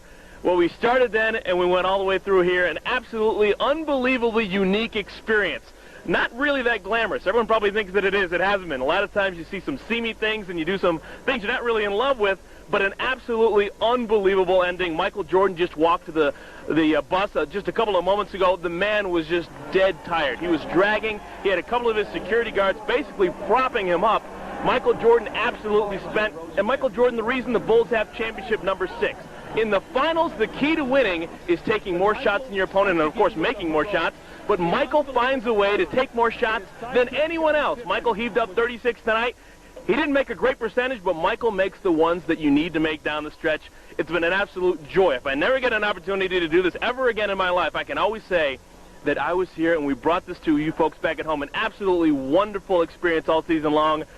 The Chicago Bulls, once again, are world champions. Right now, I'm probably supposed to say something eloquent, try and wrap this up, something witty or historic. But all I can really say is for the 6th time in 8 years, the Chicago Bulls are world champions. Chet, that's the story here at the Delta Center in Salt Lake City, Utah. I have nothing left to say. Back to you guys in Chicago. Eric, great job. Go have a belt. You know, though, he brings up a very interesting point. Eric's putting on a little weight this season. We got to teach him how to eat on the road. Eric began the season at about 175, and he's now about 192. I hear you. I've had the good fortune, as you know, going back to 71 to be part of a championship team as a broadcaster with Milwaukee. Then in 91, I had radio over at MVP with the Bulls when they won championship number 1. This is now the 3rd championship where I've had a broadcasting part. And think of all the guys in this racket who are around this league 30 years, never get a crack to enjoy what you and I have enjoyed this year. I've been with all of them. How about that? You know, Spot played in 91, the first part when he first started. Okay. But from that point on, I've been right here. Proud to have been here. Happy to have been here to witness this, whether you like what I say or not. This is the World Champions. I'm proud to be a Bull, whether you like it or not, and think I'm saying the right things or not. This is absolutely a privilege, a pleasure. And I'm like Eric, I don't know what else to say. But the Chicago Bulls are 6 times world champions in 8 years. The greatest basketball team ever to me. Now, I'll say it for him. During the years he's covered the Chicago Bulls, Norm has redefined the phraseology. If you had to pay, if it wasn't free, even though down a few points, but of course Scottie Pippen having to leave with that back problem. Yeah, no question. The first half was definitely close. I really thought Utah had a great chance of winning this ball game, particularly when Scottie Pippen went down, but they really didn't take advantage of his absence. Michael Jordan stepped up big time for the Chicago Bulls. Karl Malone and crew really couldn't move ahead and get this game open about 10 or 15 points, and then Scottie Pippen came back, and his presence alone really encouraged the rest of the Bulls to start collectively playing some solid defense and holding the Jazz to a low percentage in the 3rd and 4th quarters. And then the Jazz did not come through in the 4th, and Michael Jordan just really took this ball game from the Jazz tonight, no question. Well, stay put, James. We'll get more from you. Talk about that second half in just a few minutes. That's what we're going to look at right now. All right, Jazz I've got and the Bulls. second half. Let's check it out and see what happened. 3rd quarter, Pippen getting loose, decides to give the 3rd quarter a go. Meanwhile, things get physical. Look at Rodman and Malone, an early start in their wrestling career, knocking each other around. All we need is a ring here. They keep getting up, they keep going down. In the end, bodies on the hardwood. Malone happy because Rodman gets the foul. After things would settle down, Pippen hurting, puts up a miss. What's the defense? Rodman worms it in, and we're tied at 59. Moments later, Pippen says, I can't do it, leaves the game again, would sit out the rest of the 3rd quarter, time running out in the 3rd. Howard Isley finds Adam Keefe inside for the bucket. Malone is loving it on the bench. Utah led by 5 after 3. 4th quarter, Rodman looking to pass, says, hey, wait a minute, I'll take the shot. Dennis, you scored. Yeah, I know, you're going to Vegas. All right. All these years in the NBA, he's still surprised when he puts one in. Bulls down by 1. Then what? More drama. Pippen returns to the game for the pivotal 4th quarter. He would have an impact. Down by 3, Pippen kicks it to Kukoc, who kicks it for 3. We're tied at 70. They weren't done. Jordan, making his moves, rolls off a Pippen screen and sticks the J. Bulls take their first lead of the second half by 1, but the Jazz have an answer. Stockton uses Antoine Carr's screen. Boom, buries the J. Utah goes up by 3. Chicago coming back. What a battle. Pippen turns and hits the J with the sore back. He's unbelievable. Pippen in pain. Bulls down 1. Utah says, give it to the mailman. Malone pulls up alone, delivers the J. Jazz in front by 4 now, 83-79. Under a minute in the game, tied at 83. Stockton, unbelievable. From three-point land, it falls. And the Jazz are up 3. I can't take much of this, Lionel. Under 40 seconds to play. Jordan driving through traffic, gets the layup. Behold his glory. And Sloan is sweating. Jazz look to respond. Malone doesn't see Jordan coming at him right there. That's a steal. Chicago is back in it. Under 10 seconds to play. Bulls down 1. Uh-oh, it's in Jordan's hand. Pulls up. Oh! Chicago with the lead! With 5.2 seconds left, Jordan buries it. Bulls up 1. Utah with one last shot. Stockton takes the inbound pass, puts up the prayer. It comes off. Oh, on his home court, the heartbreak. It's no good. Chicago wins their 6th NBA championship, 87-86. The season is over. Second, and look at the celebration. Look at Pippen. He is overcome with emotion. A long season, hard fought, and there's the mailman, Karl Malone, dejected. Jordan and Phil Jackson, there's the picture. There's a lot of love there between those guys as they make it happen. 87-86, the three-peat, 6 championships in 8 years. Unbelievable. Jordan with 45 points in the bucket. What can you say? Well, MJ wanted this one. This one was going to be special. Could be the last one, so he ties it up with 2 free throws. He ties it up again in the last minute with a layup, and then the steal, and then the game-winning shot. Unbelievable. James Worthy, talk about Michael in that fourth-quarter performance. A lot of momentum changes in the second half, guys. Karl Malone and Michael Jordan show no question these 2 leaders were not going to let their teams die, but Michael Jordan really coming up strong in the second half. Scottie Pippen back with the back really gave them a lift, but Michael Jordan really hit some key buckets for these guys, and then down the stretch under 40 seconds with that big steal against Karl Malone. And I guarantee you Michael Jordan had been looking at that play all night long, waiting for the right moment to make that steal. But the guy really, you know, he may go down as the greatest players ever played the game. I played with Kareem Abdul-Jabbar, and statistically Kareem Abdul-Jabbar has a lot of stats, but Michael Jordan, for what he's done for this dynasty of the Chicago Bulls, it's remarkable. There's no question about it. We'll be talking about it more later on. Yeah. Interestingly enough, Jordan said of all the championships, he said after the game, this was the toughest one. I'm kind of surprised to hear him say that, but obviously they don't get any easier, and this is a hard-fought battle with the Jazz. Well, a lot of parity in the last 2 or 3 years. These guys won 5, you know, fairly easily, but this one, you know, they had to really go after this one, and I think defensively that's the only thing that held them up, because teams were catching up to the Chicago Bulls on the offensive end, holding them to 40, 39% shooting sometimes, particularly the Jazz. But this team really came together defensively, as you saw Michael Jordan with the big steal, and then his offense speaks for himself. So 6 championships, can't say anything about that. All right, James, thanks. Stay right where you are. We're not done with you yet, but right now it's time to head to the big party. Yeah, there's an open bar in the Bulls dressing room right now. For more from Utah, let's go back to the Delta Center and join our own Kevin Frazier. Thanks a lot, guys. In this case, 6s are wild. In his 6th game, 6 finals, Michael Jordan delivers the 6th title for the Bulls, and for the 6th time, he is the MVP of the NBA Finals. Incredible performance by Michael Jordan tonight here in the Delta Center. Welcome inside, guys, and let me just tell you something. It's one of those moments where you have to step and almost catch your breath, because Michael Jordan, phenomenal. In the 4th quarter, 16 points overall, 43 minutes, he scores 45 points, and let it be said that Michael Jordan willed the Bulls to this victory. When Scottie went down, Michael did not panic. He rested at times, but he just carried this team to their 6th title. And afterwards, you saw how emotional and excited not only Michael was, but Scottie and all the Bulls, because I think that a lot of people here thought that this one is over. Let's start with Michael Jordan, though, and that last shot, the one that he hit over Brian Russell, and what was going on through the player president's mind as he took that final bucket.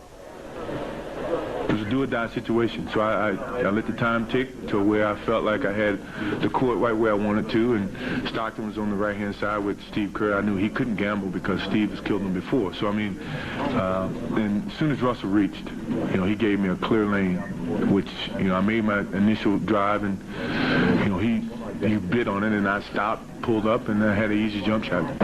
Unforgettable. I mean, it's something that I'll be able to look back and cherish for the rest of my life. You know, to be able to win 6 titles in the last 8 years, it's been a great run for us. It's been a lot of fun, a lot of celebrations, and you know, I can never see any other team in the future being as dominant as this ball club has been. How difficult is it? Well, as you might expect, I'm not real open with my emotions, and it's not a pleasurable experience, I can assure you that. It's a lot of work to put in and end up like this. You look at the numbers, and simply put, it was Michael Jordan versus the Jazz. He scored more points, took more shots, and hit more free throws than the rest of the Bulls combined. In other words, that's why he is the player president, Michael Jordan. Phenomenal tonight. After the game, our own Van Wright working the hallways, and he caught up with Michael. This one the toughest ever? The toughest. You're okay? But, I mean, it happened. We had to work hard for it, and I think people are going to look back at this and say it's very gratifying to finish this off the way we finished. What was the mindset with Scotty's physical condition? I was nervous. I mean, I didn't have no choice. I had to step my play up. I had to, you know, I felt like everything fell on my shoulders, and, you know, offensively I had to, you know, be the push a little bit, and, you know, I became more aggressive. I shot the ball a lot, but if I didn't shoot it, who else was going to shoot it? Were you thinking just save it for the fourth quarter so I can have some energy to go? Yeah, I told Phil, I said, you know, I really have to conserve some energy. I know offensively you're going to ask me to do a lot, and I want to be there whenever I need to. Where's this rank with the others, pal? The top. The top. Outstanding. All right, back to you, Kevin. There he goes. The man. Yes, indeed. There is the career of the player president in 13 seasons, 10 scoring titles, but you know what? Forget all the individual accolades. Look at the titles. 6 titles for Michael Jordan. And sure, there are people who say Bill Russell, the greatest winner of all times, but now you all of a sudden have to start thinking about Michael in there along with Bill Russell. We bring in our NBA analyst, James Worthy, and James, simply put, Michael outstanding tonight. There's no question, Kevin. I played with Kareem Abdul-Jabbar. I don't remember Bill Russell that well, but Michael Jordan definitely stepping way beyond these two players in a time, in an era where the talent and the parity is so great right now, and you know, this guy just got the job done for the Bulls. No question, Kevin. Hey, James, what will you have for us in the Fox Scope? Well, Kevin, we got to talk Michael Jordan and all his great play, kind of show you how the game went. Karl Malone, Michael Jordan, a lot of momentum changes in this ball game, the big key plays defensively and offensively. And then we're going to talk about a couple of controversial plays, you know, a couple of shots that weren't allowed for Chicago. You know, the one where the ball Howard Isley shot, boy, 5 points. Could have been gone Utah's way, no question, Kevin. So we'll take a look at both of those situations a little bit later in the scope. Thanks, James, and I'm sure one of those shots you're talking about, Howard Isley's 3 that was disallowed in the first half, that could have loomed large. Plenty more coming up from here. We'll hear from Scottie Pippen. We'll hear from Karl Malone. So we will take care of business from the Delta Center. Michael Jordan smoking this victory cigar. Now, I wonder if that's the cigar that I gave Michael. Anyway, will he make a run for number 7? We don't know. But right now, let's go back to Brad Good at the Fox Network Center. All right, Kevin, thank you very much for all your hard work there at the Delta Center. Of course, we will have much more for everyone on the Bulls' victory. Meanwhile, let's talk a little baseball. Hideo Nomo looking for a big change. Saw him missing shots in that fourth quarter. Down the stretch, he missed some jumpers, but then when he was matched up on the kid, Brian Russell, he knew he could hit those, and he had 2 against him. Well, Russell reached for the ball, and that allowed Mike to get open. But, you know, as I was sitting around the studio watching the game with all of you, everyone was like turning to me saying, what's going to happen? What's going to happen? And I told you, if it's a seesaw game, then the Bulls have a chance. And everybody said, oh, no, they're not going to win, they're not going to win. But it was a seesaw game, and if it is a seesaw game, you bet on Michael. On that last play, as Jordan sneaks around the other side and grabs the ball out of Malone's hands, is that a kind of a planned defense?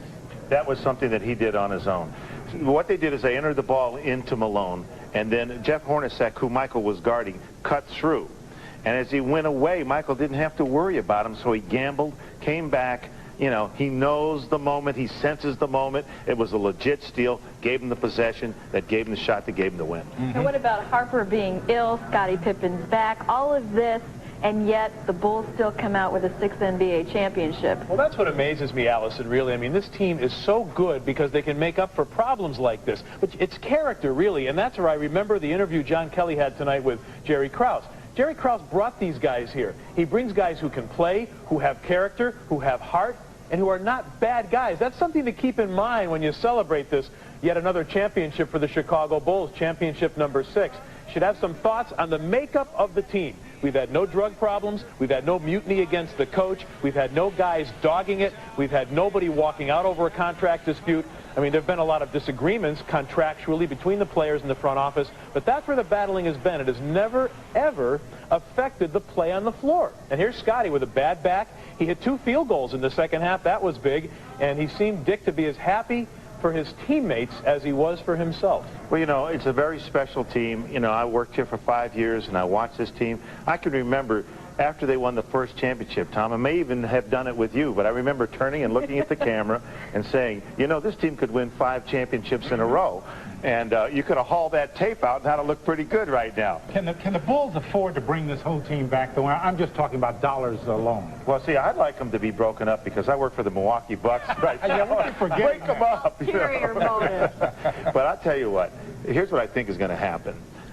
I read an article in Fortune magazine, and it said that Jordan affected the global economy by $10 billion. Do you think that if he says he wants to come back and Scottie says he wants to come back, that the Jerrys or anybody's going to stop them? I think you'll see them together again. Unfortunately for the Milwaukee Bucks, they're still the best team this year, and I'm afraid they would be the best team next year as well. Warner, if I could mention, I did speak with Jerry Reinsdorf last night. He refused comment tonight, but I got him on the phone last night. He denied the published reports that he's already gone over the player payroll budget with Michael Jordan this week, said it never happened. He would never do that during the finals when Mike is trying to win games. But he did say he will sit down with Scottie Pippen and get some of that done, but he denied the reports that something's already in the works. Not yet, but they better get moving fast. Well, I like the idea of the NBA just chipping in since Michael seems to pack the houses everywhere he goes. Yeah, as a matter of fact, we're passing the hat back there, hopefully. Right, thanks. Okay, well, there's some thought that the league really wants Michael in it, of course. So much so that they're saying that Dig Eversole from NBC is trying to get into the mix and say, hey, look, you mean this much to not only your team and your city, but to the league and the global economy as well. Uh-oh, well, when Right. the suits are in it, then something's going to happen, I'm sure of that. Coach Versace, Tom Scher, thanks so much for your perspective. Let's take a short break. We'll be right back. Jordan did not have the shot.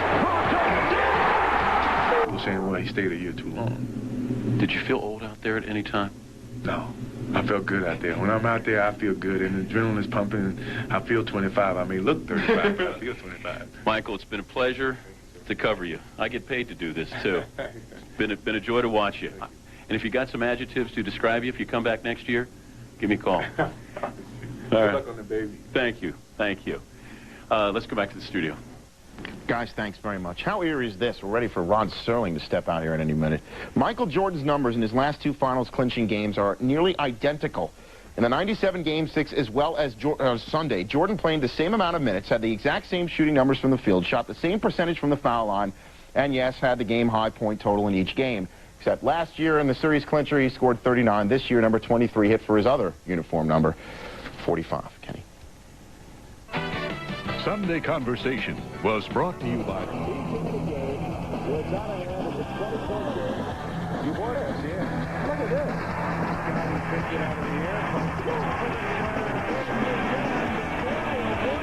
Here's Scottie Pippen once again, electrifying this crowd with his defense.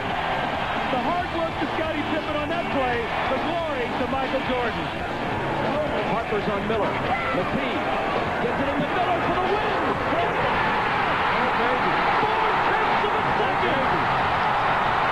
Although our players felt like it was Munich 72 revisited, they had many, many opportunities they didn't deserve in that ball game. Harper shoves it back in his face. Here's a 3-on-1 break. Hello. It's Michael. That's the guy to watch. He stumbles and loses it. McKee has it. The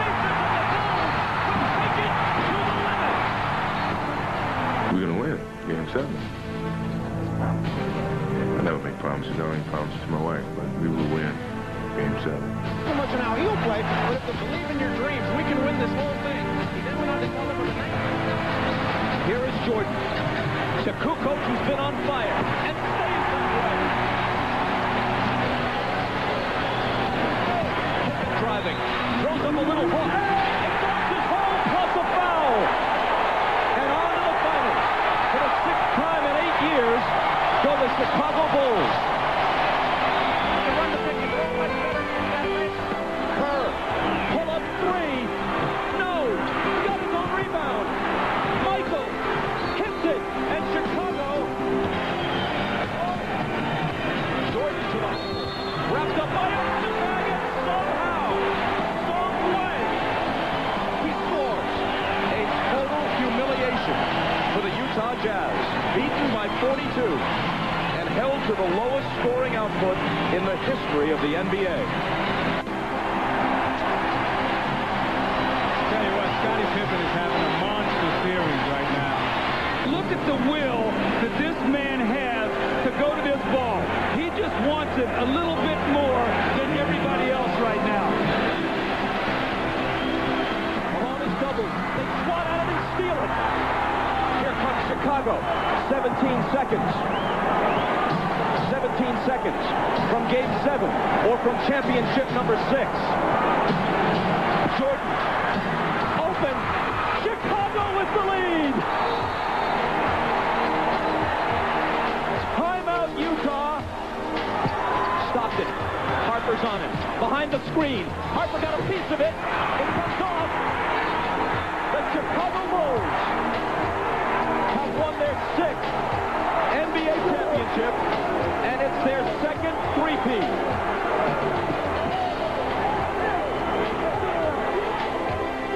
The 1998 NBA champion and a team for the ages. Congratulations to this team, to this organization, to its fans, and to these great players.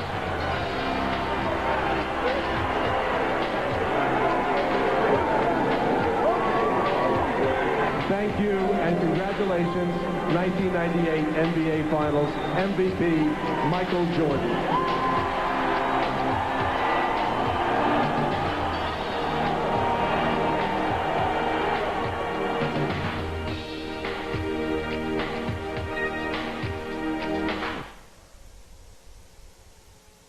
We've been working hard all year to bring the championship back to Chicago. We're not there yet, so we'll still count on all of your support. Rodman shoots from the head of the key and connects. Even he has. This whole run has taken a lot out of him. Say that again, Jake, please. I was told by somebody close to the Bulls that Phil Jackson is just exhausted, that this run has taken a lot out of him. I think that it probably has. You know, coaching is so difficult because you're sitting there agonizing through every play like all the fans are, and then they put in, we don't see the hours and hours and hours they put in looking at game films, and so it is a tireless, exhausting job, and Phil obviously has done a great job. He has some physical problems too.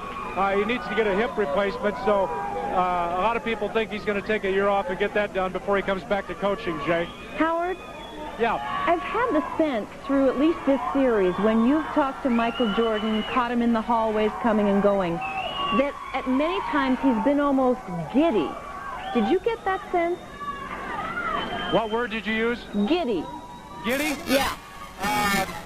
Tonight I didn't get that sense. No, but earlier in the series when you talked to him. Tonight he just seems, I think, relieved as much as anything at this point. But very happy again.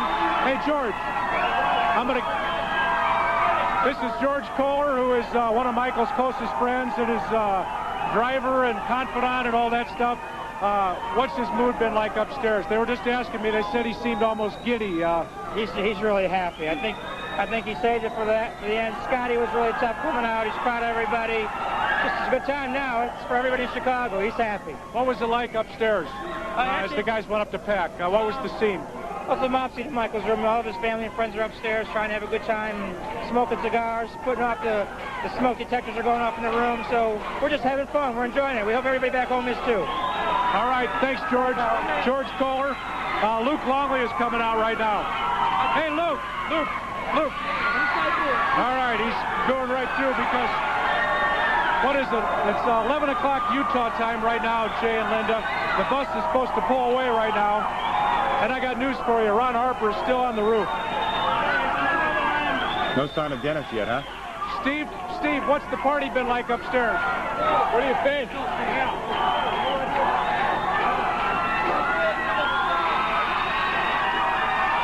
Howard, I don't know how much louder that crowd can get. Right behind Steve Kerr. CT is one of Michael's security men. So he's enjoying this thing too. Come here, CT. CT, how's Michael doing?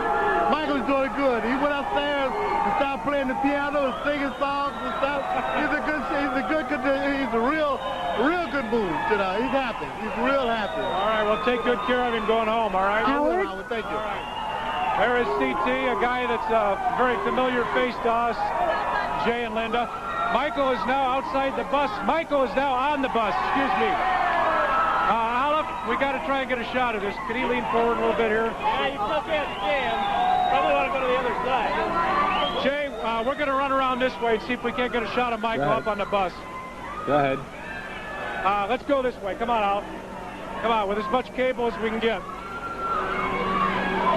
You got to understand, moving around in a crowd like this with a camera attached to cable is the most difficult thing, and that's Alif Muhammad, who is Howard's cameraman there, I believe, who is somehow getting that cable stretched out and over to that side of the bus so Howard can find Michael. Take a look inside the bus. Come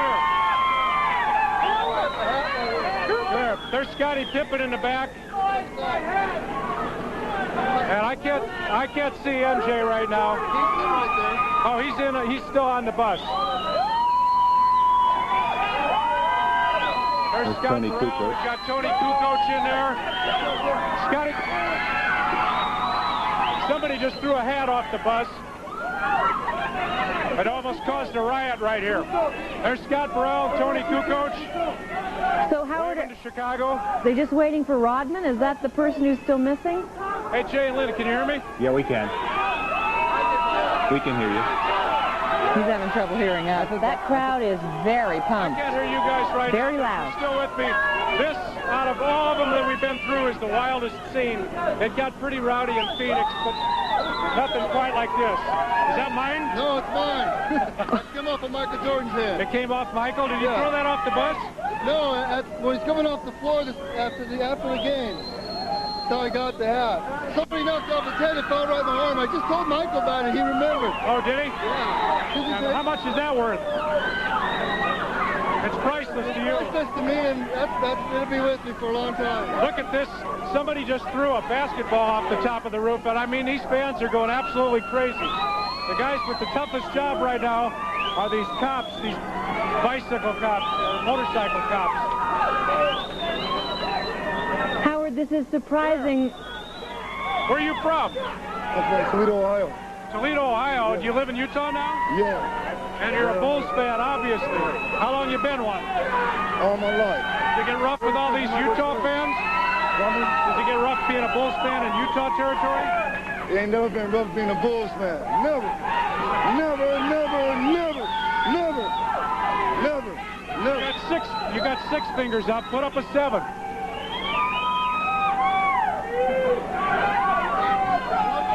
7, 8, 9, 10 maybe.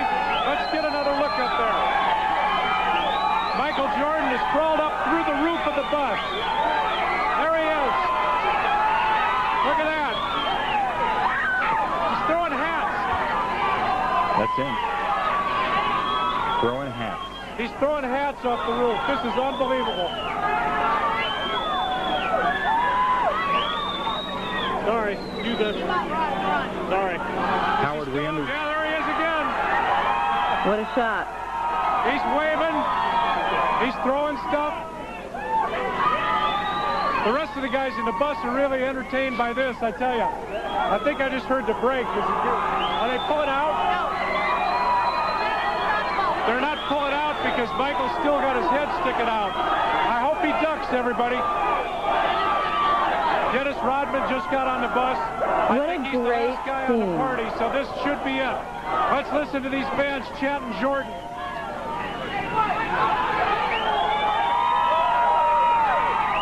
He's gone back to get some more hats to throw, I bet. He's dancing with a cigar, and there they go. Michael Jordan pulling out of Utah, victorious again. What a picture. You couldn't want a better send-off even from here, I don't think. He's still got his head sticking out the top. Howard, Dennis Rodman did get on the bus, we're told, so now the cast is complete. On top of the world. Universally popular, isn't he? Because I'm going to tell you something. These aren't all Bulls fans around me. There are a lot of Utah Jazz fans, but they're all Michael Jordan fans, even though he buried the shot. There he is now back in the bus, taking his seat in the back with Scotty, giving us a wave. Scottie Pippen right with him. If you look at that picture, it's such a happy scene. You hope at this point that it's also not kind of a sad scene, and that it could be the last time that they're together as teammates. I hear the sirens roaring as they lead the Bulls bus out. And they're on their way home, Chicago. Champions again.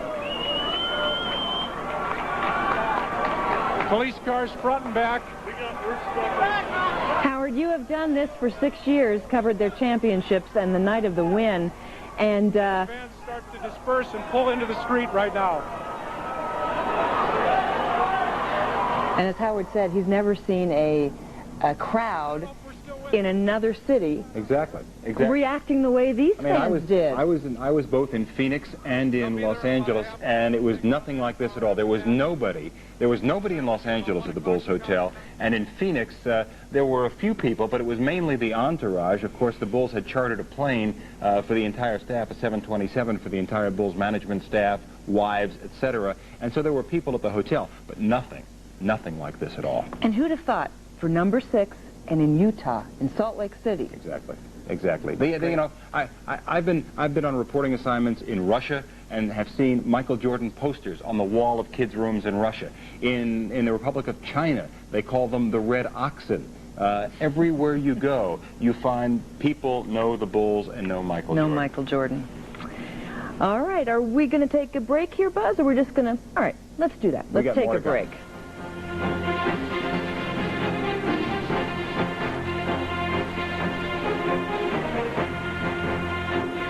This portion of Sports Tonight is brought to you by the Sports Authority.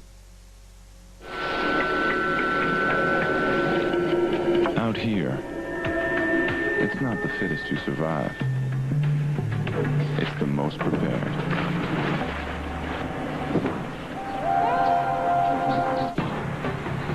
Come to the Sports Authority now for great prices on great gifts for the great outdoors. All perfect for that rugged outdoorsman you call Dad. Prepare yourself for Father's Day at the Sports Authority. Ford's big-time sales event just got better with 0.9% financing for up to 48 months on 5 top sellers. That's 0.9% on Escort, CX-2, Contour, Taurus, and Ranger. Plus, current owners of Ford, Lincoln Mercury, and GM vehicles get an additional $500 cash bonus. That's 0.9 plus a $500 bonus, or $750 to $1,250 cash back plus a $500 bonus. It's Ford's big-time sales event. Visit your neighborhood Ford store today. Faster than the electric company can wham out your lights.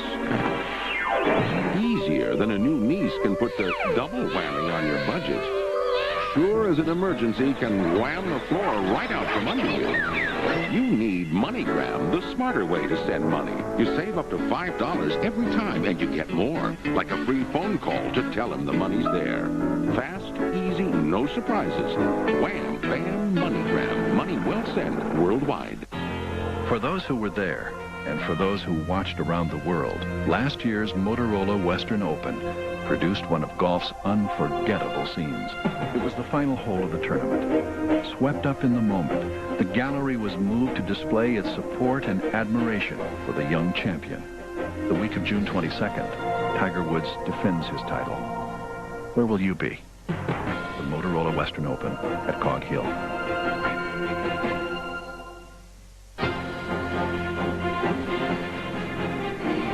Still partying, although quietly, on Rush Street tonight. We've been looking at the wires, and there really have not been any major incidents across the city to report. They've had a lot of calls at 911, about the same number as they did last year on the night that the Bulls won, but no incidents of any importance to tell you about. Do not seem to be any serious incidents of violence, no window breaking, and no cars being overturned, at least as far as we can tell according to the reports that Chicago police have been giving out so far. It's been a safe and sane celebration, at least so far. We close tonight with some thoughts of the two major forces behind this big Bulls victory, and in fact the 6 Bulls victories of this decade, Phil Jackson and Michael Jordan. It is, isn't it? It is an amazing game. I don't know if anybody could write a scenario that's quite as dramatic as that was tonight. Stockton hitting the 3, and we had to come back and score 2 baskets. Michael having to pick up the load of the team. It was a wonderful win for us. It was just an awesome thing. I think you have to say that Michael's a guy that comes through. He's a guy that always comes through in the clutch. He's a winner, and he's proven it so many times. And I saw that. I saw that moment. And, you know, when I saw the moment, the opportunity to take advantage of it when Russell reached, and I took advantage of that moment. And I never doubted myself. I never doubted the whole game. I knew that we were going to have an opportunity to win this game, and I just wanted to be able to do that. I will never forget the shot of MJ on top of the bus as they're pulling out, just waving and loving the moment. Yeah. After 6. The challenges keep presenting themselves, and he keeps meeting those challenges.